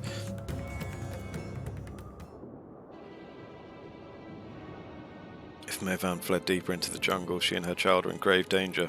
Whatever are we to do? Gods have mercy. You must try to stay calm, Matsya.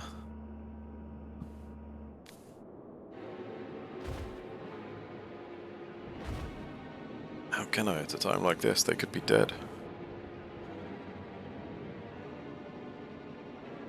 So if I allow myself to be overcome by this fear, I too might become a beast. I'm not sure I understand, but I will do my best. Surely that's just going to make them shit themselves that much quicker. I've seen to the wounded. How did the two of you fare? Did you find your friends? We found one. Too soon? Too soon.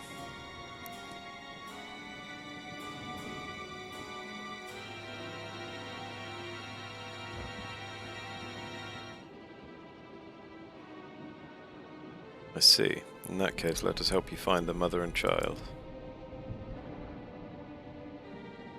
Before we leave, we must ensure the village will be safe in our absence. Alice and I will patrol the area and search for more beasts.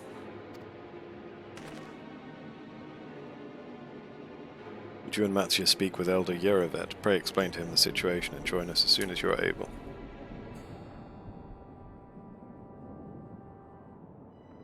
We will save Mevan and her child. We can do that much for Karasaf.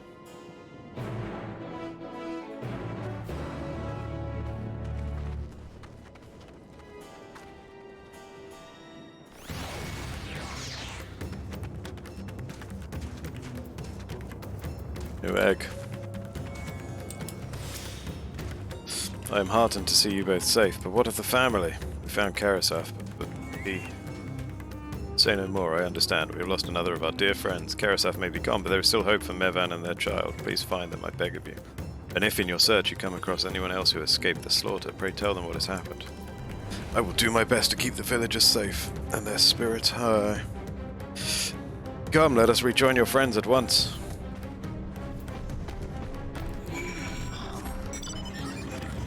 Wait. Okay.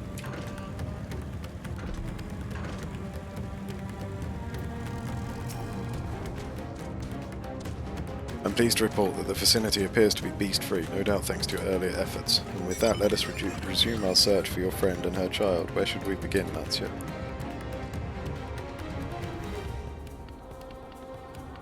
If we follow Xiroda south, we will arrive at Purusa, a temple. It is a sacred place where people go to commune with the divinities. It's possible that Mevan sought shelter there and perhaps other villagers as well. Then it's settled. Matsya, stay close to me, alright? You two take the lead. Keep an eye out for beasts and anyone in need of help. Very well. We make for Purusa as quickly as we are able. With me. With me. Let's fucking go.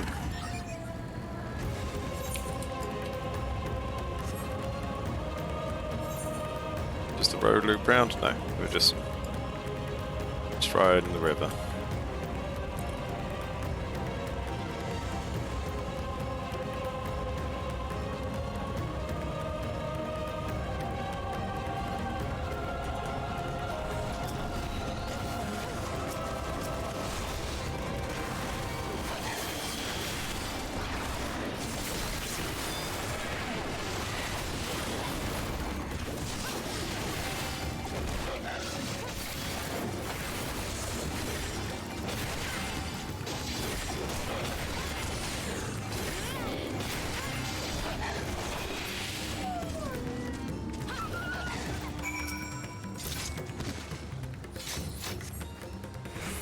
Thank you, I thought I was done for. Evan, she's a friend of mine too, but I have not seen her. She must still be out there somewhere trying to avoid the beasts. And with her child, gods. Worry not for me, I can make my way back to the village on my own.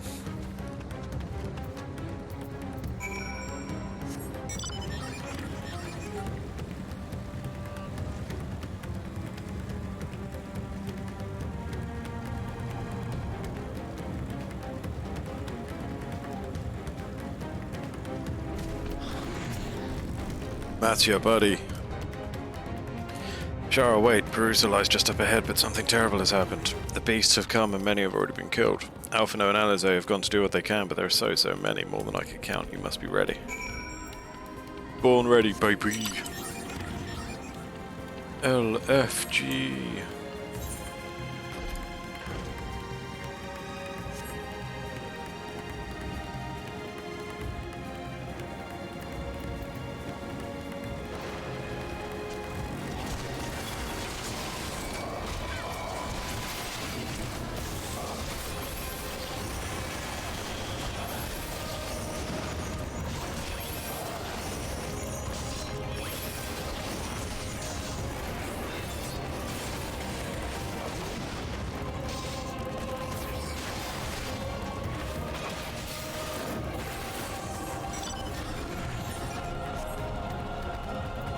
Free. Okay.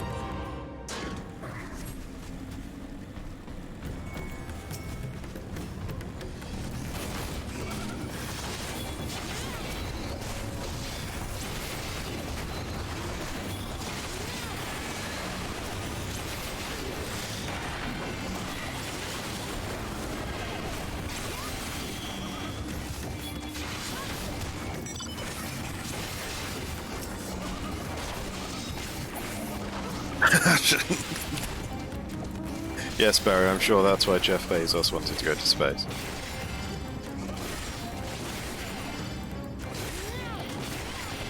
Oh wow, fuck me for helping the other guys out.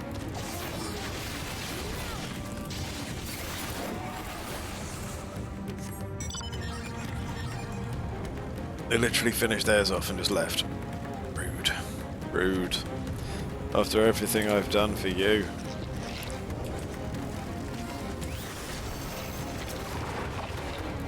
No, come on. If you're gonna be like that.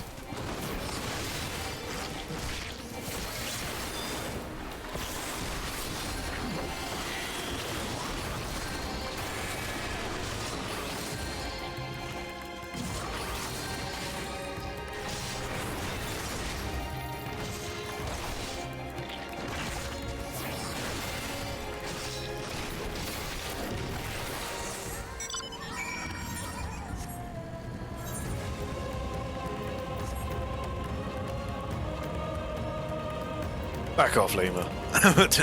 I'm watching you, you piece of shit.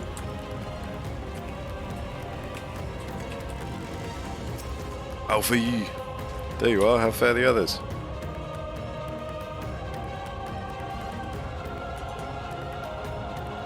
I see. You've seen to all the beasts in sight. In that case, let's have everyone gather in front of the temple.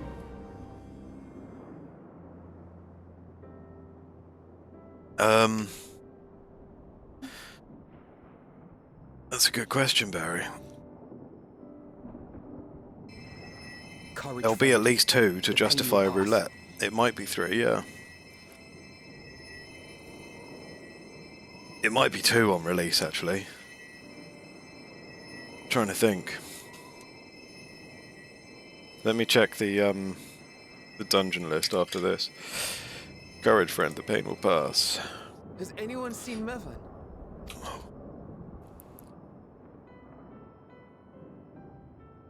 Where could she be? Do me a favour and list the first 3 Shadowbringers dungeons at 80. Yeah, 80. We've dealt with all the blasphemies, and made certain no villagers are still in hiding. Good work. We've otherwise tended to the wounded as best we can. What will become of us? Help is on the way, surely. We may have to abandon our homes now, but we will return someday. But it's the spirit. Where can we go? Is anywhere even safe? Amarat the Twinning and Academia. In that order?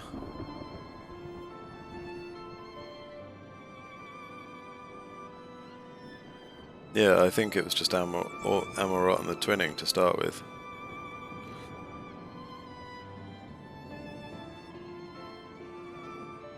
Academia feels like a later one, so it might only be 2.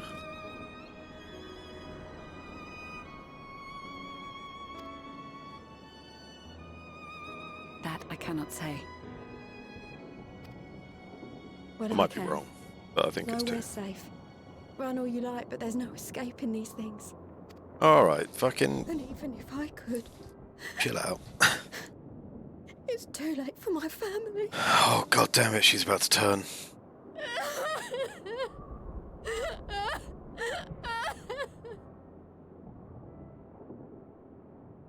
No? Okay. This isn't good. The more they dwell on the tragedy, the more likely we are to lose them too. Actually, no. I think you had done Academia. It was Anamnesis that we had to do, and I accidentally queued us for Academia. Unless you had been back before. Unless you'd done that separately. Academia feels like it's been around a long time.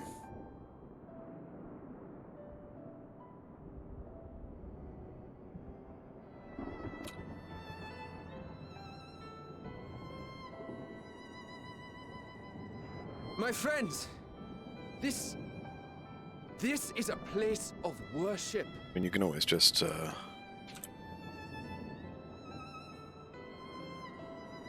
Final Fantasy 14 dungeons. There's 3. that's not what I was aiming for. I was aiming to look at the level 80 ones. Amarat the Twinning and Anida are all item level 430.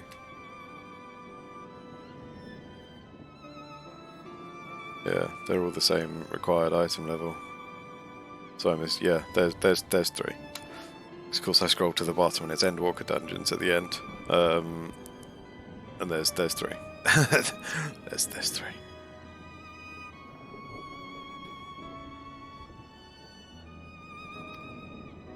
Should your heart quake with sadness, cast your mind to the heavens and remember. Remember the teachings of the old gods. Did they not implore us to stand fast when waves of sorrow break against our shores?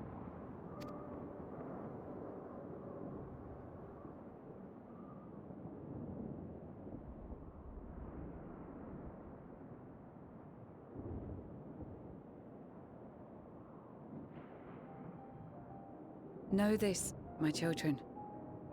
There is more ugliness than beauty in this world. To live is to suffer. To drink of calamity and drown in anguish. To toil and be tested, always and ever. 'Tis a perilous path you walk. Death lurks in the dark, and is the sole promise that awaits at journey's end. You will tremble with terror. You will weep tears of anger and despair.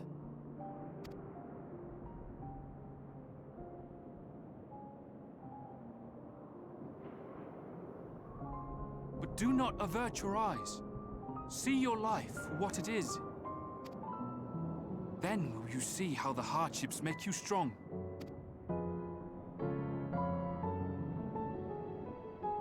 Every doubt reforged as scales for your armor. Every agony to temper your blade.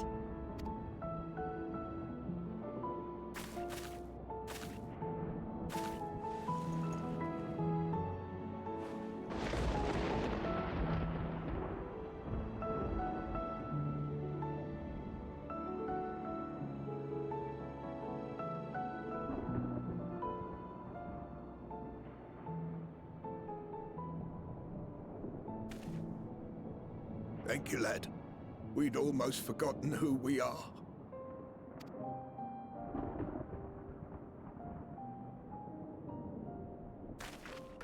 My undying gratitude to you as well, my friends. You were searching for Mevon, no? We must return home. I pray you help the boy find his friend. Gladly. We dispatched what beasts we could, but the roads are still dangerous. Stay together and go in safety.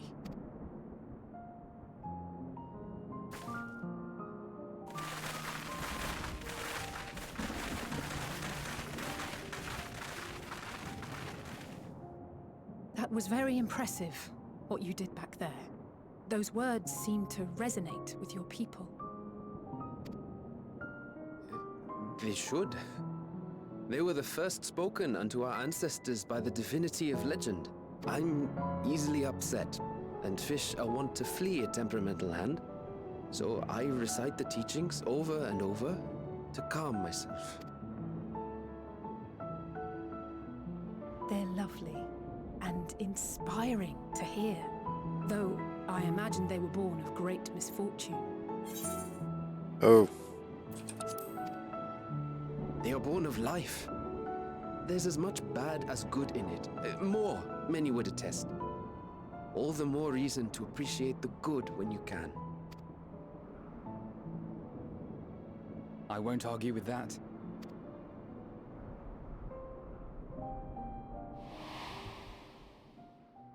In darkness, seek joy. Surrender not to sadness, and see beyond despair. Walk free, and bear the light for others to follow.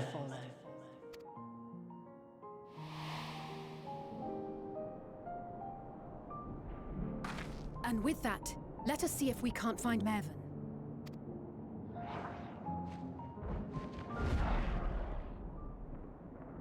Did you see? That beast was chasing someone.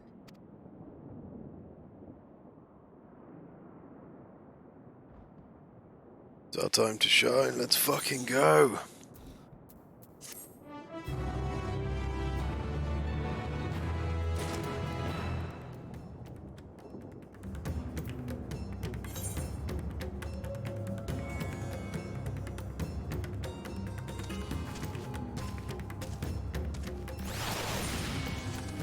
Alize is gazing out intently between the trees. Over there, my view was blocked by the trees, but I'm sure I saw someone being chased by a beast. Shara, go with Marcia and search along the river. Alphino and I will circle around from the south. Let's go, buddy.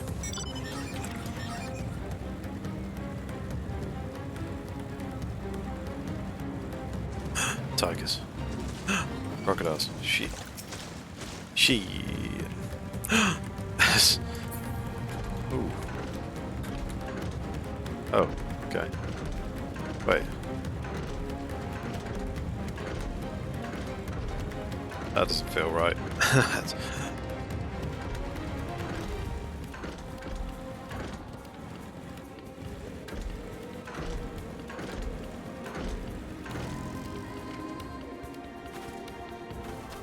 How the fuck? What the fuck is that? Rank A, I guess. Oh wait, no we can't. Surely not. Oh.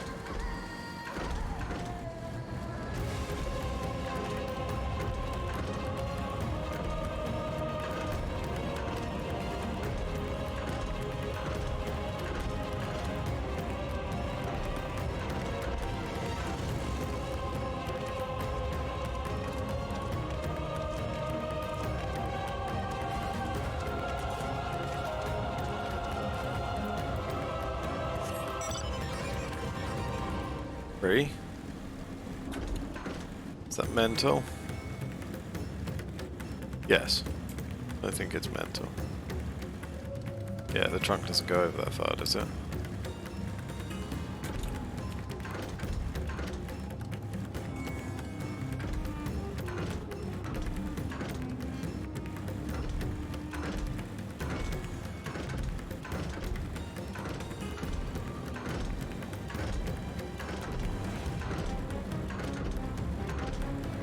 This doesn't feel like the right way to do it.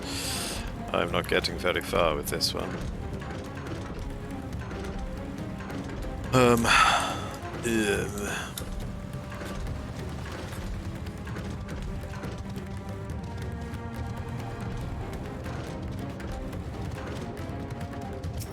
Show me how it's done.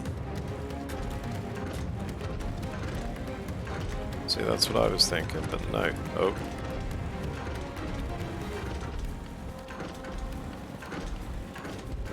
Got more people interested in it though. I swear to God, if one of you make it, I'll be furious.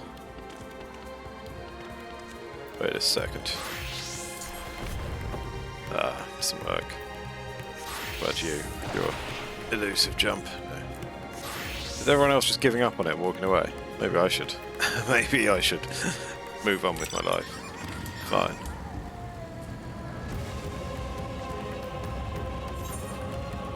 Wait a second. Where were the lions? Hello. Lions. Tiger. Hey, tiger.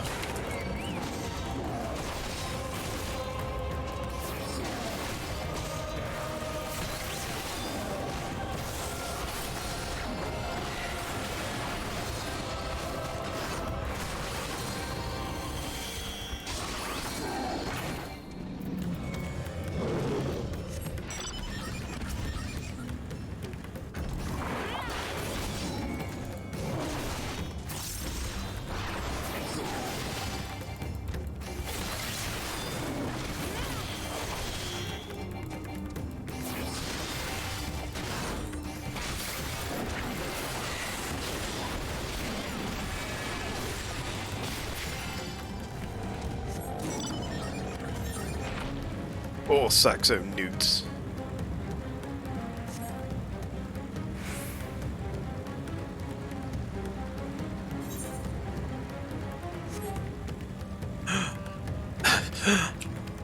My God. Hello.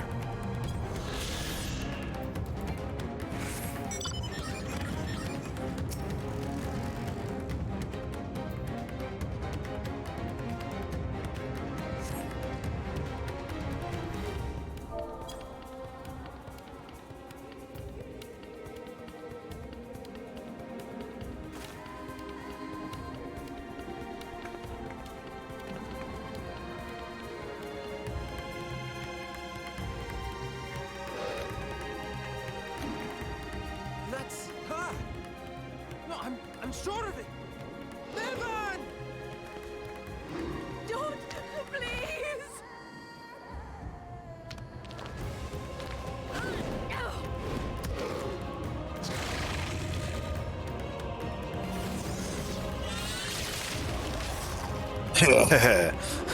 Fucking lasers.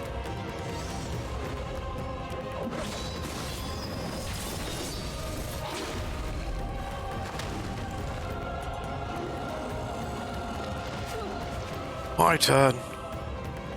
Right. It's my turn, right? Why is it still chasing her? Ali. No! God have mercy! I forgot I can swim.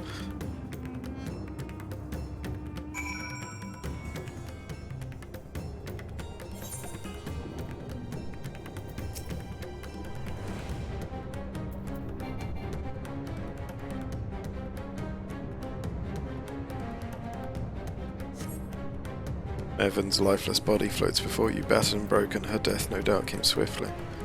Her infant daughter, however, is nowhere to be seen.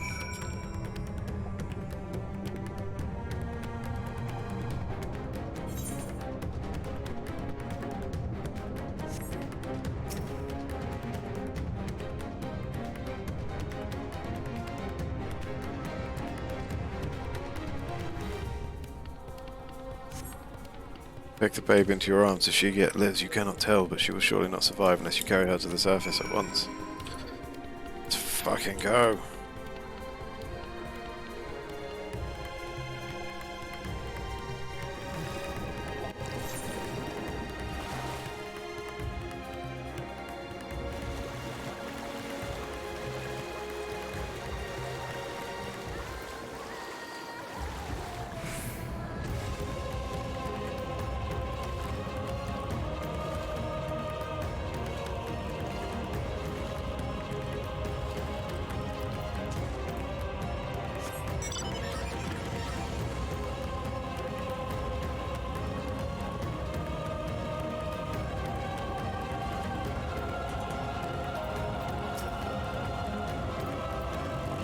Sorry, Mervyn. Oh, sure, now you guys can get it. Did you find Mervyn and the child? You shake your head. We have a child. Damn it all. You have the child? Let me see her.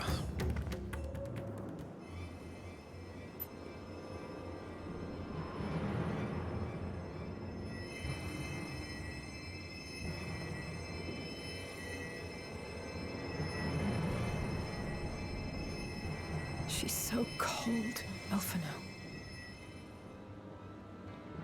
The child is alert, and I see no wounds, and yet she grows weaker. My spells can do no more.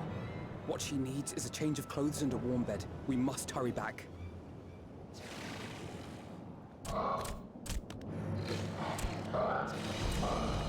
Not now! Matsia, take the child.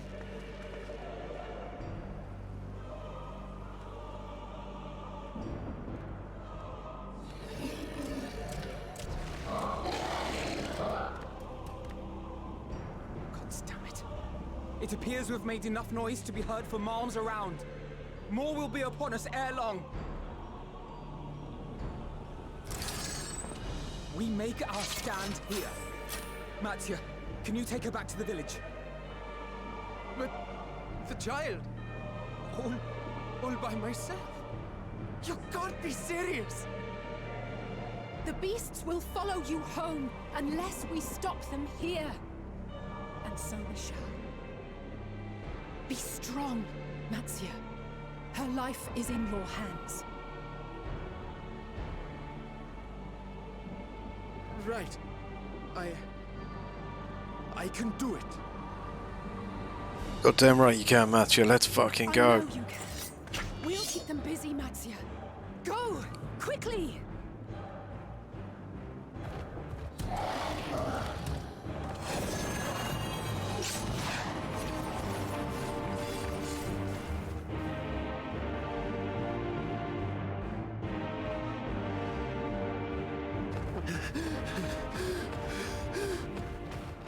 Steady.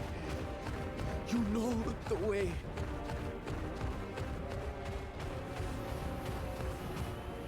No. No. Not you too.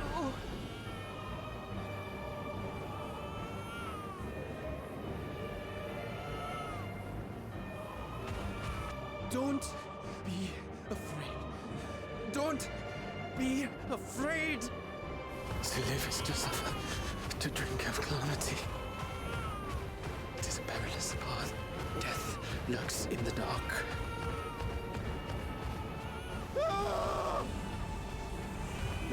No! I'm not afraid! I'm not afraid!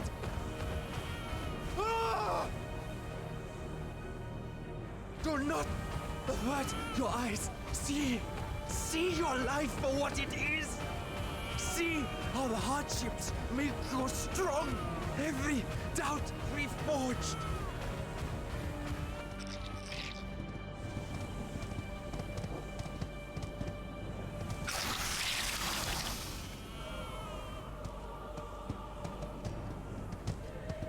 Every agony. It's time for a random hero moment. Estonian? Yeah. Yeah.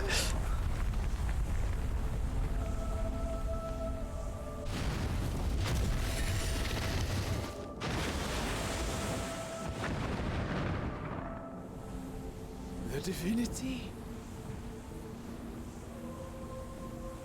Nay, but one who would deliver thee just the same.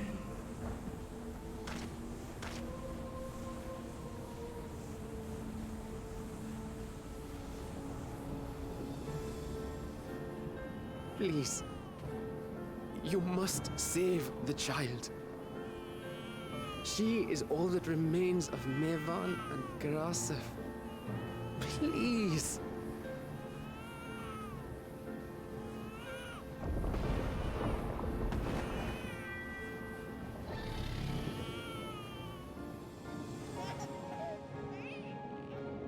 Well, well. Seems the babe's taken a liking to you. Ew, just sniff it. Thou art strong, little one. Let us convey thee to thy home.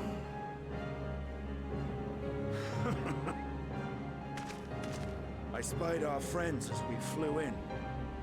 They appeared to be holding their own against the Horde.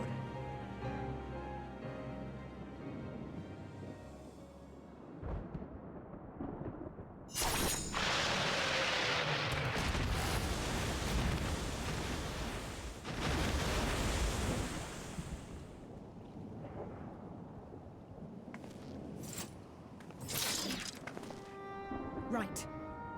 That's the last of them. We should hurry and find Matsia.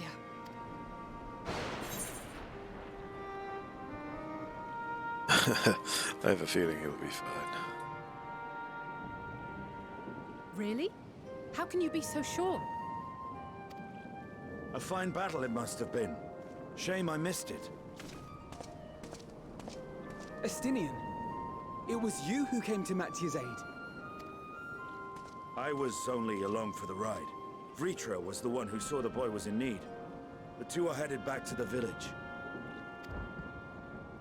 Where the worm will honor Ahiwan's wishes and finally reveal himself to his people. Perhaps so. Will you go and join them? There's something I need to do first. Mervyn gave her life so that her child might live. She deserves better than to be left to drift alone. She deserves to be laid to rest beside her husband at least. Will you help me?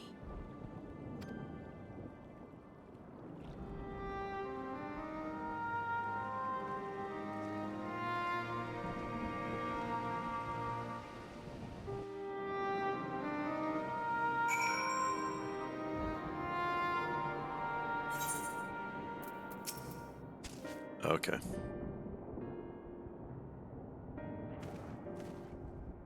We have done what we can. 'Tis for the villagers of Palakistan to perform the funeral rites. If nothing else, Mevan and Karasef died as they lived, as themselves and not as beasts. Their souls will find peace in the ethereal sea.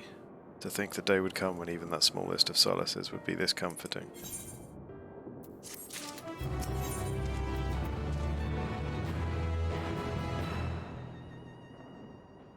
Crafting food. Yeah. Estinian stands in silence, a grim expression on his face. You are ready then? In that case, let's head to Palakistan. No doubt Vritra is waiting for us.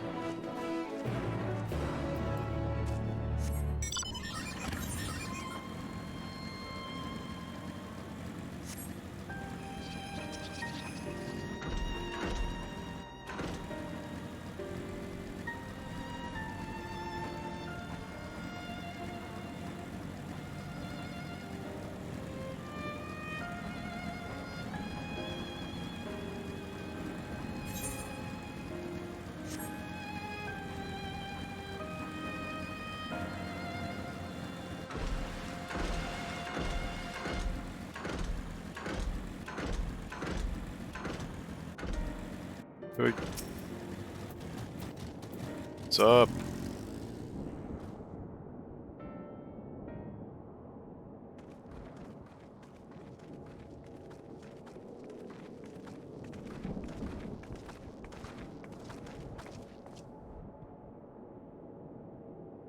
Rest easy, for all is well here. Young Mattia returned with the babe safe in his arms. Owing to a warm bed, the girl hath already begun to regain her strength.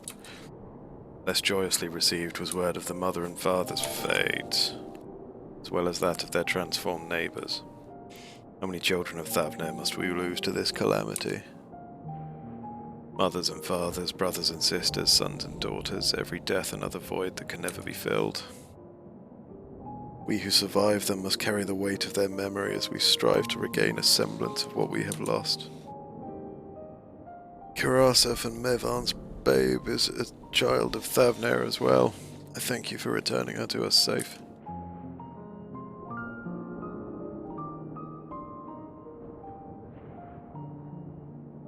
O most great and merciful worm, I have not the words to express my gratitude. They say that were it not for you, brave Mattia and the child would have been lost to us forever. Long had I heard the rumours that a mighty dragon had forged a pact of friendship with the satrap, but never would I have expected such a kind and gentle soul. Truth in part, but not in whole.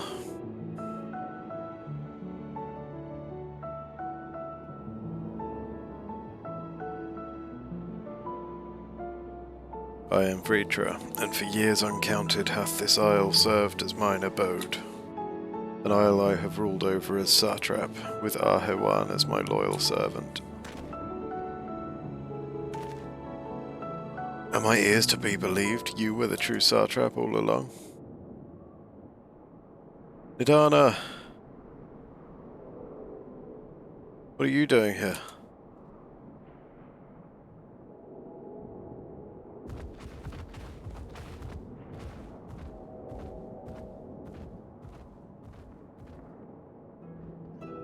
I heard from the Radiant that you had gone to help the people of Palaka stand in their time of need, so I and several of my colleagues from the Great Work came to offer our services. The alchemists have already brewed up some potions for Mevan's daughter. But enough about us. You and your role are the far greater enigma. If you were the true satrap all along, could it be that young Varshan was created to serve as your emissary? Thou didst suspect the boy was but a simulacrum. A rumour has circulated for many years around the High Crucible that our most skilled alchemists were once commissioned by the satrap's family in secret to fashion a mammoth indistinguishable from a living boy. Looking at Varshan with that knowledge, I simply put two and two together. I was not alone in drawing this conclusion, but like me, they no doubt recognized that the satrap was using the simulacrum to work more closely with his people and decided not to press the issue. I had always assumed one of Arhewan's associates was manipulating it from afar, though the truth is indeed far more surprising. It is an honor to meet you in the flesh, Master Vritra. Pray allow me to express my gratitude. If you had not believed in and given unto us your scales, I do not know where we would be. Thank you from the bottom of my heart.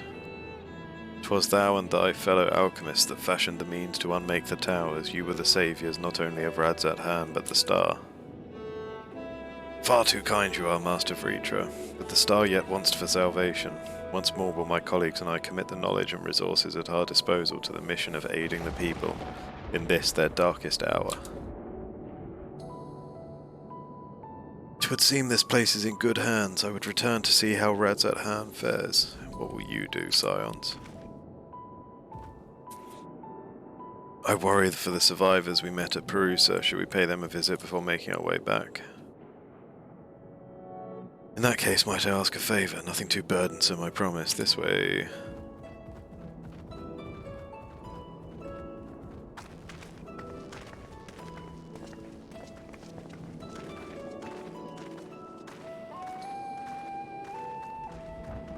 There aren't any, if you're here, Barry, there aren't any, weekly tomes yet, are they? Aphorism, you can't get them this week, can you? Like, there's no cap. You can't actually acquire them. Oh no, Aphorism will be the one that you can acquire infinitely. The other one hasn't even been released yet, I assume. That's the old Darklight currency, basically. Needs to simmer just a bit longer, I'd say. In the meantime, I was hoping I might ask you a few questions. The red sky, these terrible beasts, what in the name of the sisters is happening here in Thavnir?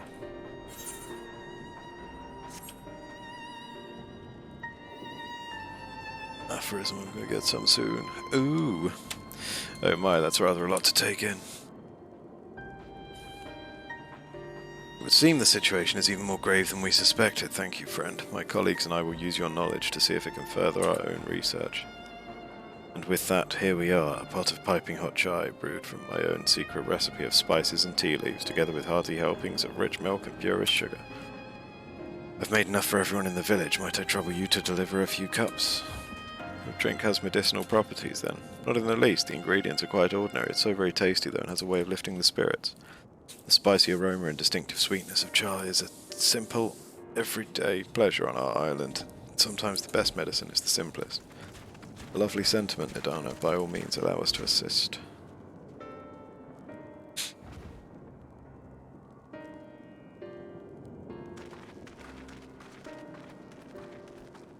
While you lot distribute hot beverages, I'll do a sweep for errant beasts to slay, a far less arduous task, no doubt. When you finish, look for me at the wakeful Tirana.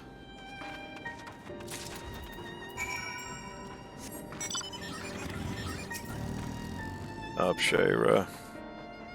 Look at them all lazing about, knowing full well the beast might strike again at any moment. Do they not realize their lives are in danger? Well, I, for one, intend to survive. I'm too young to die. Yes, I'll leave this island behind if I must. But where would I go? Is anywhere safe these days? A mug of piping hot chai brewed from aromatic tea leaves, flavored with Nidana's secret blend of herbs and spices, then mixed with rich milk.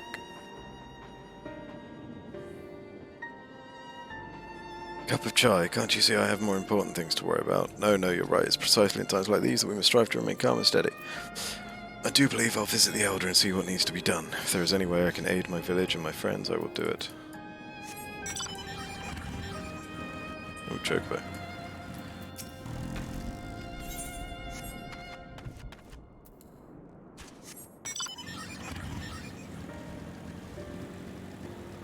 Oh, I see you.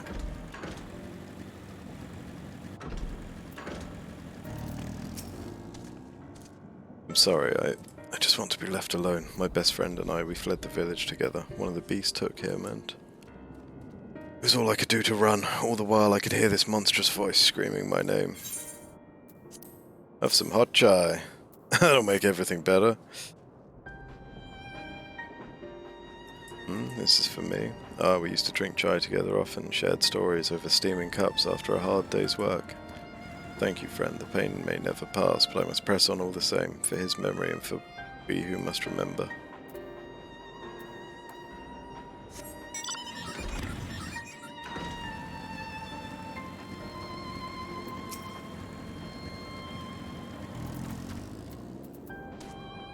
Wait, I know you. You were the one who saved us from those beasts back at the temple. Were it not for you, well, let's not even think about that. Times like this, we mustn't dwell on what might have been, but look to the future. What future awaits us? How can Radzat Han hope to recover from this? Most of my friends are gone and I don't know where to turn.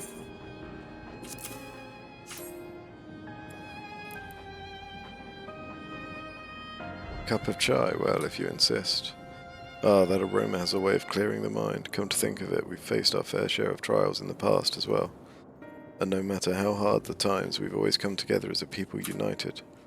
One day at a time, one step at a time. For that is all any of us can do. Yes, back to work once I finish this cup and cure. Sage. I'm assuming these are just going to be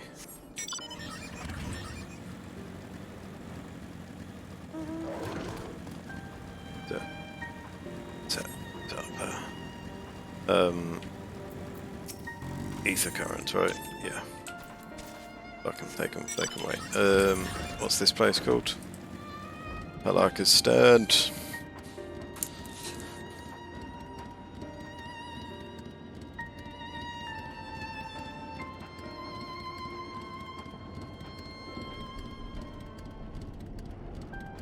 Just because they'll be like the priority for me to, if I need experience to catch up level-wise later. Thank you for delivering the chai, Shara. Did it help to lift the village's spirits? It is heartening to hear indeed. The final day has shown no signs of abating, but that is all the more reason that we must try to keep our composure.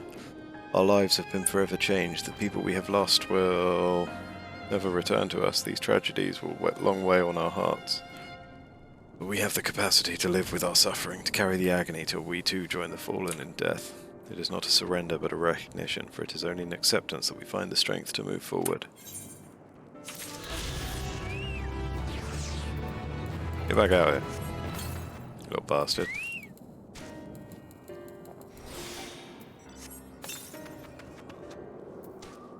Oh yeah, you know what I was thinking of sorting out? Was all this nonsense.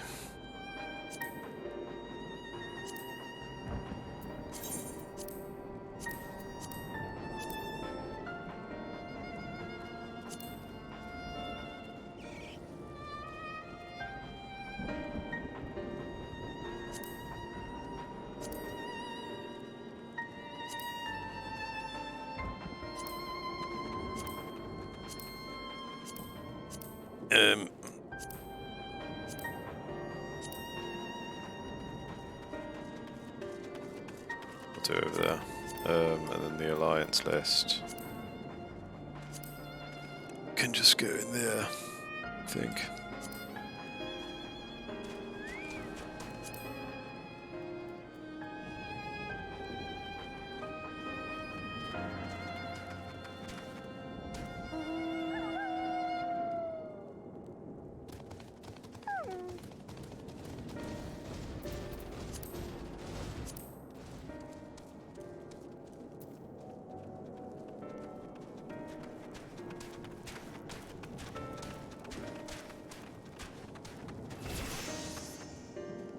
My own buff somewhere else. Don't know. Pondering. Under his wing, Mattia is eyeing you as if there is something he wants to say. As you have finished your deliveries, might I talk with you for a moment? I was curious to know what has become of Nevan and Kairaseth's remains. Oh, thank you, friend. Surely they will be able to rest peacefully by each other's side. I and the people of Palaka's stand will perform the rites as soon as we are able. As for the child, it will not be easy for her growing up without her parents, but I promise to do what I can. Once she is able to eat solid food, the fish I catch will help nourish her.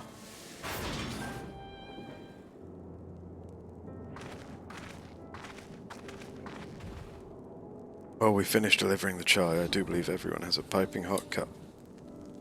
I could almost believe there's a magic at work, how their tension fades with every sip. Let us pray that Palaka's stand has seen the last of those transformations, at least for now. They are still at risk, as every village in Thavnair, like as not. Still, I trust we can leave this place in the care of our friends from the Radiant and the High Crucible. Should we return to Radzat-Han? By all means, do not let us keep you further. There are still many who have need of your wisdom and strength to deliver them from this terrible calamity. And I will do what I can as well. I will bring rations and supplies from Akiali. We have plenty to spare. Then let us find Estinian and be on our way. Where did he wander off to again? The wakeful Tirana, near the bridge to Radzat-Han, as I recall. Very well then.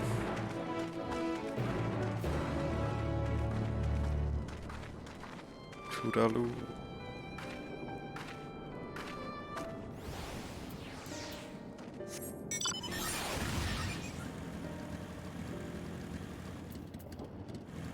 Of course I can't fucking teleport there anyway, can I?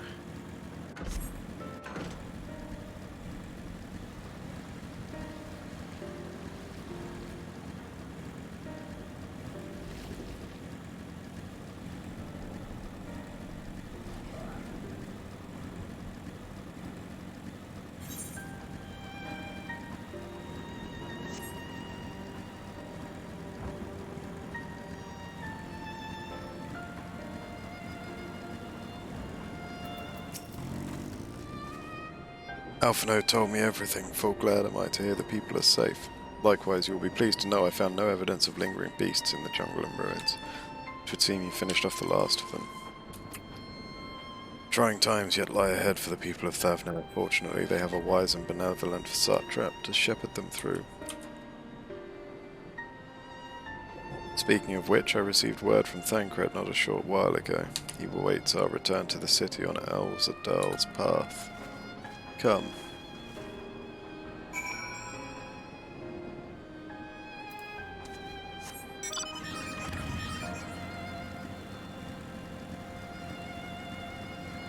It's your old buddy Thancred.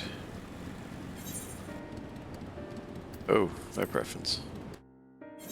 Easy as. No fuss at all.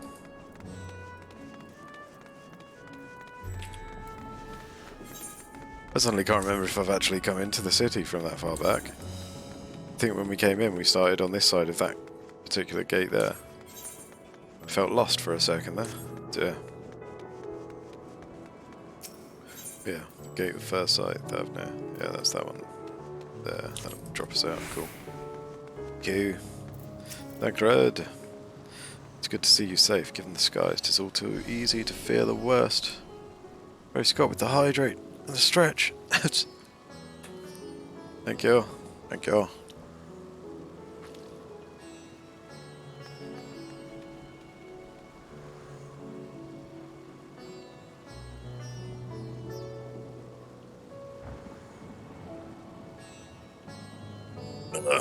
Okay.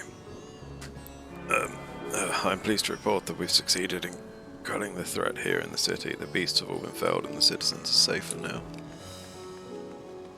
I've also heard from the Radiant that an important proclamation will be made in the city square, although they said no more than that. Might you have any idea what this is about? So Vreetra is finally coming out from behind the curtain. I suppose we too should hear what he has to say. To Megaduta then, but before that it would appear that word of the assembly has not yet reached all the citizens. If anyone along the way seems unaware, we'd best enlighten them.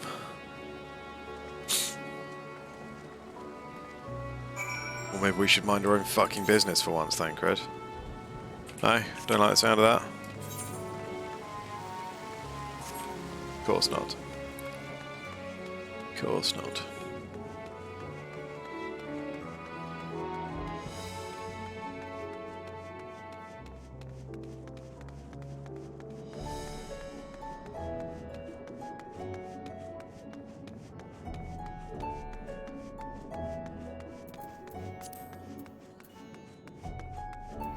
Your own boy.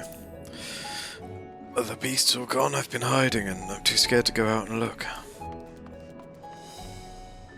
Well, that's a relief. I thought one of those beasts was going to eat me. I wonder where Varshan is. He's the slowest runner. I hope he got away. He could be with the other people from the palace. Maybe I'll see him in the square. Let's go.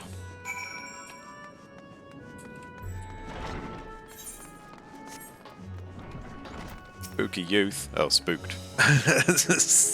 The spooky youth. He belongs on the moon with the rest of the ghosts.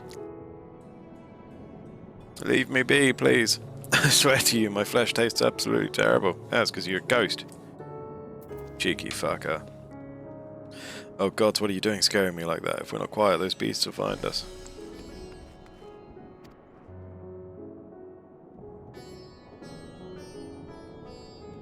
Square, you say? That's where the satrap was killed. With my very eyes I saw him crushed in that creature's maw. So many lives lost, such terrible carnage. You say there is someone else who would lead Radzat Han in his stead. Whoever they are, if they say anything to sully the memory of our beloved satrap, I'll make them regret it.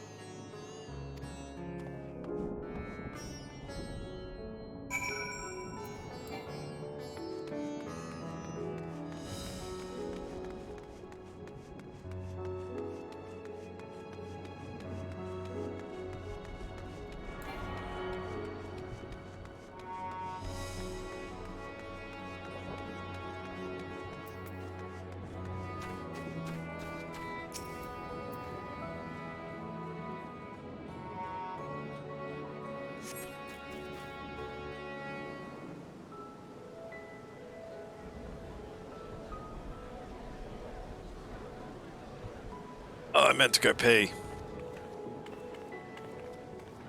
We'll go after this. Oh no. Just fucking settle into autopilot mode and just roll through the village. Someone's coming. Oh my gosh.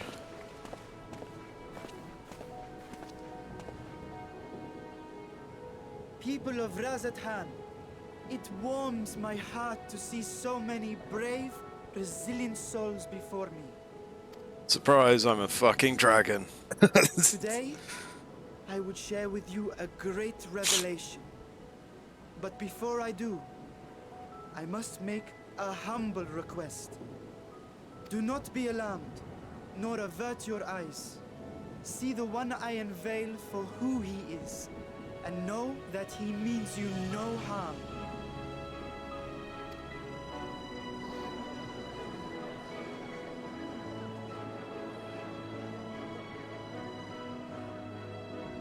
Very well.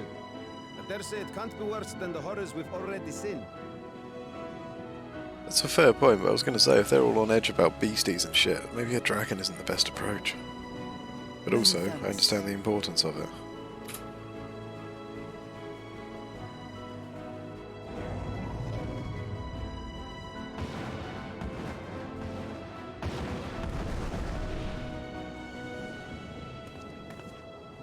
A dragon!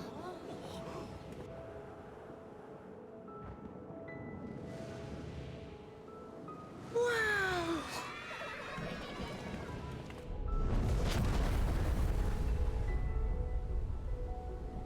Really need to. People of Razathan, I am Vritra, and for years uncounted hath this isle served as mine abode.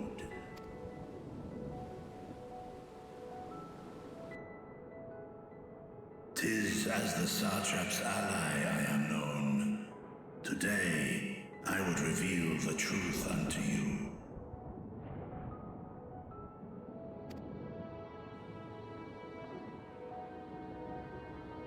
Let us hope they accept him. No one's going to argue with him, are they?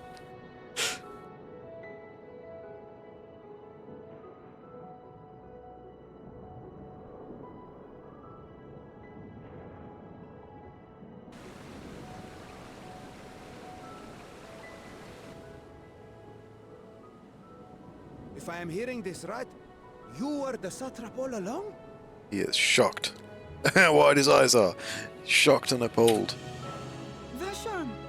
I mean, Master Vitra, does your divine eye really see all? Nay, child. While mine eye hath borne witness to the whole of our nation's history, to its future I am blind as thee. Countrymen, calamity the likes of which we have never known is come to Favne, our home. Friends and loved ones have been taken from us. I, too, have lost my closest confidant. Ahawan loved this land and served it with dignity till his dying breath. A nobler satrap there will never be. For so long, I lacked the courage to face you. I will not easily earn your trust, this I know. And yet, I cannot sit idly by and abandon Razathan to her fate.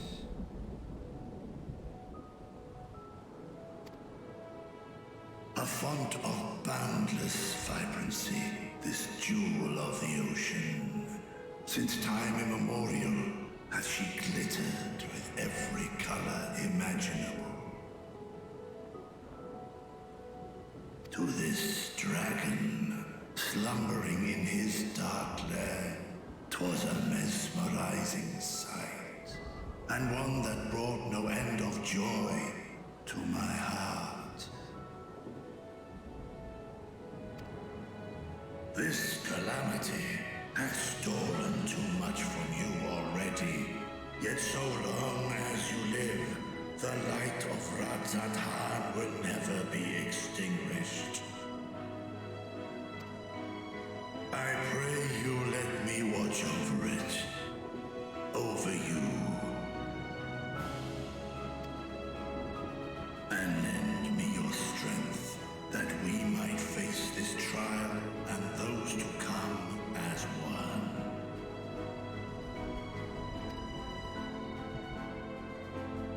I do not know you, dragon, but I thank you for speaking the truth to us. As divinities, both Manusha and Riga once joined together. So too do I believe that hand in hand, we can overcome this ordeal and welcome an era of peace.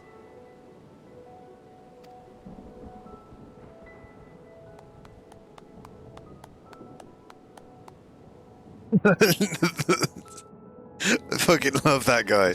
That would have surely brought a smile to his face. He was going right into that round of applause there. No one else picked up on it. He didn't give a shit. He went on for a good few seconds there. It could have only been made better if he was cheering along as well.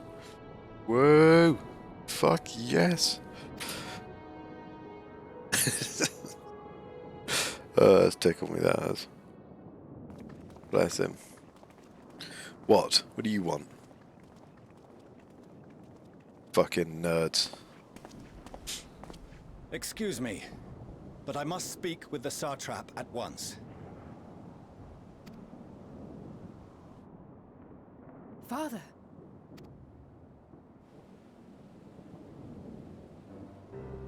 You have suffered dearly of late, yet you must endeavor to look beyond these losses to the future you yet have.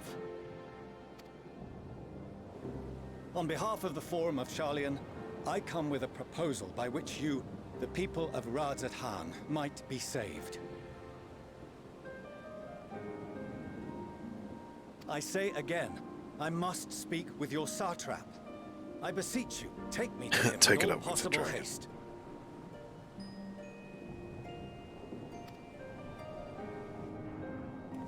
I am Satrap here. Speak thy proposal.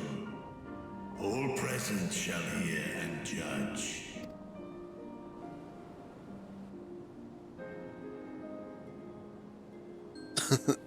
If I have given offense, then Threw you I off for a apologize. second.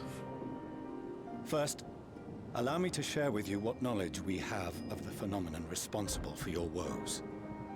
The final days.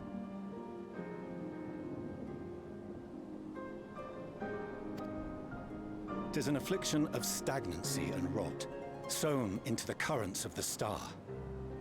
Though the first prominent manifestation was here, in Thavner, it will invariably spread to every corner of the world.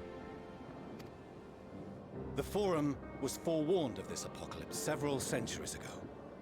Thenceforth, my predecessors sought to prepare for the end times in the only conceivable fashion, by securing a means of escape.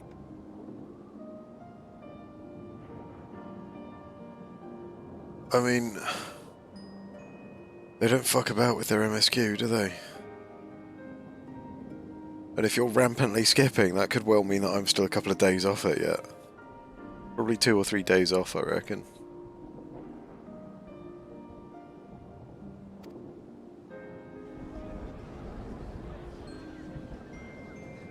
Escape the star? What madness is this?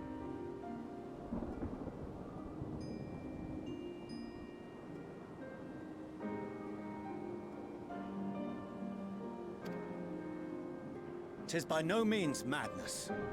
The moon is a spaceship. We've been over this. With the Well, coming we of the haven't been over seventh this. umbral calamity, the true nature of the Red Moon, Dalamud, was revealed. That it was an artificial construct of ancient alchemy. These people have just found out that their ruler is a fucking dragon and has been for ever. And now you're about to try and tell them that the moon is a spaceship. But what of the Silver Moon? Or is this whole plot line the result of my sleep deprivation last night and I'm still not recovered from it? Everything else seems very in line, and then suddenly the moon's a spaceship, by the way. It's just out there a little bit, isn't This celestial satellite is yet another technological marvel fashioned and maintained by ancient allies. it? You can phrase it however you like. ship Moon's that will haunted, sail the and a heavens spaceship. deliver our people from The moon is a destruction. haunted spaceship.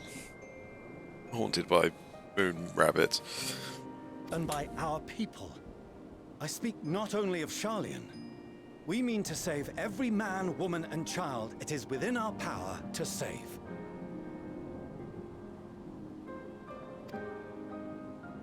including you, our dear friends of Radzat Han.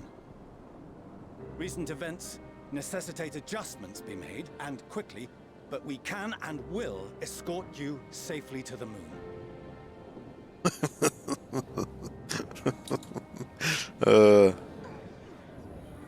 It's not just me, right? This story is a little bit mental. Thy forum been allies to Thavner. I trust thou dost not extend this offer lightly. It's just like, hey, you went to an alternate reality, or like a separate universe in the last expansion. This one, it's all about the moon. But wait, the moon is a spaceship to go elsewhere in the universe, away from this star and its 13 split universes. Because they're not really universes, are they? I think they're called shards. Is that what they called them? No. Maybe? I can't remember. Like the first and that and the source. Spliff universes. Yeah, there's probably one of them as well. Long has thy forum been allies to Thavner. I trust thou dost not extend this offer lightly. I wonder, is this truly the way? Is there a future to be built for us beyond this star our father deemed the last bastion of hope?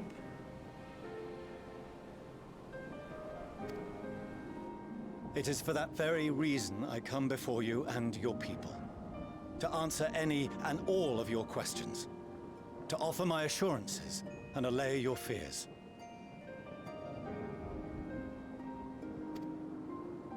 Though, if you wish the best for your people, I advise you to render your decision swiftly.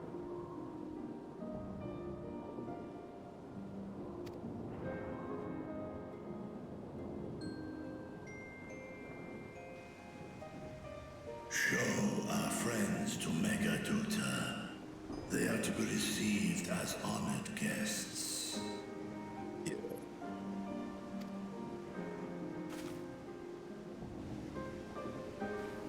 Worry not. Whatever decision is reached, your paths shall be yours to decide. Until then, heed the warning of these brave heroes. Guard your hearts against fear and despair, for it is within such fertile soil that the seeds of blasphemy find purchase. Remain calm and attend to your daily tasks. I shall return anon. Why do all these people's leaders turn around and say, given these bombshells we've just dropped on you, just crack on. Crack on with your day job for a minute, and we'll get back to you.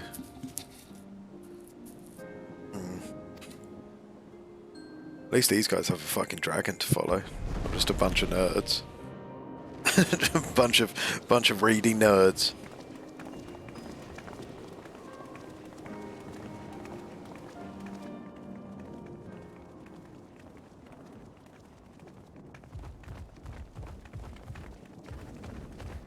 Oh, you're still here. What a relief. Nidana, what's the matter? Has something happened at Palaka's stand?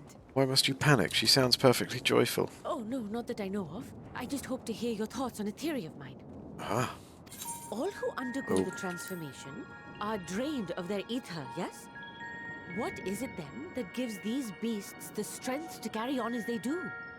Spite. Logically, they must be drawing upon an alternate form of vital energy. That put me in mind of our earlier conversation, when I tried to explain the essence which many confuse with ether. Akasha. Yes, I remember. The unseen gift bestowed from on high. The thing the flower can detect. An energy influenced solely by emotion. Yes, yes. In this instance, negative ones set Akasha into motion, thereby infusing the beasts with vitality. I posit this as the mechanism by which the beasts are born and sustained. Okay. Do you still have that flower? Maybe. It's it to you.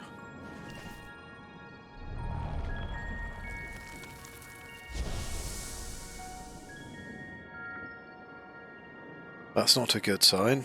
If we accept that it once shone bright by drawing upon Akasha, influenced by the thoughts of those nearby, then fear, terror, despair, negative emotions so powerful as to suffocate it, permeated the air in this place. You must be very careful. The forces which drive the final days may be beyond our ability to perceive.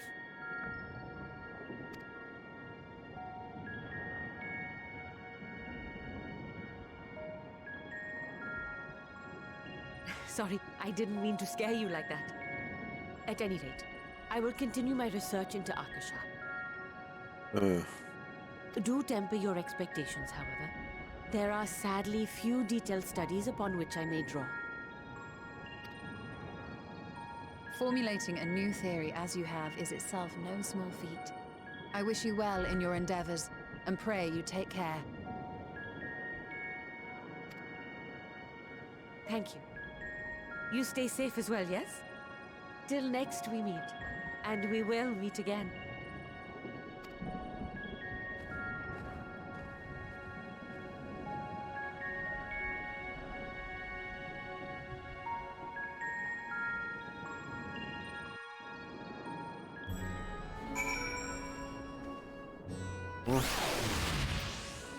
I was going to go to the loo, wasn't I? Priorities, people. Priorities.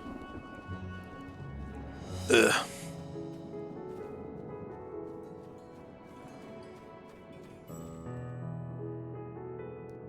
Just gonna have a drink as well. And then head to the loo. I will be back shortly.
Are they not? Is that the first level 80 dungeon? Are they not fucking about anymore?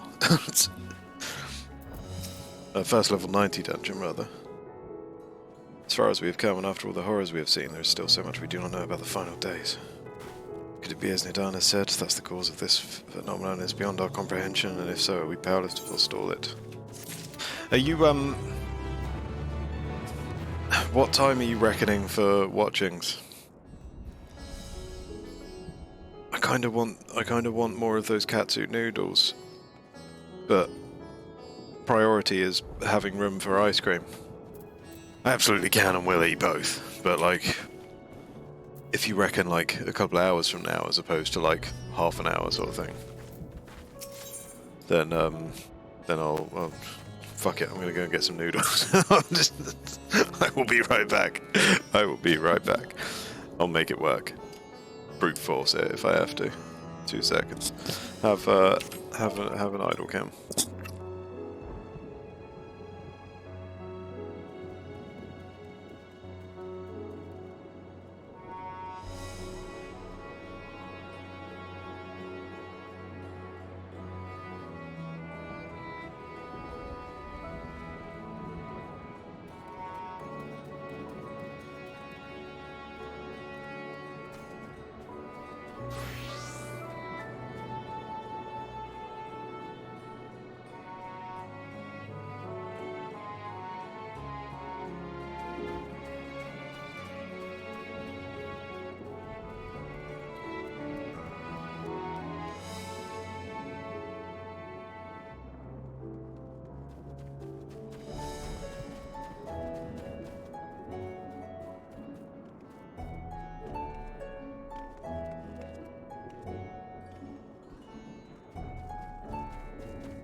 And we're back.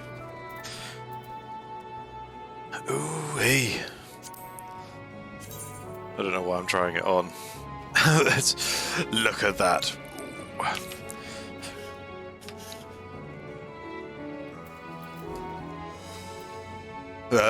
Yeah, was that the 3 wipes to the first boss of, what is it, the first level 80 dungeon, or have you done 1 or 2 already, or what's going on? Aye, okay. Radiant Host Soldier has a message for the Scions of the 7th Dawn. Greetings, honoured Scions of the 7th Dawn. Why do I sound so sarcastic about that?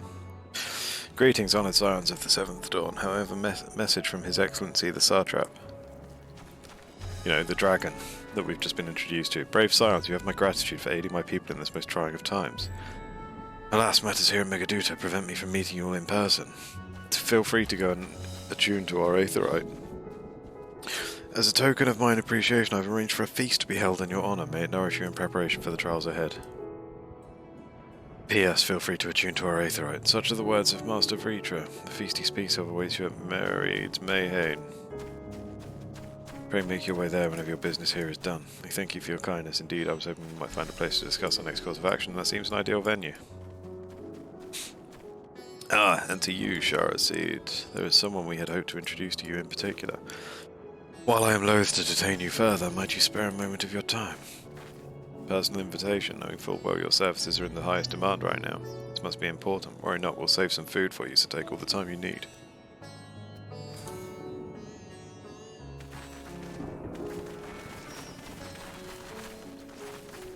Thank you, friend. Whenever you're ready, please join me in the Aetherite Plaza. Should go on ahead. Aetherite. Oh, I can't fucking teleport to it, though. Oh, you bastards. You cheeky bastards.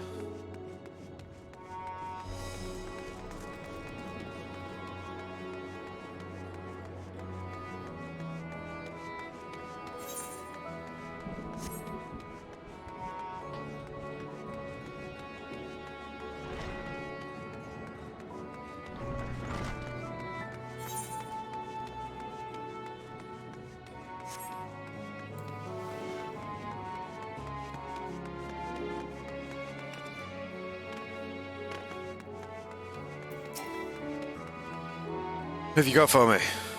Access to the Aetherite you see there has been restricted to a select few ever since the tower first appeared. We sincerely apologise for the inconvenience, but it was deemed too dangerous to permit the free movement of visitors at a time of emergency, a risk we could not take.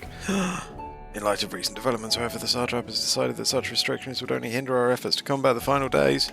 As such, I would encourage you to attune with the Aetherite before proceeding along the corridor.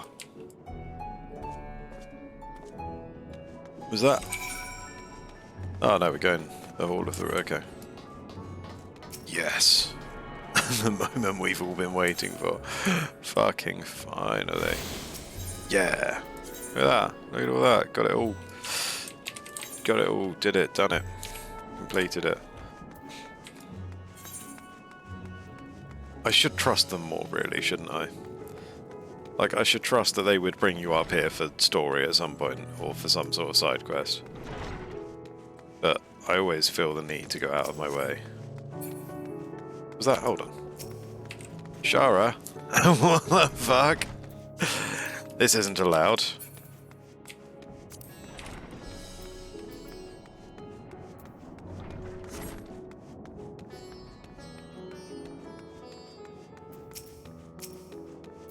Just happened to click on them on their way past. What are the odds? Ah, you must be wondering what this place is. You stand in the Hall of the Radiant Host, from where our leadership oversees all of Radzat Han's military operations. Sundrop, our destination, lies just ahead.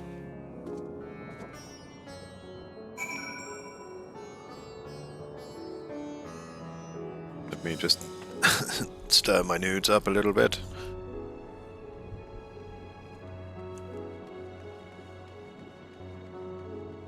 Yeah.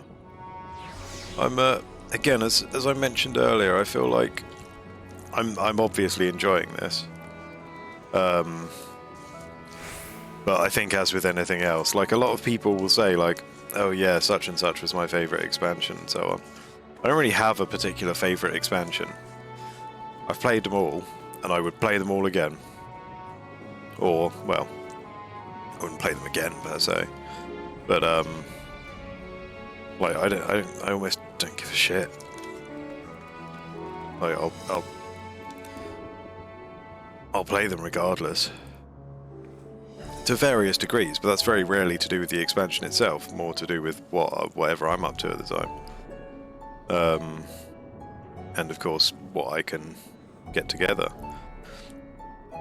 I would love to raid more at the moment. I say at the moment, when it becomes a proper thing here. But then, well, of course, by the time that time comes, I might be kind of over it. So I can't really, I don't really want to commit to a raid team or anything.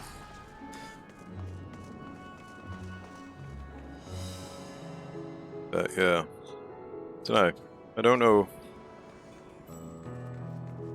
As I say, I do enjoy it, obviously, and that. But Radiant Host Soldier, who are you supposed to be introducing me to? Various delegates. What's going on? Who's Shira Bat? Oh my god! It's fucking, it's popping off in here. Welcome to Sundrop. Without further ado, allow me to introduce you too. Oh ho, so you're the famous Shara Seed, eh? I knew at the moment you stepped through the door you've the look of one who's walked through hell. Shirabat, please, you're speaking to the Satrap's honoured guest and the saviour of our people. Can you not show a modicum of respect? What disrespect is there in paying a fellow warrior a compliment? We're old friends here, or will be soon enough. More formally then, for the benefit of my countrymen, it is a pleasure to have you with us, O great champion of Eorzea, scion of the Seventh Dawn, warrior of light, and all-round good egg, I'm sure.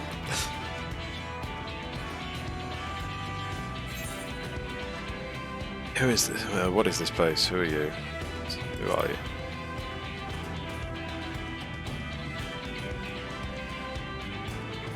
Fool with too many scars and knees that ache in the winter, the name's Shirabat. I attend to business here. As for what sort of business, how can I put it? Radzat Han welcomes delegates from other lands to oversee trade and diplomatic dealings. Then there are military matters to discuss, which is why all these officers are stationed here at Sundrop. I imagine you're more than familiar with each of the nations they represent, yes? Yep, yosh. Got representatives from Doma, Uldar and Alamigo.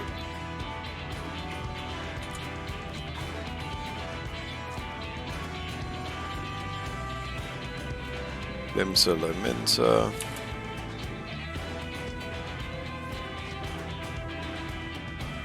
Bridania.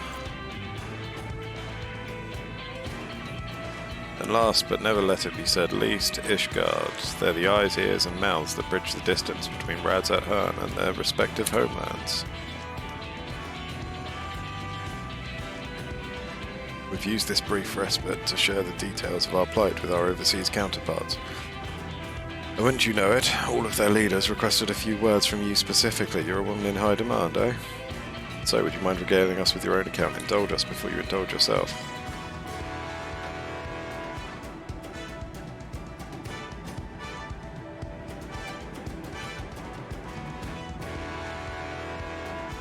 I thank you for the report. The conditions under which men are turned to beasts, the etheric anomalies you have observed, you've given us much to consider.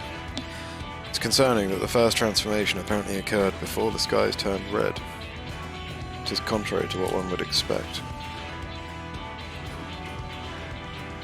Thankfully, the information you conveyed to Lucia upon your return from the moon has already proved invaluable. As soon as reports of the calamity here in Thavnair reached the Grand Company of Eorzea and our Far Eastern allies, our leaders knew at once that the final days were indeed upon us. They began taking steps to assess the extent of the phenomenon's spread. Our agents were able to confirm that, for the time being, the skies burn only over the Bounty, including this island and Corvus. Alas, that is of little comfort. Aye, all throughout Allied lands there have been reports of people transforming into hideous beasts. Mother of God. From what little we have learned, these incidents are similar in nature to that involving the merchant Kalzal. As was the case here, the victims underwent the change prior to the heavens being set ablaze. And so, while the burning skies have yet to manifest beyond the bounty, the transformations do not appear to be subject to any similar restriction. If anyone anywhere overcome by despair can turn, then nowhere is safe. That's about the size of it. Speaking of which, we ought to give these creatures a name, don't you think? Here in Radzat Han, we've taken to calling the first to change, which tend to be the biggest, blasphemies. As fitting a name as any, to ensure clarity in future communications, we shall urge our comrades to adopt this terminology. Our leaders have taken measures to deal with the threat to the best of our abilities.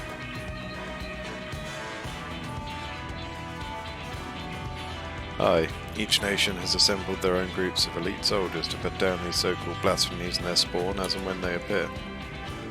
At the same time, they're doing all in their power to put the people's minds at ease and prevent panic and fear from spreading. That said, brave souls with the strength and fortitude to fell these terrible fiends are not easily found. Just so, and it is for that very reason that we turn to you. Pray lend us your strength and help us to slay the blasphemies that plague our homelands.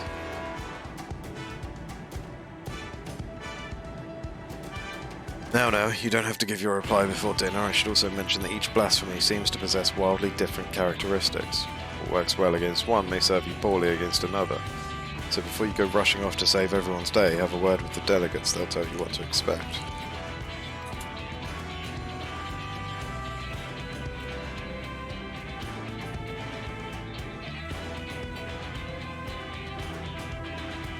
With that, I do believe our friend here has a feast to attend. Spare a thought for us while you're tucking into all that fine cuisine, eh? You've gained access to the role quests for Endwalker. Oh my god!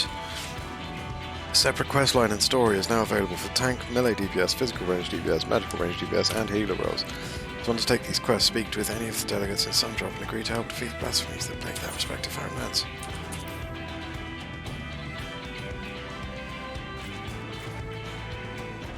This changes everything. You. Gridanian, goddammit. Pray forgive Shara about her rudeness. She can be a bit boisterous at times, but it's simply her nature. Anyways, my apologies for keeping you from your hard-earned rest. Do you know the way to Mehane? I know Radzat Han like the back of my hand. Glad to hear you're familiar with our fair city. You'll be pleased to hear that all drinks there are on the house, so order whatever suits your fancy.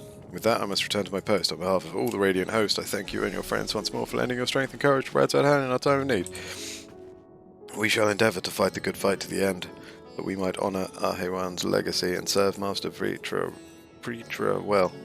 You have my word that your efforts will not be in vain. Toodles.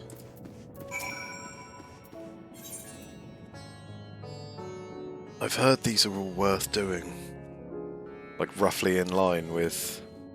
well, not all of them, obviously, because I can't really do the other class quests while I'm here as a tank, but...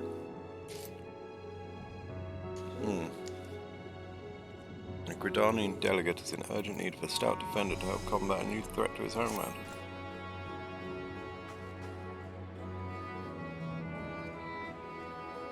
I have come on behalf of the Twin Adders to enlist the aid of accomplished fighters. The small folk cower in their homes for fear of an unprecedented threat to the 12th a blasphemy. It strikes quickly, and with deadly precision, before returning to the shadows whence it came. Try as we might, we have yet to devise a means to track it, much less slay it. Several brave souls search for it even now, but their chances would improve greatly if they had a stout protector by their side. Judging by your reputation, I dare say you're precisely the woman we seek. What say you? Will you serve as the shield that stands between Gridania and certain doom? Protecting the realm is what I do. I would take that as an enthusiastic yes. Make haste to the Adder's Nest and report to my superior. All Gridania shall pray for your success. I changed my mind. I want main story. See you, losers. Good luck with your blasphemies. Yes.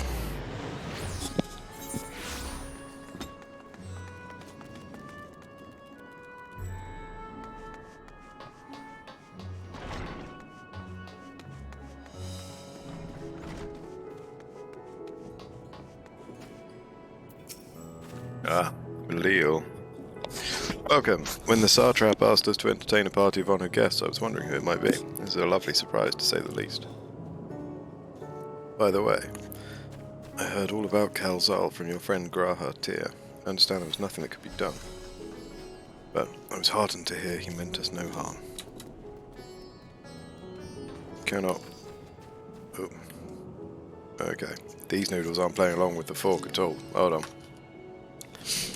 Cannot thank you enough for dispatching the beast. As the smallest token of our thanks, your food and drink tonight are May Reed's treat. Speaking of which, what shall I start you off with? Ooh. Piping hot mug of chai, please. As you wish, pray join your friends and I'll bring you your drink. Shdola! Welcome back, whatever did the radio want with you, pray tell.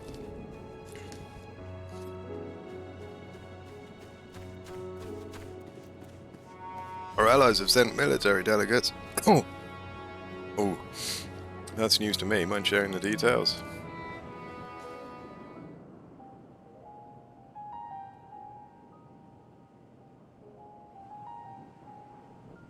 So blasphemies now plague all the realm.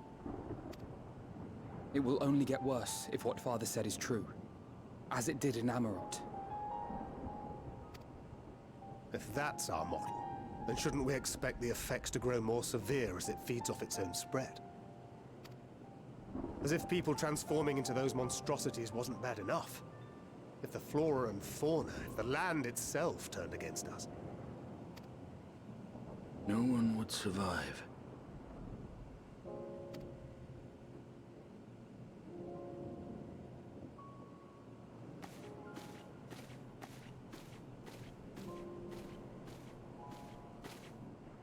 Here's your order, friend.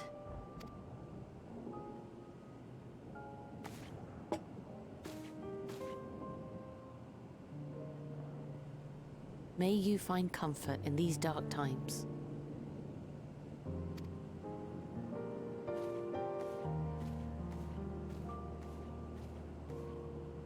Where do we go from here? If there's one thing we've learned, fighting blindly and simply reacting to what comes will accomplish nothing. We must find a solution that addresses the fundamental cause. Before our strength is exhausted, before this crisis spirals out of control. Is there something, anything we've overlooked? If there is an answer, Hydaelyn herself will have it. 'Twas she who bound Zodiac and forestalled the final days.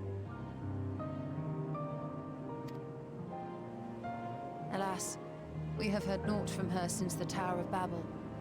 Whether she cannot or will not speak, I can only speculate. Even the flower she gave us is no more.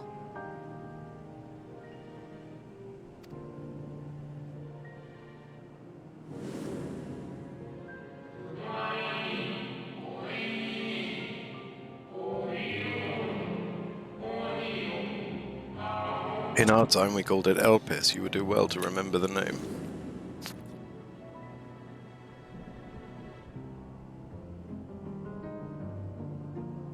So advised the Watcher. But what could be the significance of that name? It is entirely unfamiliar to me.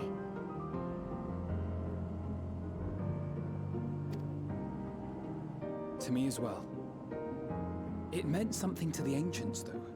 In our time. Most surely.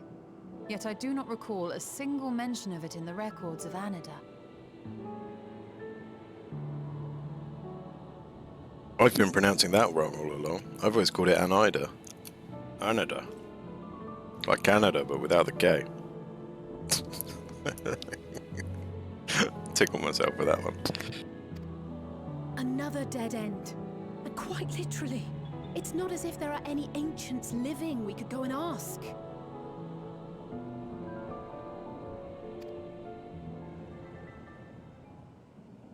But they're not. Alive as such, but not quite dead.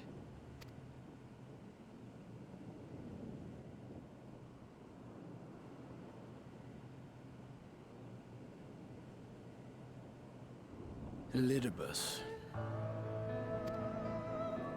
I sealed him in the White Auracite of the Crystal Tower back on the first. Contained within that reservoir of ether that maintains it, ether that is returned little by little to the sea, naught may remain of his soul. However, if part of it lingers, we might be able to speak with him there.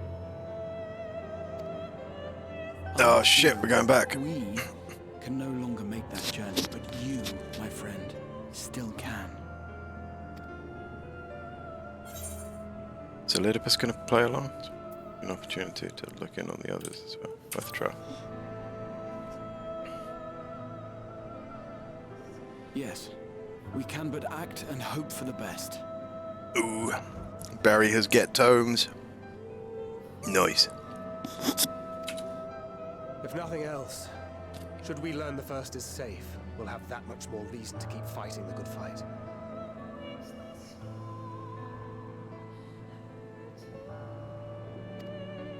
That said, the odds are not in our favor, to say the least. Which is why we're fortunate to have Urianger up there on the moon, working hard to make all the necessary preparations for our departure, should it come to it. And why we have nothing to lose by staying the course till the last instant.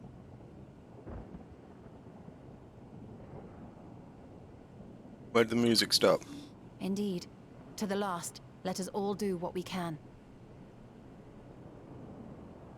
I will consult with Master Matoya and see if she knows of a way to reach Hydaelyn from the ethereal sea.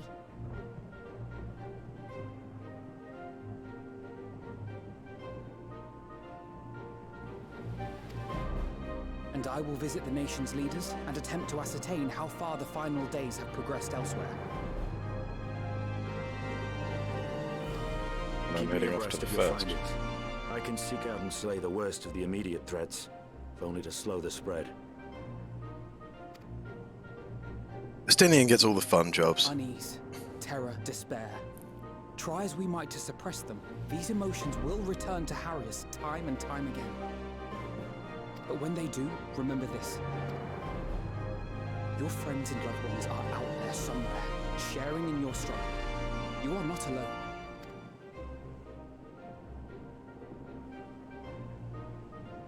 So ends the brief respite before the next revelation. Fucking hell, what now? Between the next revelation. Yes. So much left for you to see. Ugh. Where beginning ends, and end begins. I'm sat here genuinely wondering if all the expansions have been this long. I don't mean it in as bad a way as it sounds. I don't mean it in a good way. It just feels like, how am I still only 86? But then, of course, for a long while, my only real experience has been leveling, which you can do stupid fast. Like the main story quest, watching all the cutscenes and stuff, is the slog that you can, when it comes to leveling, I'll be getting my speedy pants on. Now then, is there anything we've forgotten to mention? Are your arms and armor in good order? I mean, they'll suffice. In that case, it's time we each attended to our tasks, and when you arrive on the first, give my regards to Reen. Tell her I miss her.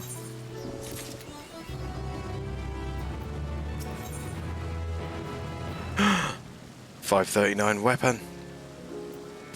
Grahatir has something he wishes to give you. Is it a weapon? Take this, Shara, my spirit vessel. It's not a weapon. Empty now, of course, but it should allow you to operate the tower's systems in the umbilicus. If even the smallest fragment of Elidibus' essence remains, it should be possible to locate it. As for access to the umbilicus, pray seek out Lena for assistance. Chances are she still stands watch at the Exensor gate. Should she or anyone else ask after me, tell them I am living my life to the fullest, that I am happy, hardships and all. Well, we had best be on our respective ways. God's willing, we will see each other again ere long. I mean, if we're going back to the first, it would feel rude not to go and pay a visit to my dwarves. Right? Did I do the dwarf quest today? No, I didn't. Because I think I've been playing since before they reset, actually. Did I do the... First things first.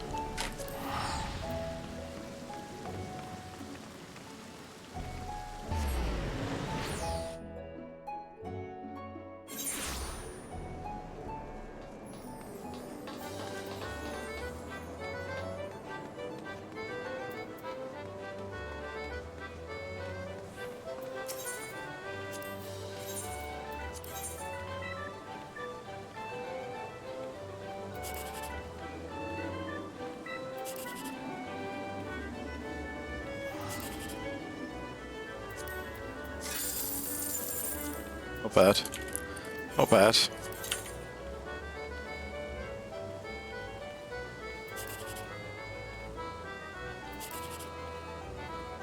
Oh.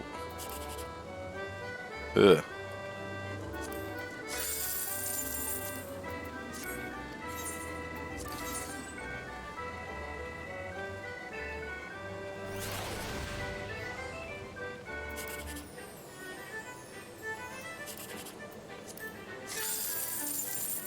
God damn it.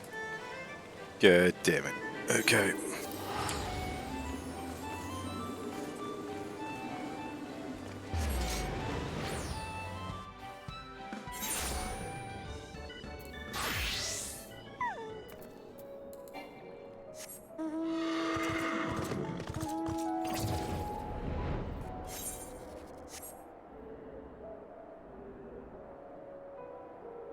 How it looks after what?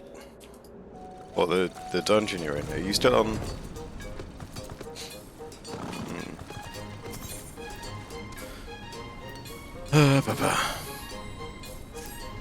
Post Duggan.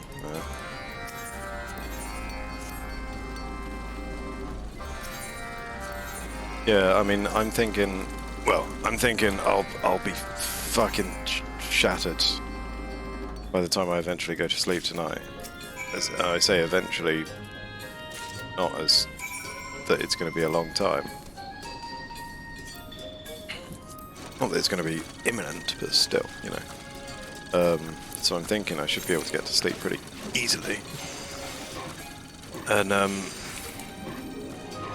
hopefully, as you say, wake up pretty early tomorrow, dodge the queues, be on all fucking day, rinse and repeat for the next 2 weeks. Job's a good one.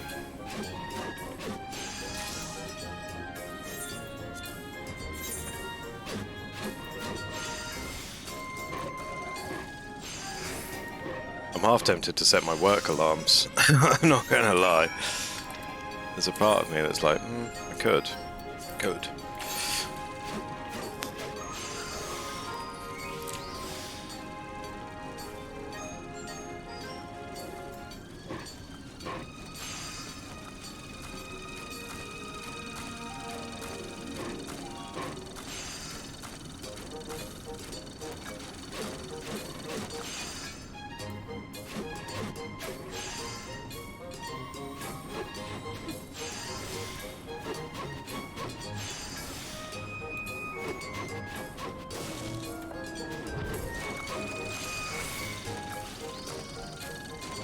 This looks fucking mental. What looks fucking mental? I assume you're not referring to the crafting, the post-Duggan thing, the something else. Trial? Is there a level 80 trial? Is it extremes yet? Are extremes out? Would you be doing extremes? Is that a silly question? You're not going to be doing extremes right this minute, are you?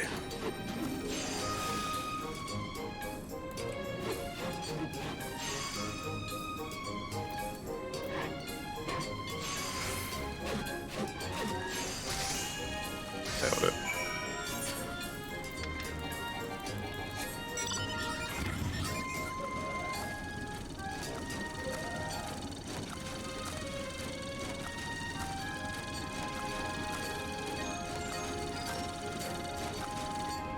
What's that? Oh no, I hate the Discord overlay. Is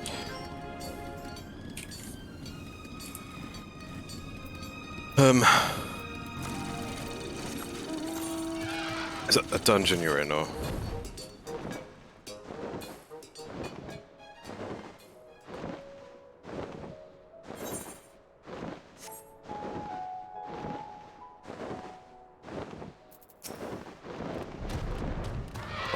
Oh, it is a trial. Oh.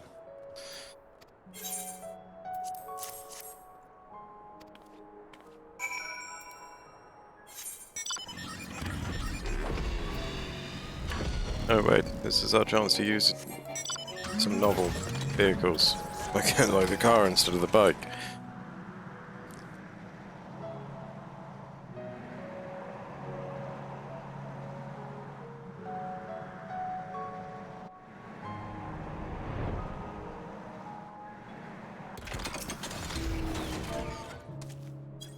Alio.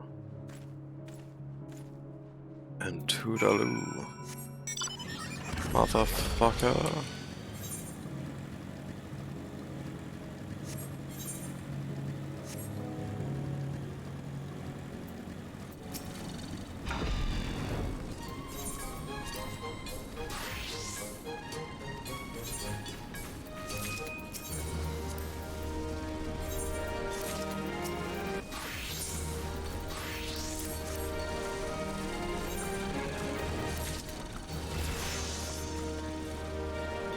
What was that? Oh, 79.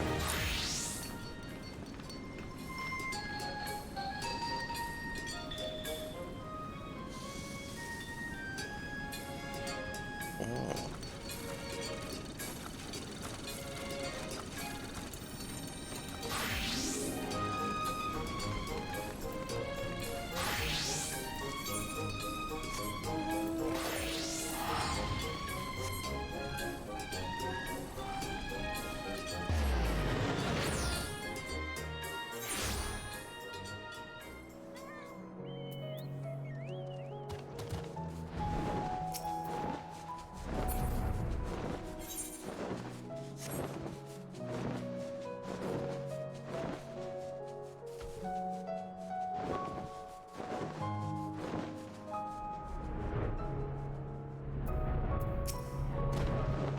Lena, what you doing?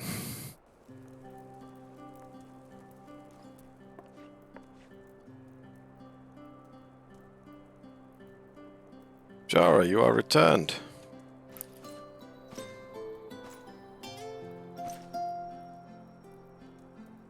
Have you been well, you and the others?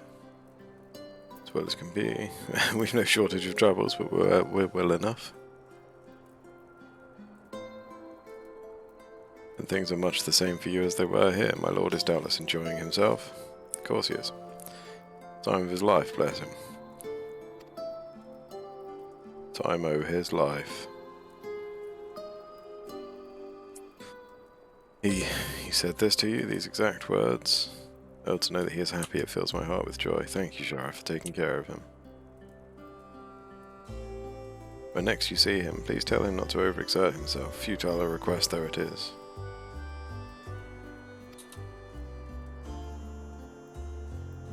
Tell him that all is well here. The peace you gifted us continues, and we work hard to build new lives for ourselves. In the course of this, we occasionally bicker, but we've never been more optimistic for the morrow. If I had to mention one dilemma, it would be the question of our governance. Even as we speak, debate rages on over how we should run the city in the Exarch's absence. Most are of the mind that the Settlement Council should continue to oversee the general running of the Crystarium, while representatives are elected to determine policy and handle diplomacy. Thus far, nothing is set in stone, but however we choose to proceed, we will not replace our lord. No one could.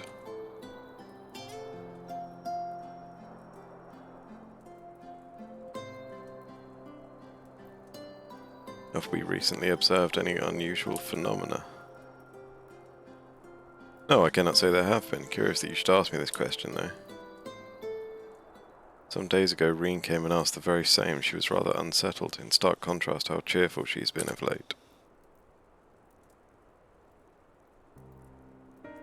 She and other Crystarium youths just hosted a festival, you see. It proved so popular that there are already plans for another celebration, one much bigger than the first. Between her preparations for the festival and the restoration of the empty, she struck me as happy and full of life. And then the somber music started. So when I saw her in a state of such worry, I couldn't help but feel worried in turn, especially since she wouldn't tell me what troubled her. I dare say she would be more willing to confide in you. May I ask you to broach the subject with her?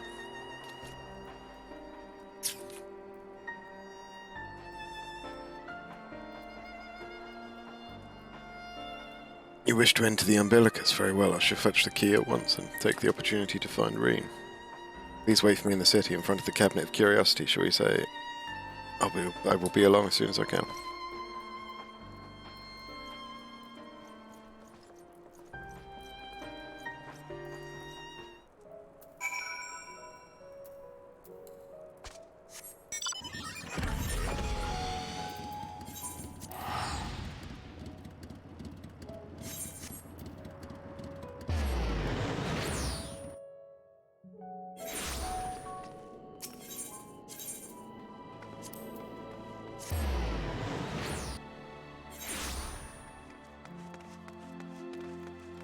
Oh no. A crowd. The following event cannot be skipped. You may wish to cancel any pending duty finder registrations.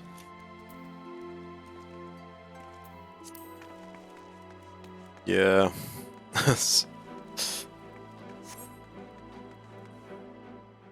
Oh, is this what you were talking about, like, yesterday afternoon? Or no, this would have been pretty near to the end of yesterday for you, wouldn't it? At level 86. Back in the old Crystarium. Do my old eyes deceive? Is that truly Shara? Maybe. Hey, buddy. Ah, it is. Full glad am I to see you hale and whole, my friend. What a wonderful surprise it is to have you back with us, and at this most opportune time. What? What's so opportune about this time? In case you haven't heard, we are planning to produce a tome chronicling events from the flood to the knight's return. For this project, we intend to draw upon records kept by the world's peoples. Historical and contemporary first-hand accounts will be the centerpiece of the tome, but yours will be the one to crown them all. I've been asked to contribute a chapter on the soul, a subject that is key to understanding much of your endeavors. In the course of developing the spirit vessel, I gained valuable insights into travel beyond the rift, knowledge that will allow me to attest to your existence and deeds. There is no end to the questions I would ask you, but if you could indulge me just one for now. In your quest to restore the night, you faced many a formidable foe. Among them, who offered you the greatest struggle?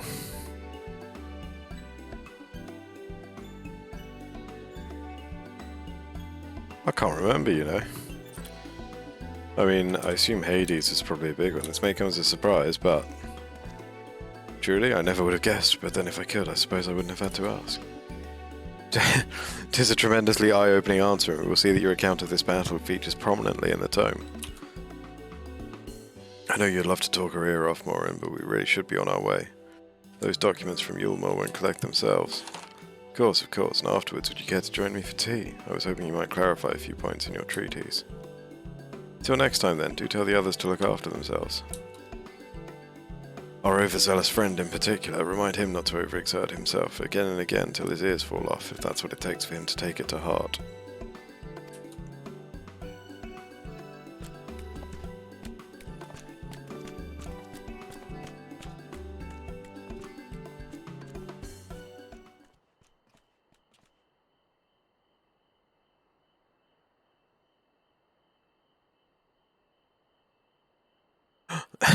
Is that the Warrior of Darkness? It is indeed. How's it going, kids? Sarah, it's really her. What are you doing here? If you're going to battle, I can give you some medicine. I made it myself. Best not, Riki. You'd only give her a stomachache. We've come to see Morin to get his advice. One of the guard finally agreed to teach us how to fight, but first we need to choose a fighting style. While I know that I want to be a mage, Arkil isn't sure. Magic isn't really my thing, so I was thinking of taking up the axe, or the sword, or maybe the bow. They all seem alright, but it's hard to decide, so I thought I'd ask Morin. He knows about lots of things. He isn't here? Oh, why don't you have the Warrior of Darkness choose for you? What do you think suits Arkil best, axe, sword, or bow?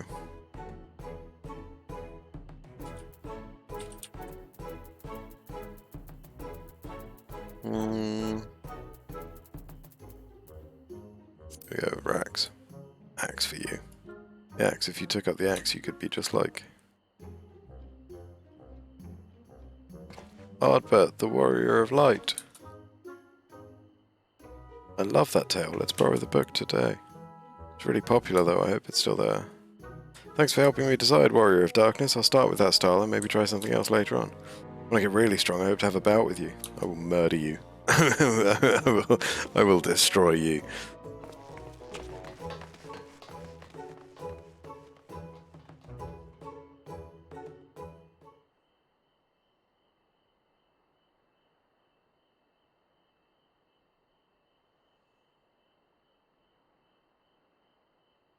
Such fun she's been having basking in the adoration of musty old bookworms and wide-eyed younglings, but does she spare a thought for me? Of course not.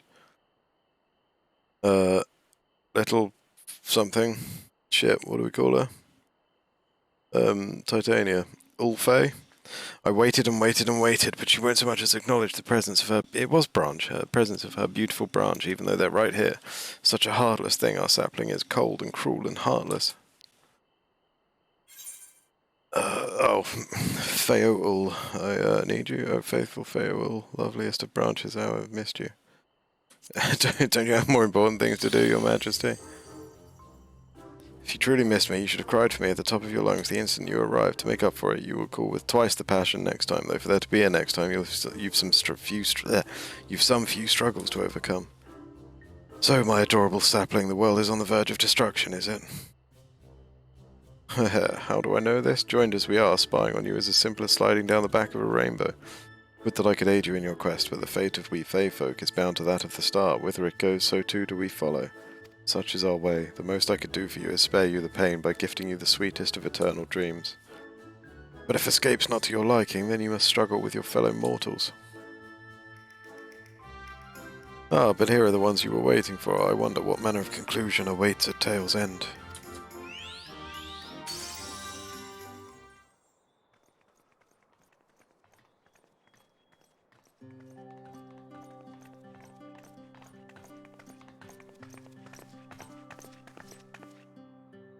My apologies for the delay.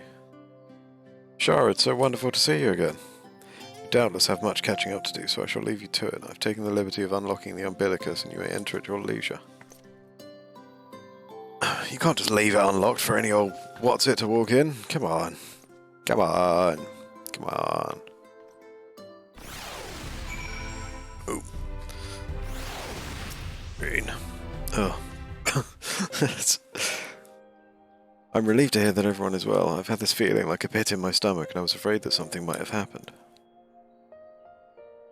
Well, maybe I'm overthinking things, but it's just that I'm the Oracle of Light, but I've never spoken with Hydaelyn, never once heard her call. And so I've always had this feeling deep inside me, a connection to something immense. These past few days, though, that connection has wavered, as if that immense something was distant, then close, then distant again. And then the other night I was jolted awake by the feeling it had been completely severed. Wanting some fresh air, I went to open the window, and to my horror, the sky was ablaze like during the star shower. But then I blinked and everything was normal. The next day no one said a thing, no one else had seen what I had seen. As far as I could tell, nothing was out of the ordinary. I began to wonder if it was a figment of a half-remembered dream. Didn't I have the same thing? You know better than that, Reen. Shara, what are you not telling me? I have to know, please. It doesn't matter how terrible it is. World's ending. We're getting on the moon. Planet's haunted. Get on the moon. There's no time to explain.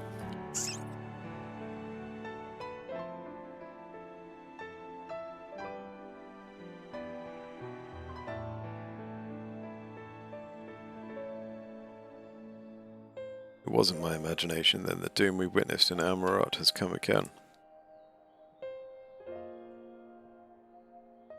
Can't believe it. Like I told you before, all is well here in the First. So don't worry about us. Please look only to the threat before you. We're fine right now, and even if we weren't, we've learned how to survive. Should the final days reach us here as well, you may be assured we won't go quietly. I will hold on until you can find a way to save all our worlds. So long as you continue your fight, so too will we, united in purpose beneath a blazing sky.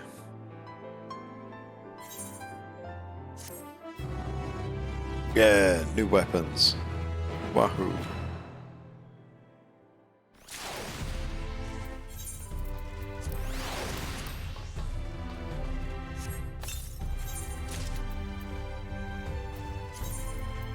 Manganese. Oh hey, look at these. It's chunky kind of shield, isn't it? I'm alright with the shield there. Sword's alright, yeah? Yeah. Green wears a look of steely resolve. You're headed to the Umbilicus to consult with Elidibus, right? I'll do some consulting of my own and speak with Lena, decide how we might best prepare for the final days. So it's farewell for now, but we'll see each other again, I'm certain of it.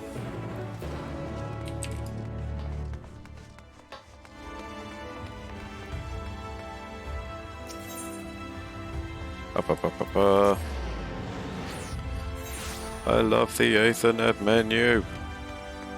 Oh my god. Such a simple change that's made me so happy. Probably my favourite part of the expansion so far. That's...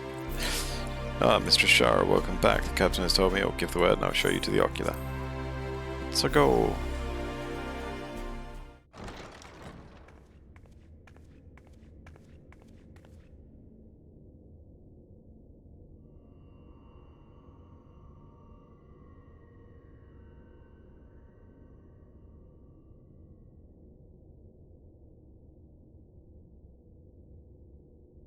Ah, the good old days. Oh no, everyone's come. Oh no, what a terrible shame.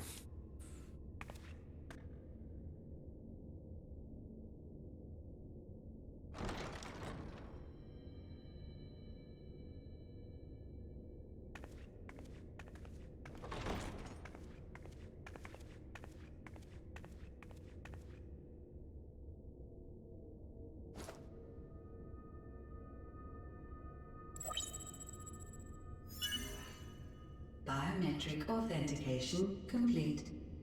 Please state your business. Find Elidibus. Acknowledged. Reinitializing Circus Tower systems. Searching for Elidibus entity. Is this shit voice activated? Undo flare.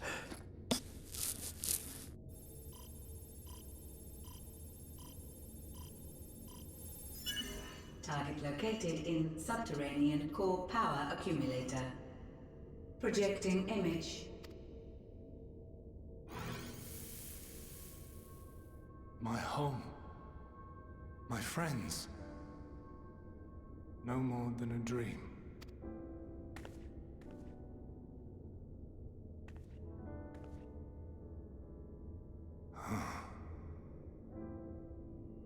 You.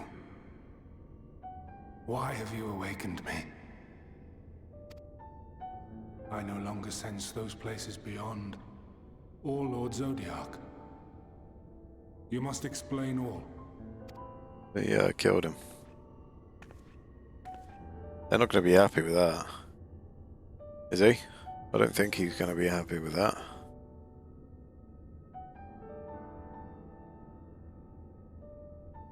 So, he is fallen, and my brethren's souls returned to the star.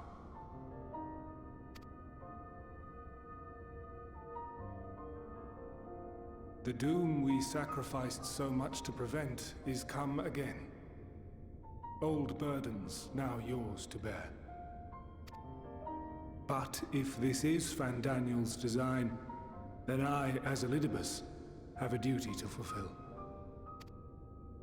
Your unsolicited act has restored to me some few memories of the convocation.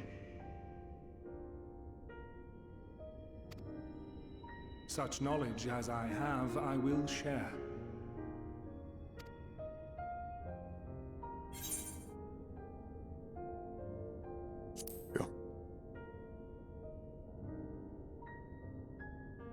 I do this not for you. I merely perform my duty, as I have ever done. Barry, is it just me, or does this guy sound a little bit like Matt Berry?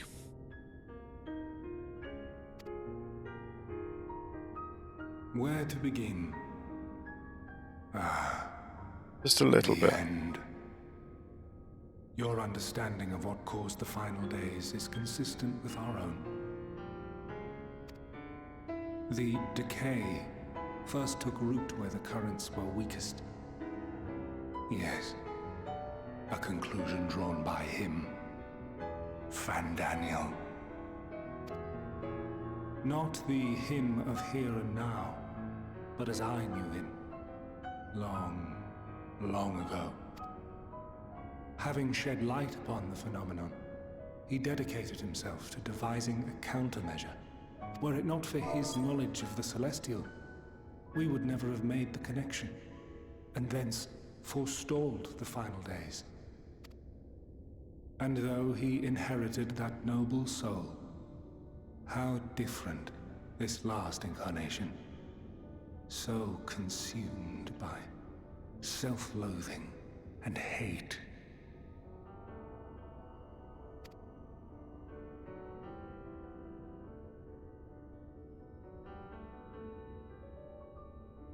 Elpis. Yes, the name is familiar to me.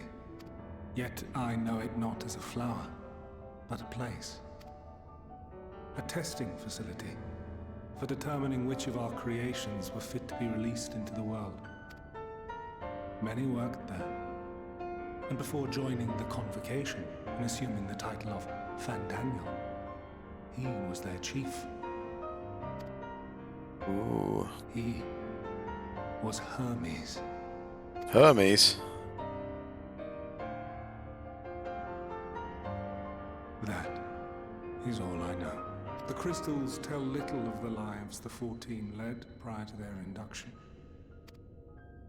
Elpis itself would tell even less. Nary a ruin has survived. Sometimes I feel like I should probably do the New Game Plus thing and play through the story, because a lot of the old shit I do not remember. I played through A Realm Reborn 8 years ago. I saw you there. And I've typically gone like In Elpis. a year at a time between playing it.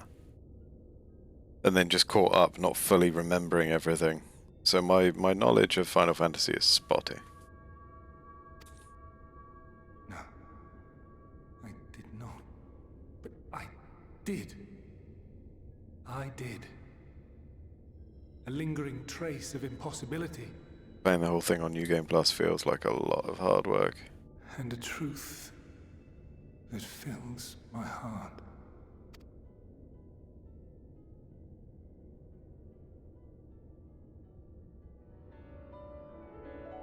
My memories remain clouded, I fear. However, they have revealed to me one possible course. You must travel to Elpis, to the time when Hermes served as its chief. In glimpsing the Exarch's memories, not only did I make his summoning magic mine own, I also mastered the workings of this tower, which, having absorbed my empowered essence, now harbors an abundance of energy. As such, I believe I can deliver you unto the past, unto that place and that precise moment. Jesus. Given the eons that must be traversed, the gateway will not be fully formed. Your form will be less tangible still than those warriors of light I had summoned. In all likelihood, none will be able to see or hear you. Yet even should you manage to interact with others, you will be unable to effect meaningful change.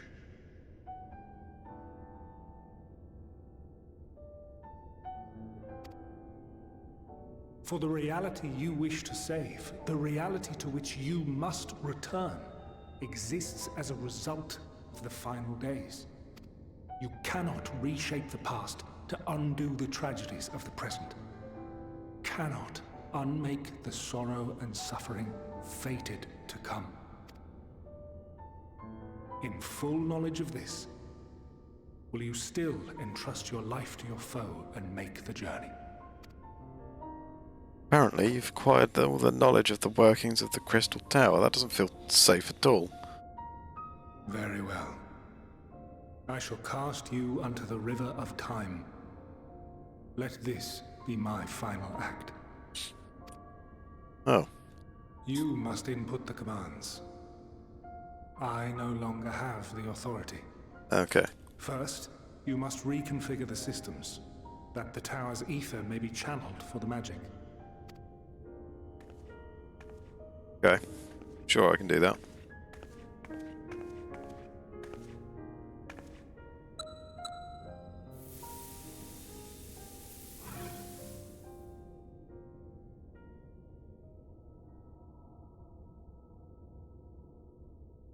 The preparations are complete.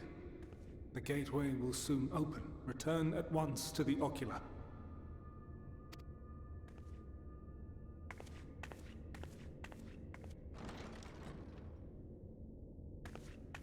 What are you up to, you scoundrel? You cheeky little fucker. All appears to be in order. The ether flows unimpeded. The magic should consume every last mote of my essence. Oh. Why are you surprised? Did I not say that this will be my final act? Yeah, I heard that. I hear The that. Zodiac is no more. There is nothing for me here. Yeah, fair enough. The ones I love and long to see again are waiting. In that promised land. Beyond memory and dream.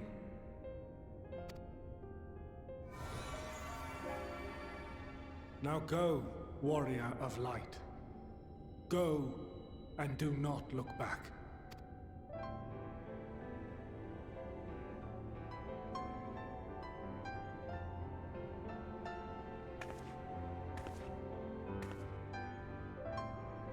Well, Heidelin, I take my leave of you.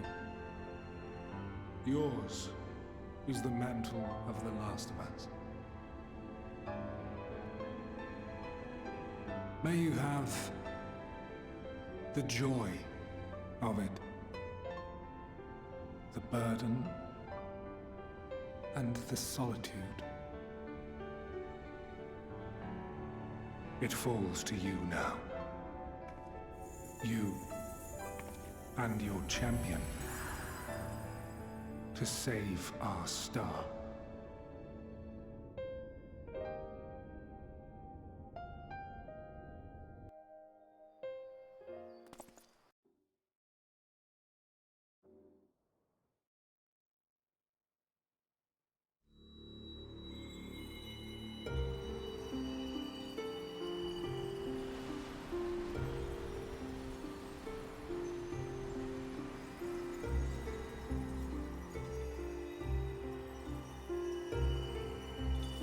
Jesus Christ. It's a bit of a fucking brawl. It's long fight.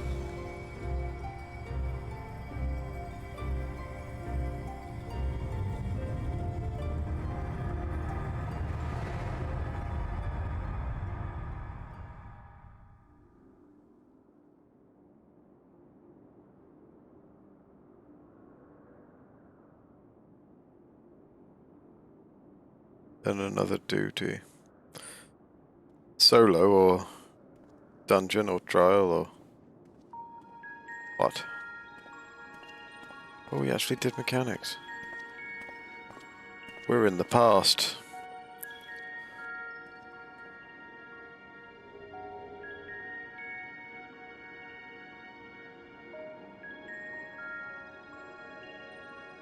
Time fuckery, yes.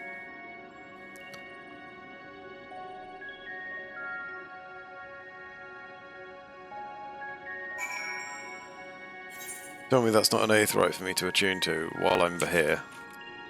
Aetheryte-like device, okay. Fall to the upper fan. Fine. Hello, guide-like man. Hello, black-robed man and aetheryte-like device. The device is reminiscent of an aetheryte. Perhaps it is possible to attune with it.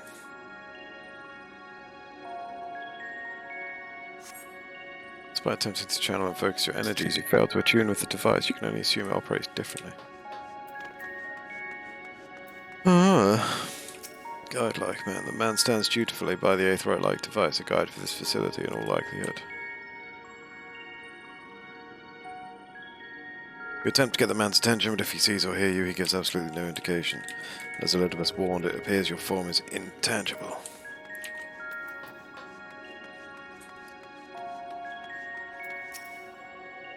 This is the right place, yes? Proper Lion? Judging by the woman's words, this facility is called Proper Lion. You attempt to gently prod the woman to attract her attention, but feel nothing, and it seems neither does she.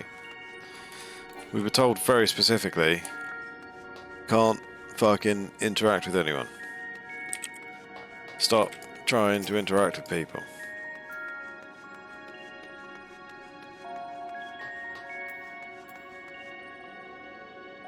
A remarkably large man wears a black robe and a half-mask, much like the phantoms you encountered in Mare Lamentorum and the recreated Amorot. It seems you have made it to your destination.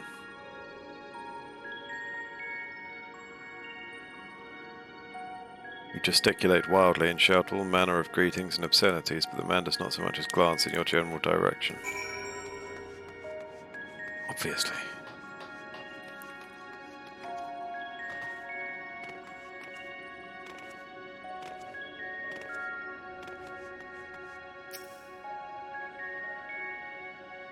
I suspect this door leads outside, but how to open it?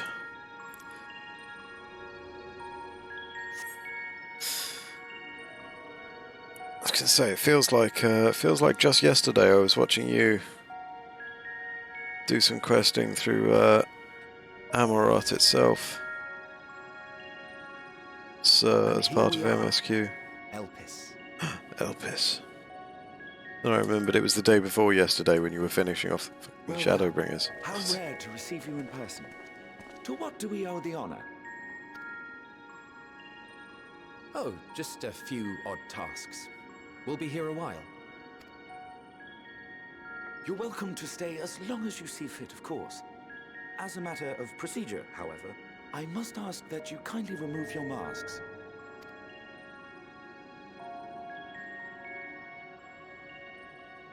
Come now. Is this truly necessary? Surely you can tell who we are. Who you are, perhaps. But I am far less infamous. Regardless, if we do not follow protocol, 'tis our hosts who would be held accountable. So, please, do favor us with your handsome face.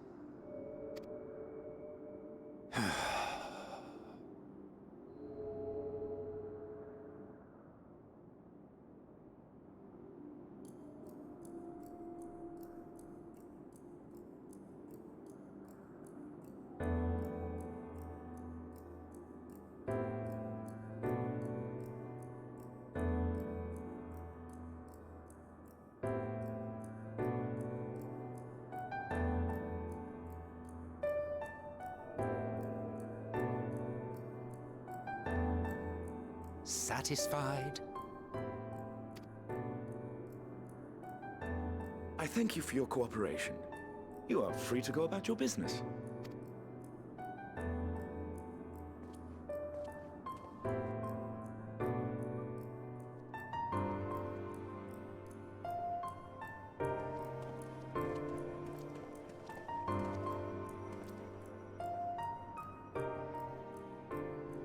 By the by, you see it too, yes? They can see me, right?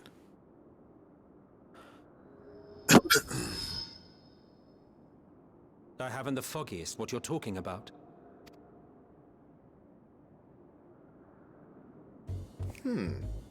That's odd. It's right here. I bit thin in the ether, but there's no mistaking it. The color of its soul is almost identical to Azem's. Do you suppose she created it? Rather unusual for a familiar to have a soul, though.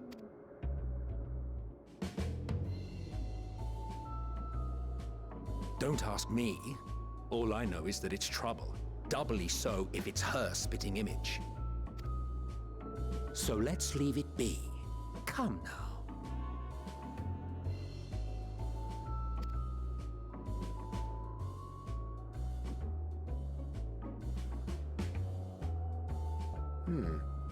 It's trying to say something, but it's literally too intangible to form words. Motherfucker. Charades. Why don't you give it some ether? Spare a snifter of your bounteous reserves.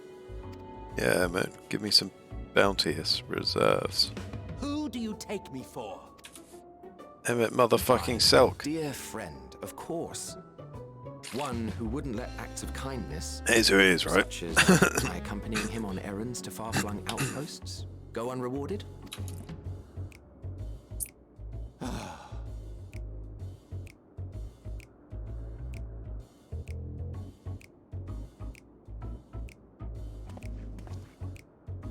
I suggest you close your eyes, or this may be unpleasant.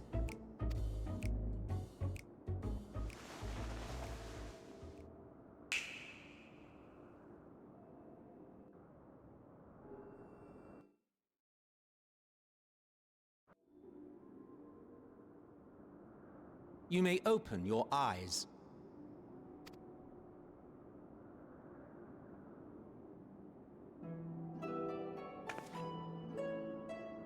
I've been corporealed.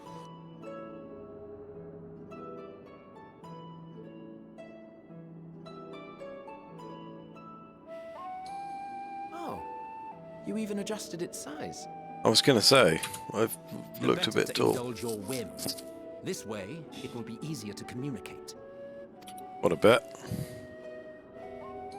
How very thoughtful of you. And may I applaud your artful reinforcement. Without Talking further about- ado then.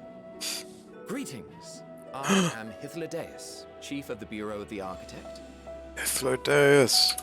Why do I know your name? Sulking beside me is the most honourable Emmett Selk of the Convocation of 14.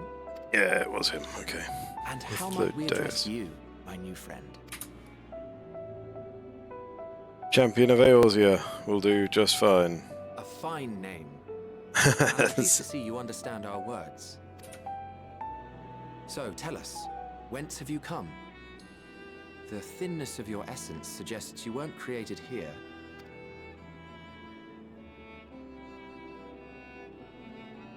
You do not know? Or cannot say?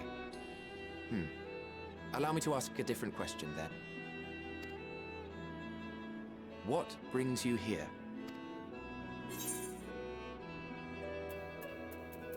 I want to learn about Elpis.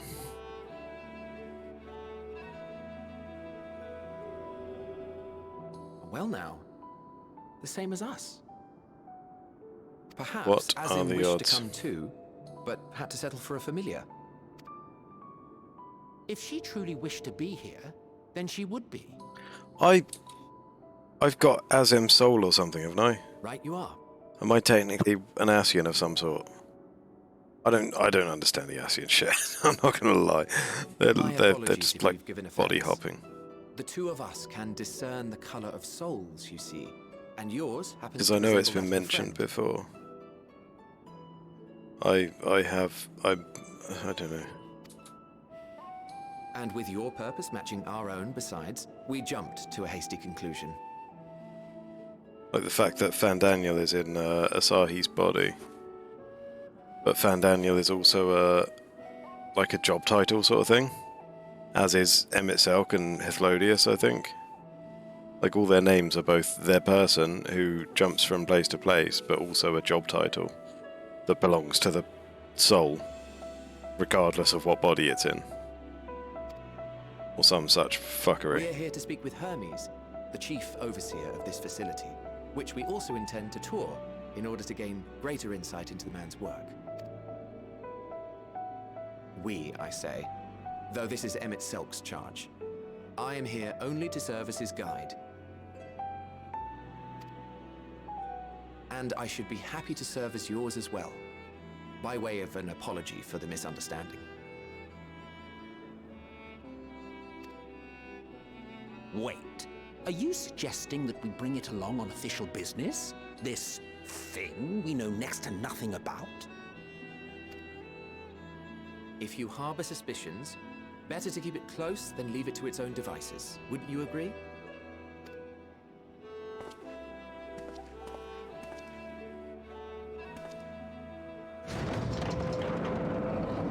Besides, having a mysterious life form in tow is the norm rather than the exception here.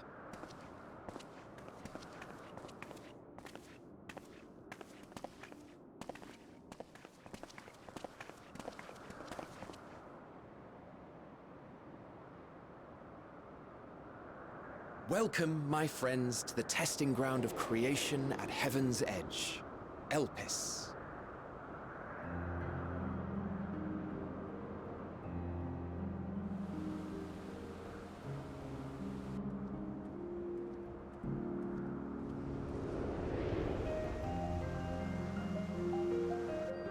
Argos! This presence. That has him. Axolotls! I assume that's Hermes with the wings. Hermes! Visitors! No, no. We have visitors! I assume that's Hermes with the friend with the wings.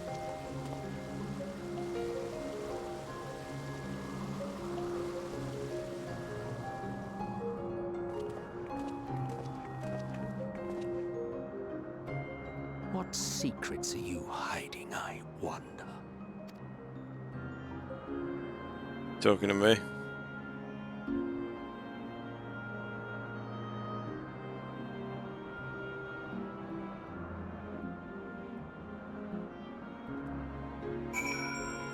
Oh god, that's bright.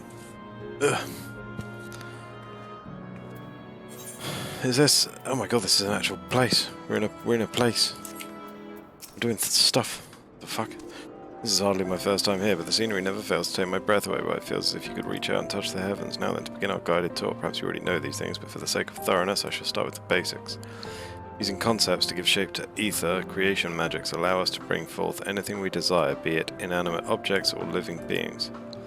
Anyone may conceive of concepts, but they must all undergo evaluation at the Bureau of the Architect. As part of that process, living beings and certain arcane entities may be sent here to Elpis for in-depth observation and study. Fascinating facility, isn't it? I dare say you will enjoy touring it with us.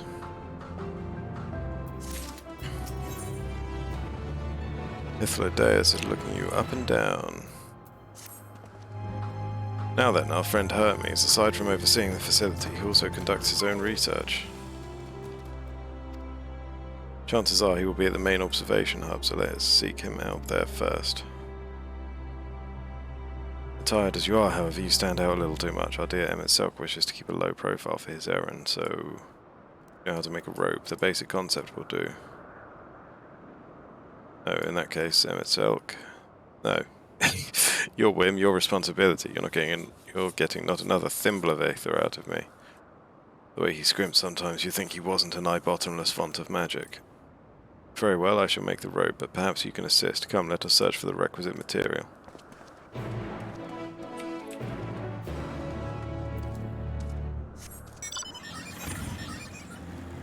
I swear sometimes it feels like they were creating quests, and then at some point they just went, we haven't killed anything in a while. Come up with some asinine excuse to go and fight something. Yes, these creatures should suffice. And what bizarre creatures they've created. An etheric rope. I want you to use it to capture, shall we say, 2 Petalude. There are 3 species here, I believe. Any 2 different kinds should serve. Now, I should mention that the strength of the rope is tied, no pun intended, to the strength of its user. As your ether is still thin compared to ours, you'll need to weaken the PLD first. Good luck. Is that... Oh. Butterfly. Why did you just call it a butterfly?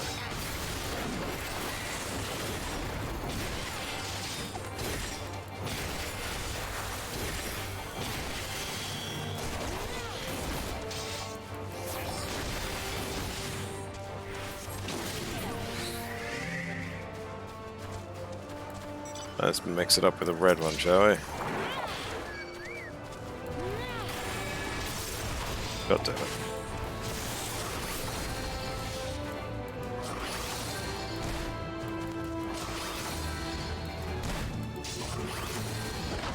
Oh no.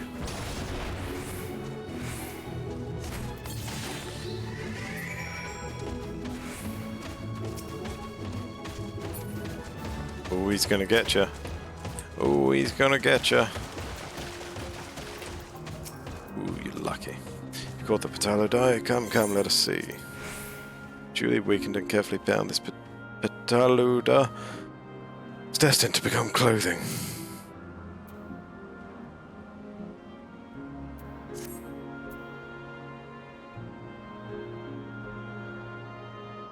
Yes, these fine fellows will do nicely, and now for a spot of reversion.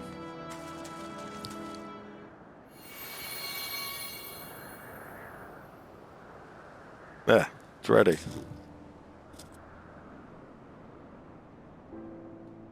It's nothing fancy, but then we're trying not to stand out, try it on for size. Turn living beings into clothing, just like that.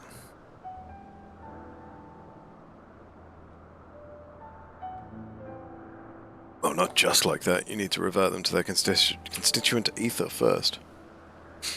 Lest you wonder why I asked for two species, it is due to the difference in their etheric balance. Blending them allows us to produce garb with superior etheric stability. Well and good to disguise and educate it, but it won't fool anyone who can see worth a damn. Fair point, but at the very least it should spare you unwanted attention from casual observers. Emmett Selk speaks true. Even dressed like us, your unusual nature will be plain to those who think to look. Should someone question your presence, don't make up excuses, much less try to explain what you actually are. No, best to simply say that you're a familiar. The question is, whose? Azem, right? Oh, of course, Azem's. If you say you belong to her, people will give you the benefit of the doubt for any and all outlandish behavior. Exploiting our associate's absence. For lack of her presence, absolutely. Were she here, she'd have been the first to propose the idea, and you know it.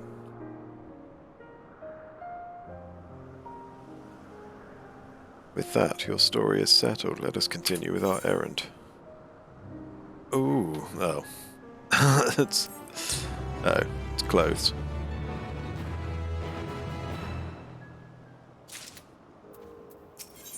Athlodius. Search of homies. Athlodius is ready to continue on if you are. If you're ready, let us continue along the path to Anagnorisis. This place serves as an observation hub and residence both. Someone there should be able to point us in the direction of Hermes.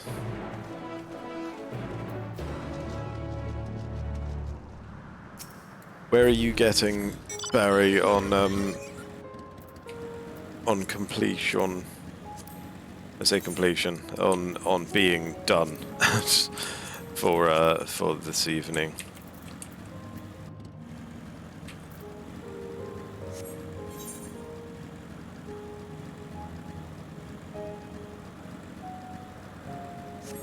I.e., when are you wanting watchings?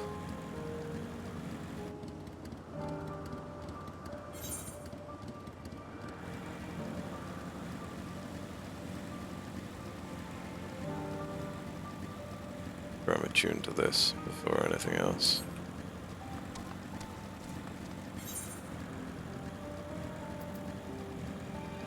Yeah.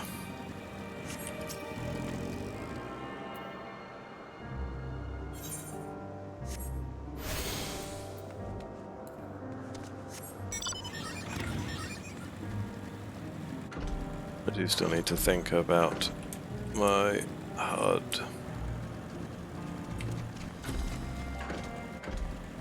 What to do with you,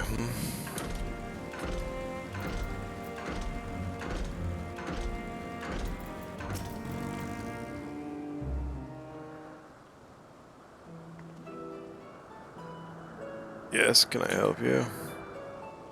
We wish to speak with Chief Hermes. Do you know where we might find him?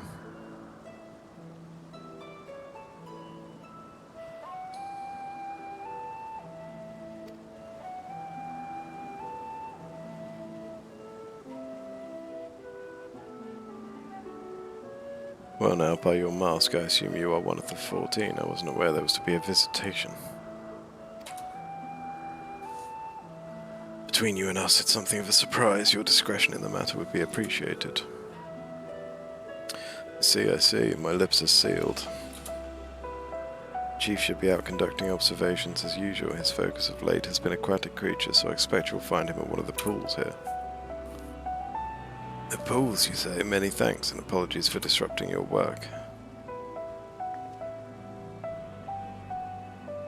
I say, Hyslodius, while I've never met Hermes, you know him well, do you not? That being the case, couldn't you simply find him by his ether? Aye, that I could. As you know, Emmett Selk and I can discern the colour of souls. By the same token, we can also see ether quite keenly and from great distances. With this skill, I could readily locate Hermes, but I felt that it would be a waste of an opportunity.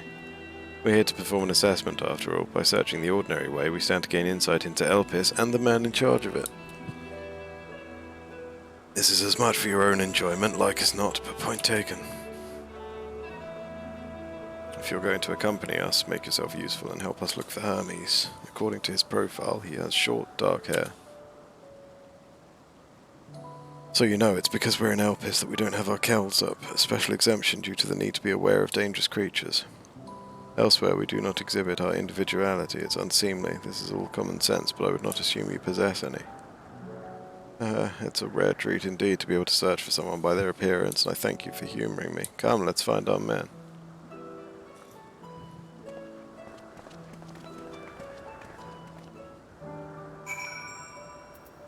Short, dark hair. Is that what you've given me here, really?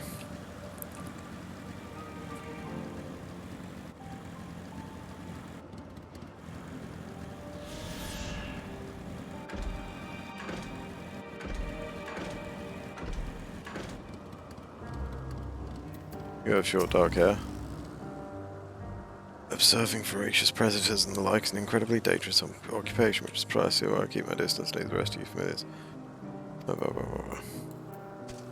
It did also say that you would be watching the water. Right.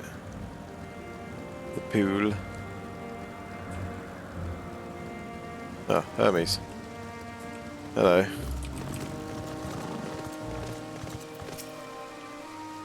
That is short dark hair.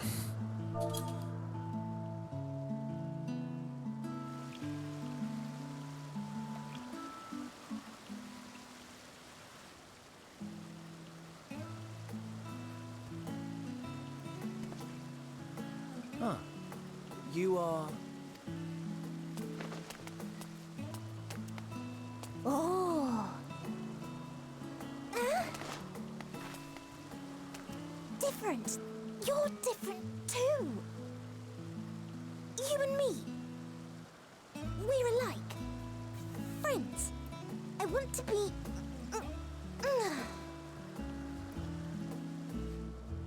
Wait. Please. Wait.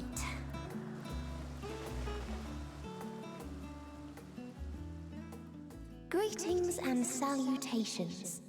Can you hear me? Just fucking shocked and appalled. I mean you no harm. I wish only to hear your words, share your feelings, and know your thoughts. Okay, could you get the fuck out of my head? May we please be friends? May we please be friends?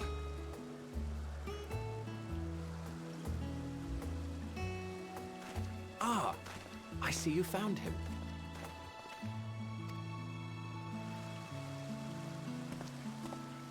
Hythlodaeus. It's been a while. Too long, I think. Too long indeed for close collaborators.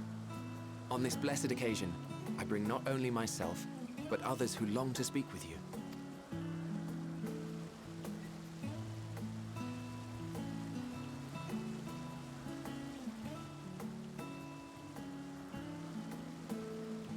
You were of the convocation? Emmett Selk at your service. Do I have the honor of addressing Hermes, Chief Overseer of Elpis? You do. You have traveled far for it. Given your facility's purpose, its remote location is something of a necessity. Would that I didn't have to rely upon a guide. Oh, you wound me. Have I not ever been an attentive and helpful friend? But moving along to more agreeable company, this one we chance to...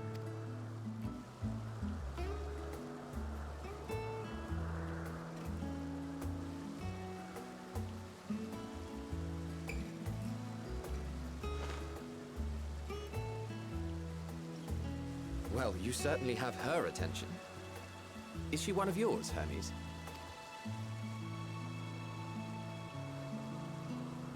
Her name is Meteon. It means shooting star.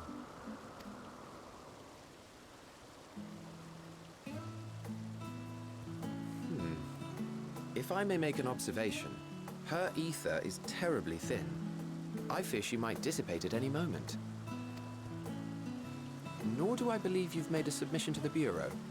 I would remember such a concept if you had. I haven't, as you say. I judged it too early. She's a pet project of mine, still undergoing preliminary testing. But rest assured that I will attend in person ere long. Very well.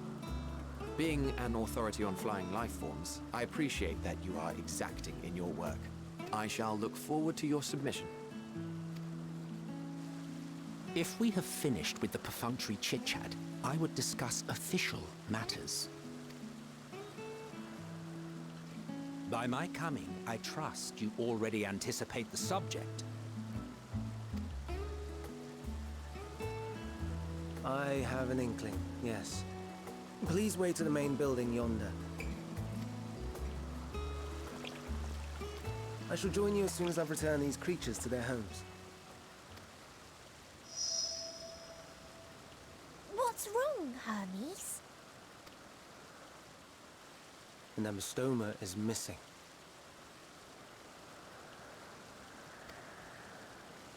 Oh dear.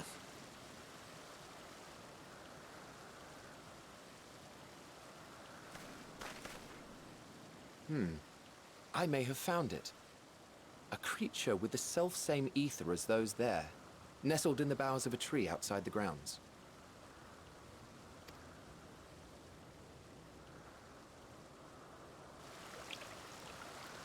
You're saying they can climb with their sorry excuses for limbs? The fashion has been to imbue aquatic creatures with the power of flight, ever since the words of Metron created a sky-swimming fish. The Ambistomas too can fly, if only slightly, and they could conceivably climb a tree. Whether they can come down safely, however... Excuse me.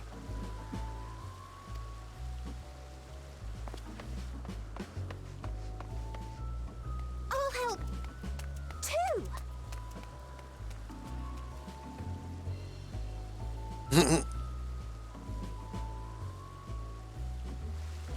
And what are we supposed to do with this lot? May I suggest we split up? Why? What are we doing? If you would be so good as to assist Hermes, Emmett Selk and I shall keep an eye on these adorable creations in the meantime. Okay. Okay.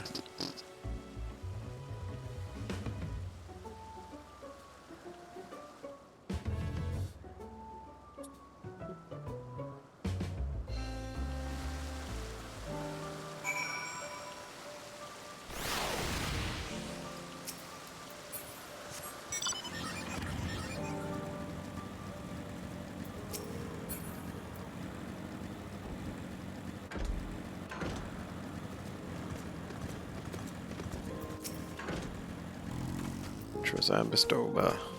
It seems Hermes and Meteon have found their quarry, a creature known in this age as an Ambistoma. Yet though it has been safely extricated from the tree, Hermes appears to have found himself in quite the predicament. The Ambistoma. Hermes saw it high up the tree. He climbed up to get it, but it jumped on him and he slipped. Everything is under control, I trust?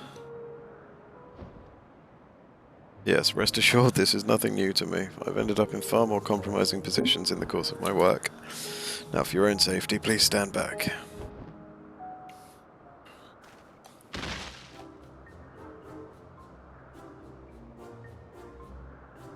Ugh.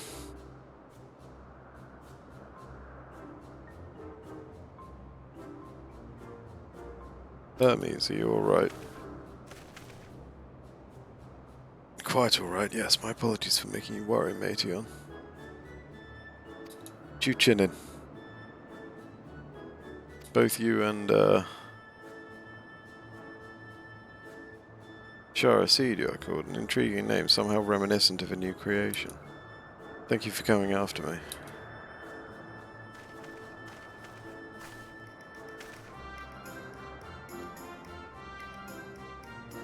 As for you, little one, you must be more careful. Chin while I know you will. I'm asking what you're chinning. I'm not trying to stop you from chinning. You may be able to fly, but it doesn't mean you cannot fall and hurt yourself. Oh no, I'd forgotten all about its fellows. Ah.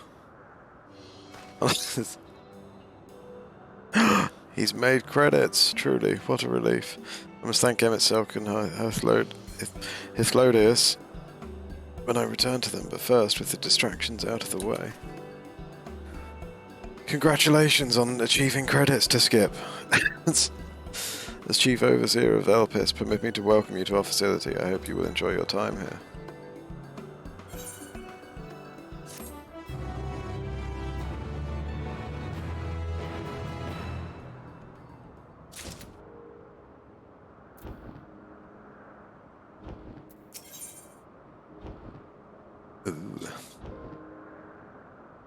Having found the wayward Ambistoma, Hermes is the picture of relief. Well, we mustn't keep the others waiting. Let us return to Anagnorisis.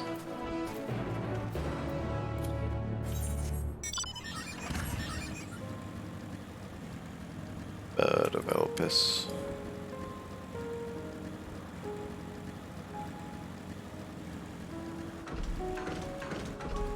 Yeah, I'm pretty content to wrap up whenever if you want watchings. But likewise, if you're not wanting watchings anytime soon, let me know, because when I say I'm quite content to wrap up whenever, I'm probably wrapping up soon anyway. Bearing in mind, watchings will be time.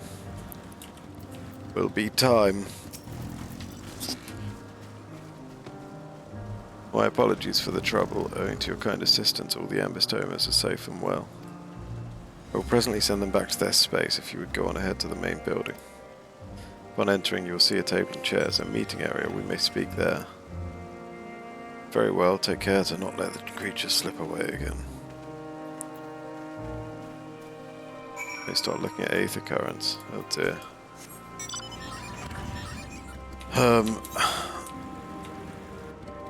Any idea how long that'll take? It should probably be a priority, yeah.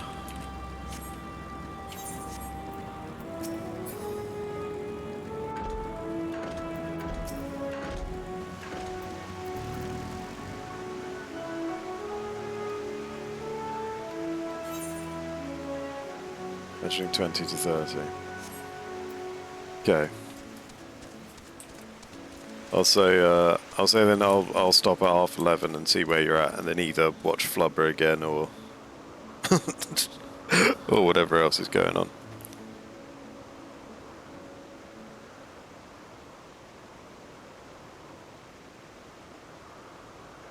I don't really want to leave it much later than that to start anything, because I'm probably not going to be awake through it all anyway, but I do want to eat that ice cream.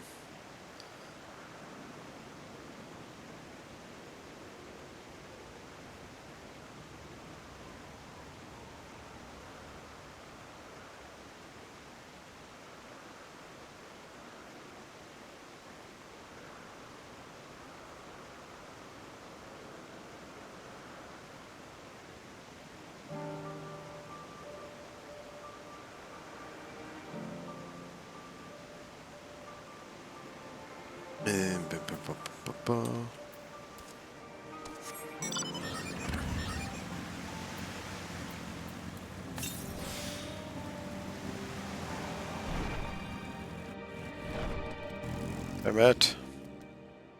Emmett.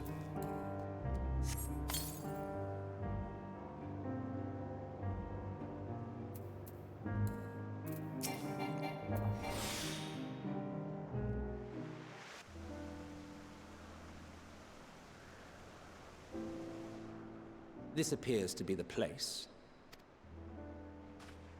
And here is where we part ways. Toodles. We will be discussing highly sensitive affairs. Only a select few may be privy to such knowledge, and that does not include someone who cannot or will not divulge their origins. Right, mate. I don't give a shit. See you later.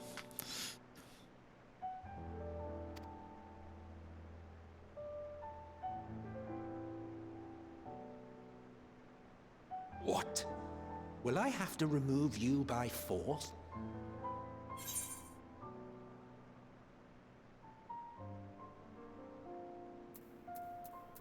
I have important things to say to him as well.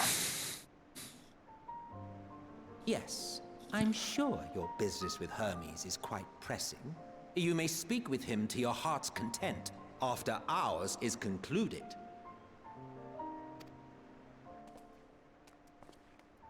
I do not object to her attendance. Aha! Suck a dick, Emmett Silk. This is highly irregular. Perhaps. But I believe she can be trusted. Meteon would not have taken to her so quickly otherwise. Moreover, the presence of a third party may help me to maintain composure.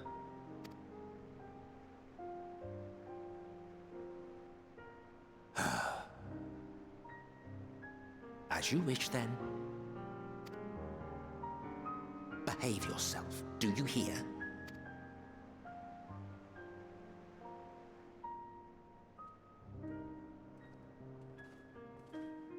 Oh, wow.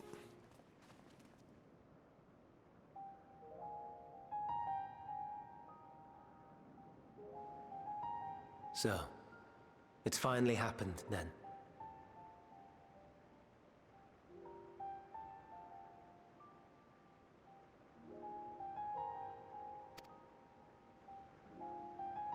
Aye. Van Daniels declared his intention to step down and named you as his preferred successor.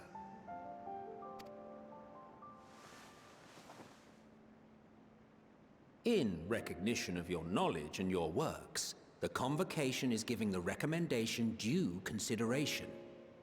As one who does not know you personally, I am to use my impartial eye to take your measure. And above all else, to ascertain your disposition towards the invitation.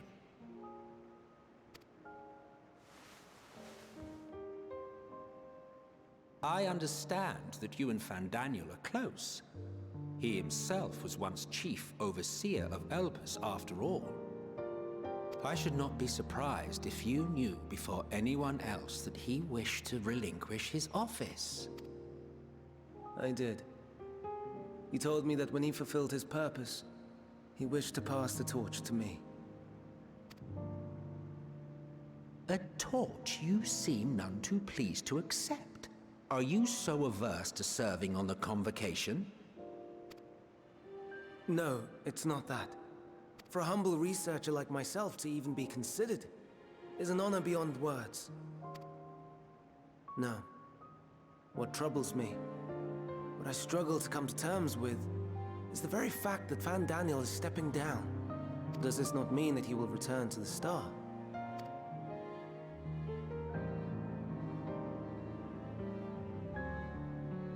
Of his own volition, yes, like so many others have before him.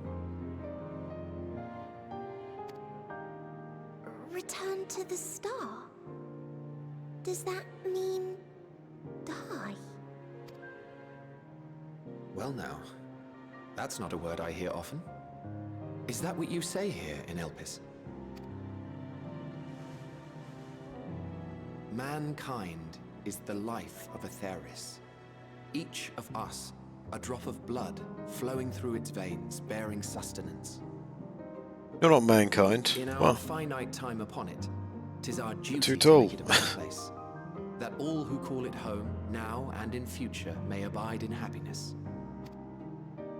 To that end, we have dedicated ourselves to the pursuit of enlightened creation. And by our efforts did we transform this once untamed wilderness into the peaceful paradise you enjoy today. To return to the star whence we came is a privilege afforded to we who have so loved and nurtured it.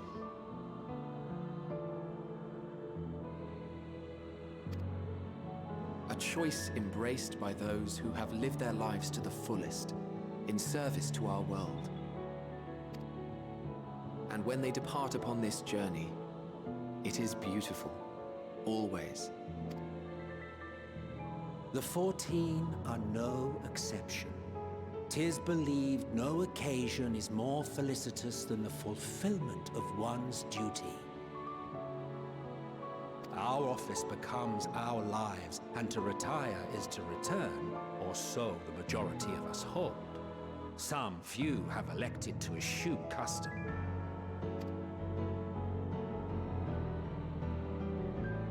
Mayhap you feel Fandaniel's deeds do not warrant his return. Yet you should know his accomplishments as well as any. During his time, he conceived of countless outstanding concepts. And channeling the wealth of experience he attained here in Elpis, he brought forth many new specimens. I know of all this. I do. It's just, I cannot fathom why someone so great and wise, who could still do so much good, would want to end it all.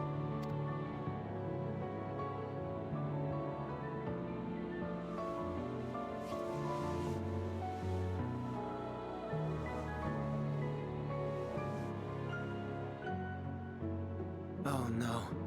I've made her upset. Forgive me. I know I requested your presence. Might I trouble you to take Meteon outside? A change of scenery would do her good.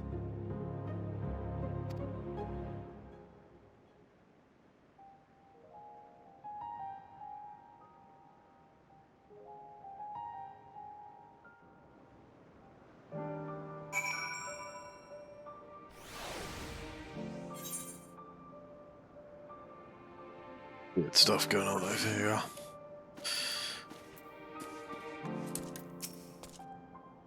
I'm sorry, Shara. I didn't mean a walk. Perhaps we can go for a walk. Let's.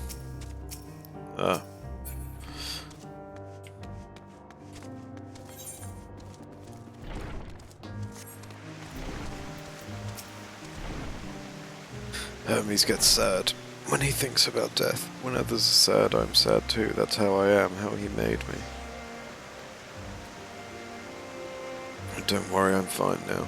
So why did you come here? You want to learn about Elpis and Hermes? Oh, teach you. I can teach you. We could take turns. I tell you something, then you tell me something. Sounds like fun.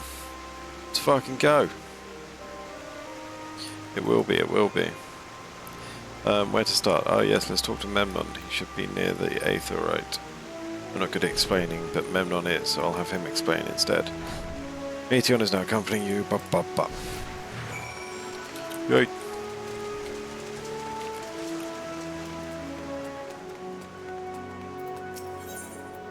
Discuss the Aetherite. Ah, the Aetherite. Anyone can use it to teleport anywhere. Move not anywhere, not to the ground or other isles. For that you need teleporters. Oh, and permission. Memnon. And what have we here? Though you look like a person, you have the ears and tail of a beast. I assume you are a familiar like Meteon. Is there something you need? This is Shara. Could you teach her about Elpis? Ah, a newly arrived familiar, is she? Very well, I should be glad to introduce our fair facility to her. As you know, it is mankind's duty to make the star a better place. As part of this duty, we employ creation magics to bring forth new life. However, we cannot simply release our works into the world, for it would lead to chaos. No, any and all life forms must undergo extensive testing to determine their fitness to exist, testing which is conducted here in Elpis. Every candidate is subjected to rigorous study in which we identify their properties, surmise what habitats might be suitable, and speculate as to the effects they may have on the environment and other species. Should it be judged a beneficial addition to the star, it will be allowed to take its place in the world. 2 of you too were created with the hope of making the star a better place, so heed your masters well and be good, do you hear?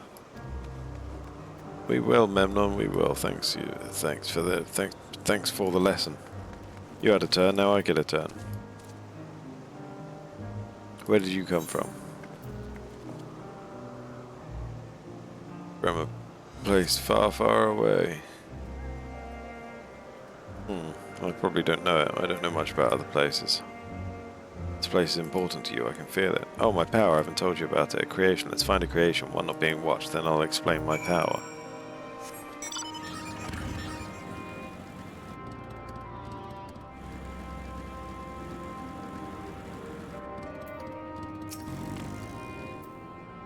Meteorology, oh fuck. Okay.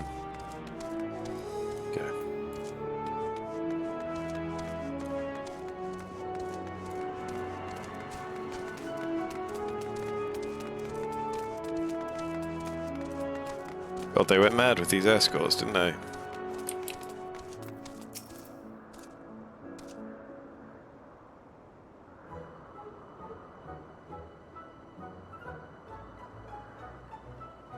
Oh, this creation is perfect. But I don't remember seeing it before, perhaps it's new. Anyway, I'll try reading its mind, that's my power.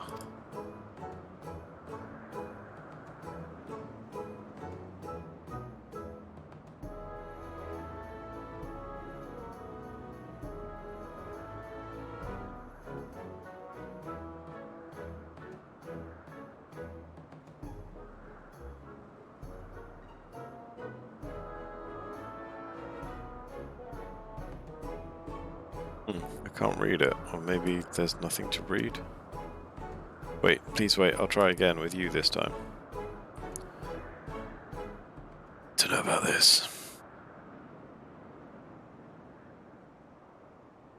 Greetings, can you hear me? We've already done this once before, why are you shocked? This is my power, I can read the emotions of those around me and project my emotions to others in return.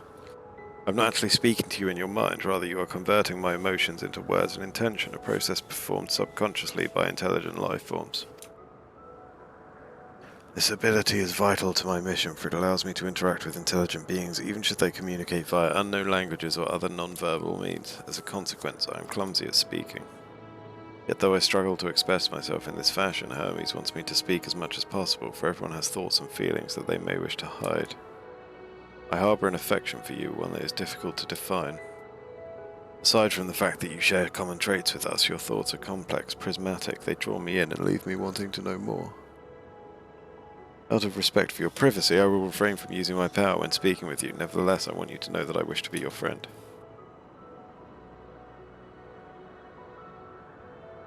Did you hear me? Good. Now it's my turn again, so what are you good at? Killing.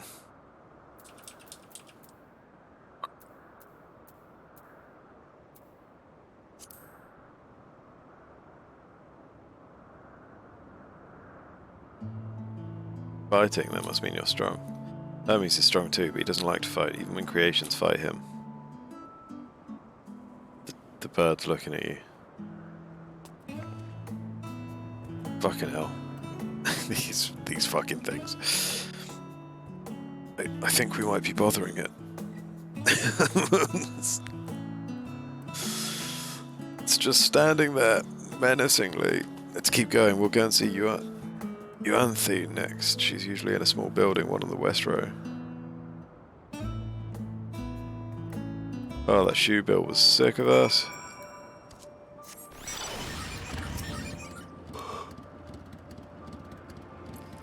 Look at that face. Jesus Christ.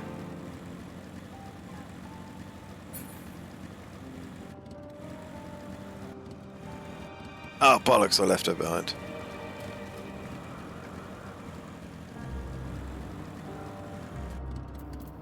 Fine. We'll walk.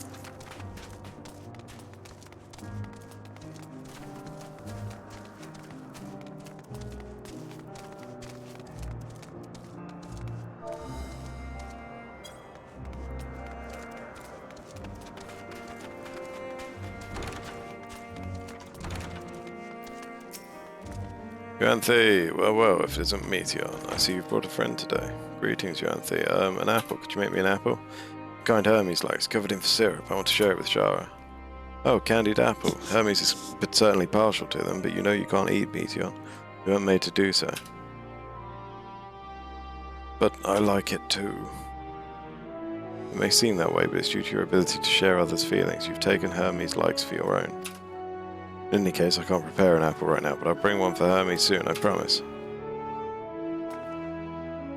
I'm sorry, Shara, I wanted to show you my favourite thing, then I could ask about yours, but I failed. Tell her what you like. Oh, that's what you like. Yes, yes, I can feel it. Your joy and happiness, and it makes me happy too. Thanks for sharing it with me, Shara. Well, we've walked and talked a lot. Maybe Hermes has finished talking too. Should we go and see?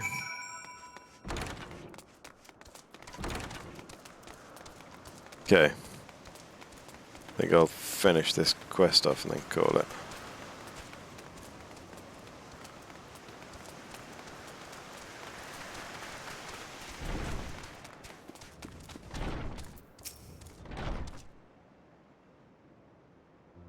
I was going to say, unless it gave me a specific warning to set time aside, in which case we could wait.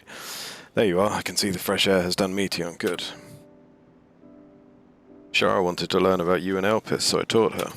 About this place, about my power, about your favourite food.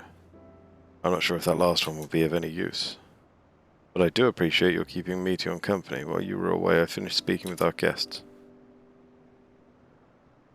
Finished? Hardly. You requested time to consider the invitation, so we have no choice but to occupy ourselves with an inspection of your work. My apologies. It has been decided that Emmett Selk and Hithlodeus will accompany me as I tend to my duties. If you wish to learn more, perhaps you would like to come too. I'm compelled to remind you that she is in no way associated with the convocation. We simply chanced to meet at Propylaeon. There is no guarantee that the matters we discuss will remain private. I do not mind. To see the joy her presence brings me to, and I cannot imagine our mysterious friend harbours malicious intent. Shara is kind, really, truly. She has taught me as much as I taught her. You're coming, of course, to watch Hermes. You're bound to learn lots and lots. You know it.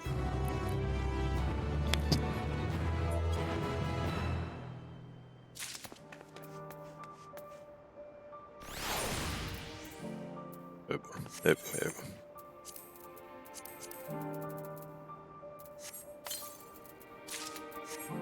Manganese armor of the Behemoth King.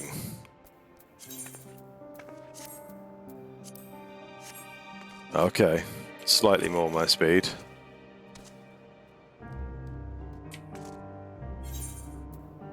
Oh, I didn't even stop to check. It's slightly better than that stuff, yeah. Q. Okay. Yeah, I won't even talk to you. Just stand here staring at you. Right. That will be that for tonight. That is a loud screen. So we're going to look at Shara over here.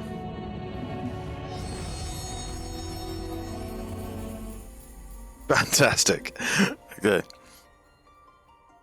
We'll listen to the vibes for a second then. Yeah. I'll not bad. Not bad. It's been live for what? Coming up to 39 hours. And I've been playing for 31. 24 plus this 7. -1 for logging in, -1 for the disconnect. Yeah, not bad on the whole. I didn't realise I was offline for that long earlier. Oh yeah, no, I was waiting for the queue, wasn't I? But yeah, hopefully tomorrow morning we won't have too bad a queue. I think is the ideal. But yeah, good stuff. I'm enjoying it.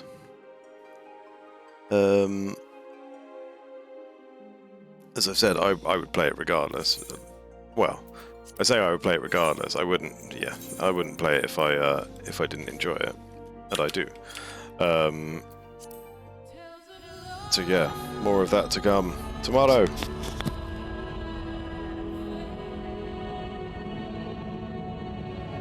We've been to the moon. Let's find out what's happening in the past, shall we? There we go. But yeah, that will. As I say, tomorrow morning, whenever I wake up, I've not got an alarm set. I imagine I'll need some time to recover after what I put myself through last night. But yeah, we'll see. We'll see what happens. Either way, once I get up, I will join the queue, and then once I'm logged in, I will start the stream. And then probably go until this sort of time again. And that is basically what I'm going to be doing for the next 2 weeks. Wake up, log in, play, stream, sleep. Oh, here it is. This is the banger. Right, I'm gonna enjoy this, then put you on the AFK screen. Oh, I haven't made a proper widescreen. AFK. I feel like I should.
See, paladins are cool as fuck.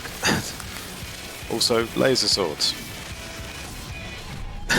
Though I'm tempted to level Sage just for the fucking floating minigun equivalent that I got out of the Tower of Babel. How'd you get lost on the moon?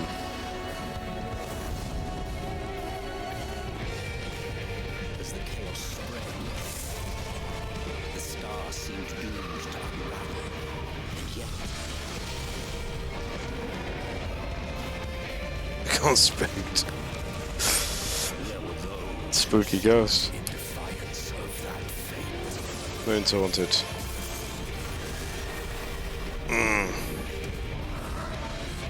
Fucking dragoons, man.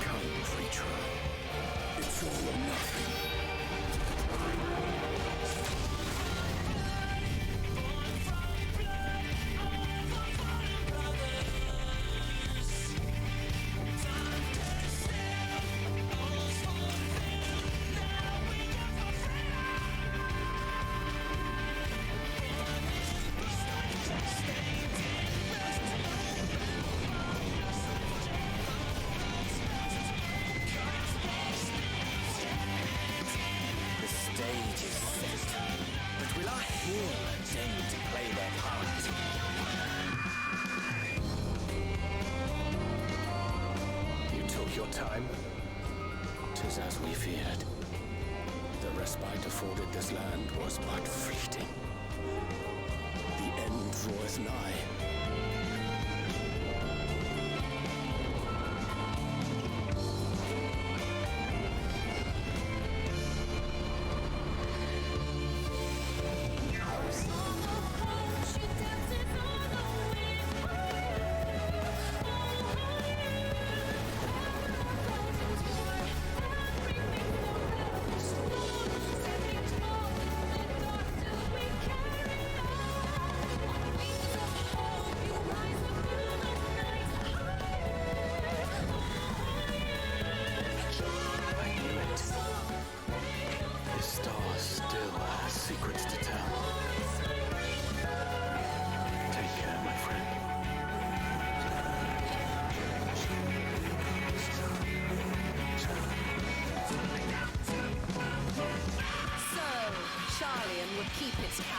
the world is lost to ruin. It would. Come what may, we shall live on. We must. Do as you must then, but we Scions will fight until the heavens fall, until our last breath.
Whoa.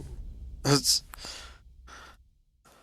Oh, that's cool as shit. Alright,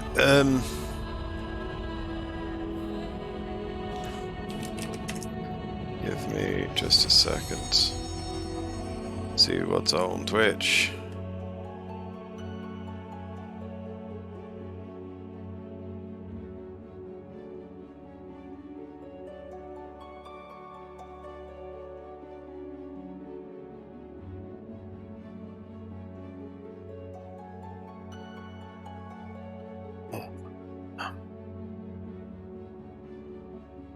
I can't be asked. To be blunt, I cannot be bothered, so I'm probably just going to go offline, to be honest. Because I'm literally just going to shut off and walk away. Thanks everyone. As always, anyone that's here, anyone that's not, anyone that's ever been here. Not again. Not again. Banger that is though. Absolute banger. Yeah. Okay. Yeah. Tomorrow morning, as soon as I can get in, I'll be playing, and as soon as I can play, I'll be streaming, and we'll go again, and I'll maybe see. I don't know. Will I get to 80 tomorrow? Tomorrow should at least be a more normal day. But we'll see. I'm expecting 2 to 3 days for completing, well, for seeing the credits that Barry's seen now. But I'm what, 86, so I could maybe see 90. We'll see. We'll see. But yeah, much to look forward to. And then once I fucking finish that, it's time to start leveling everything else, apparently. But yeah, we'll see. We shall see. Toodaloo, motherfuckers. I don't know where that came from. I'm not sorry. Bye.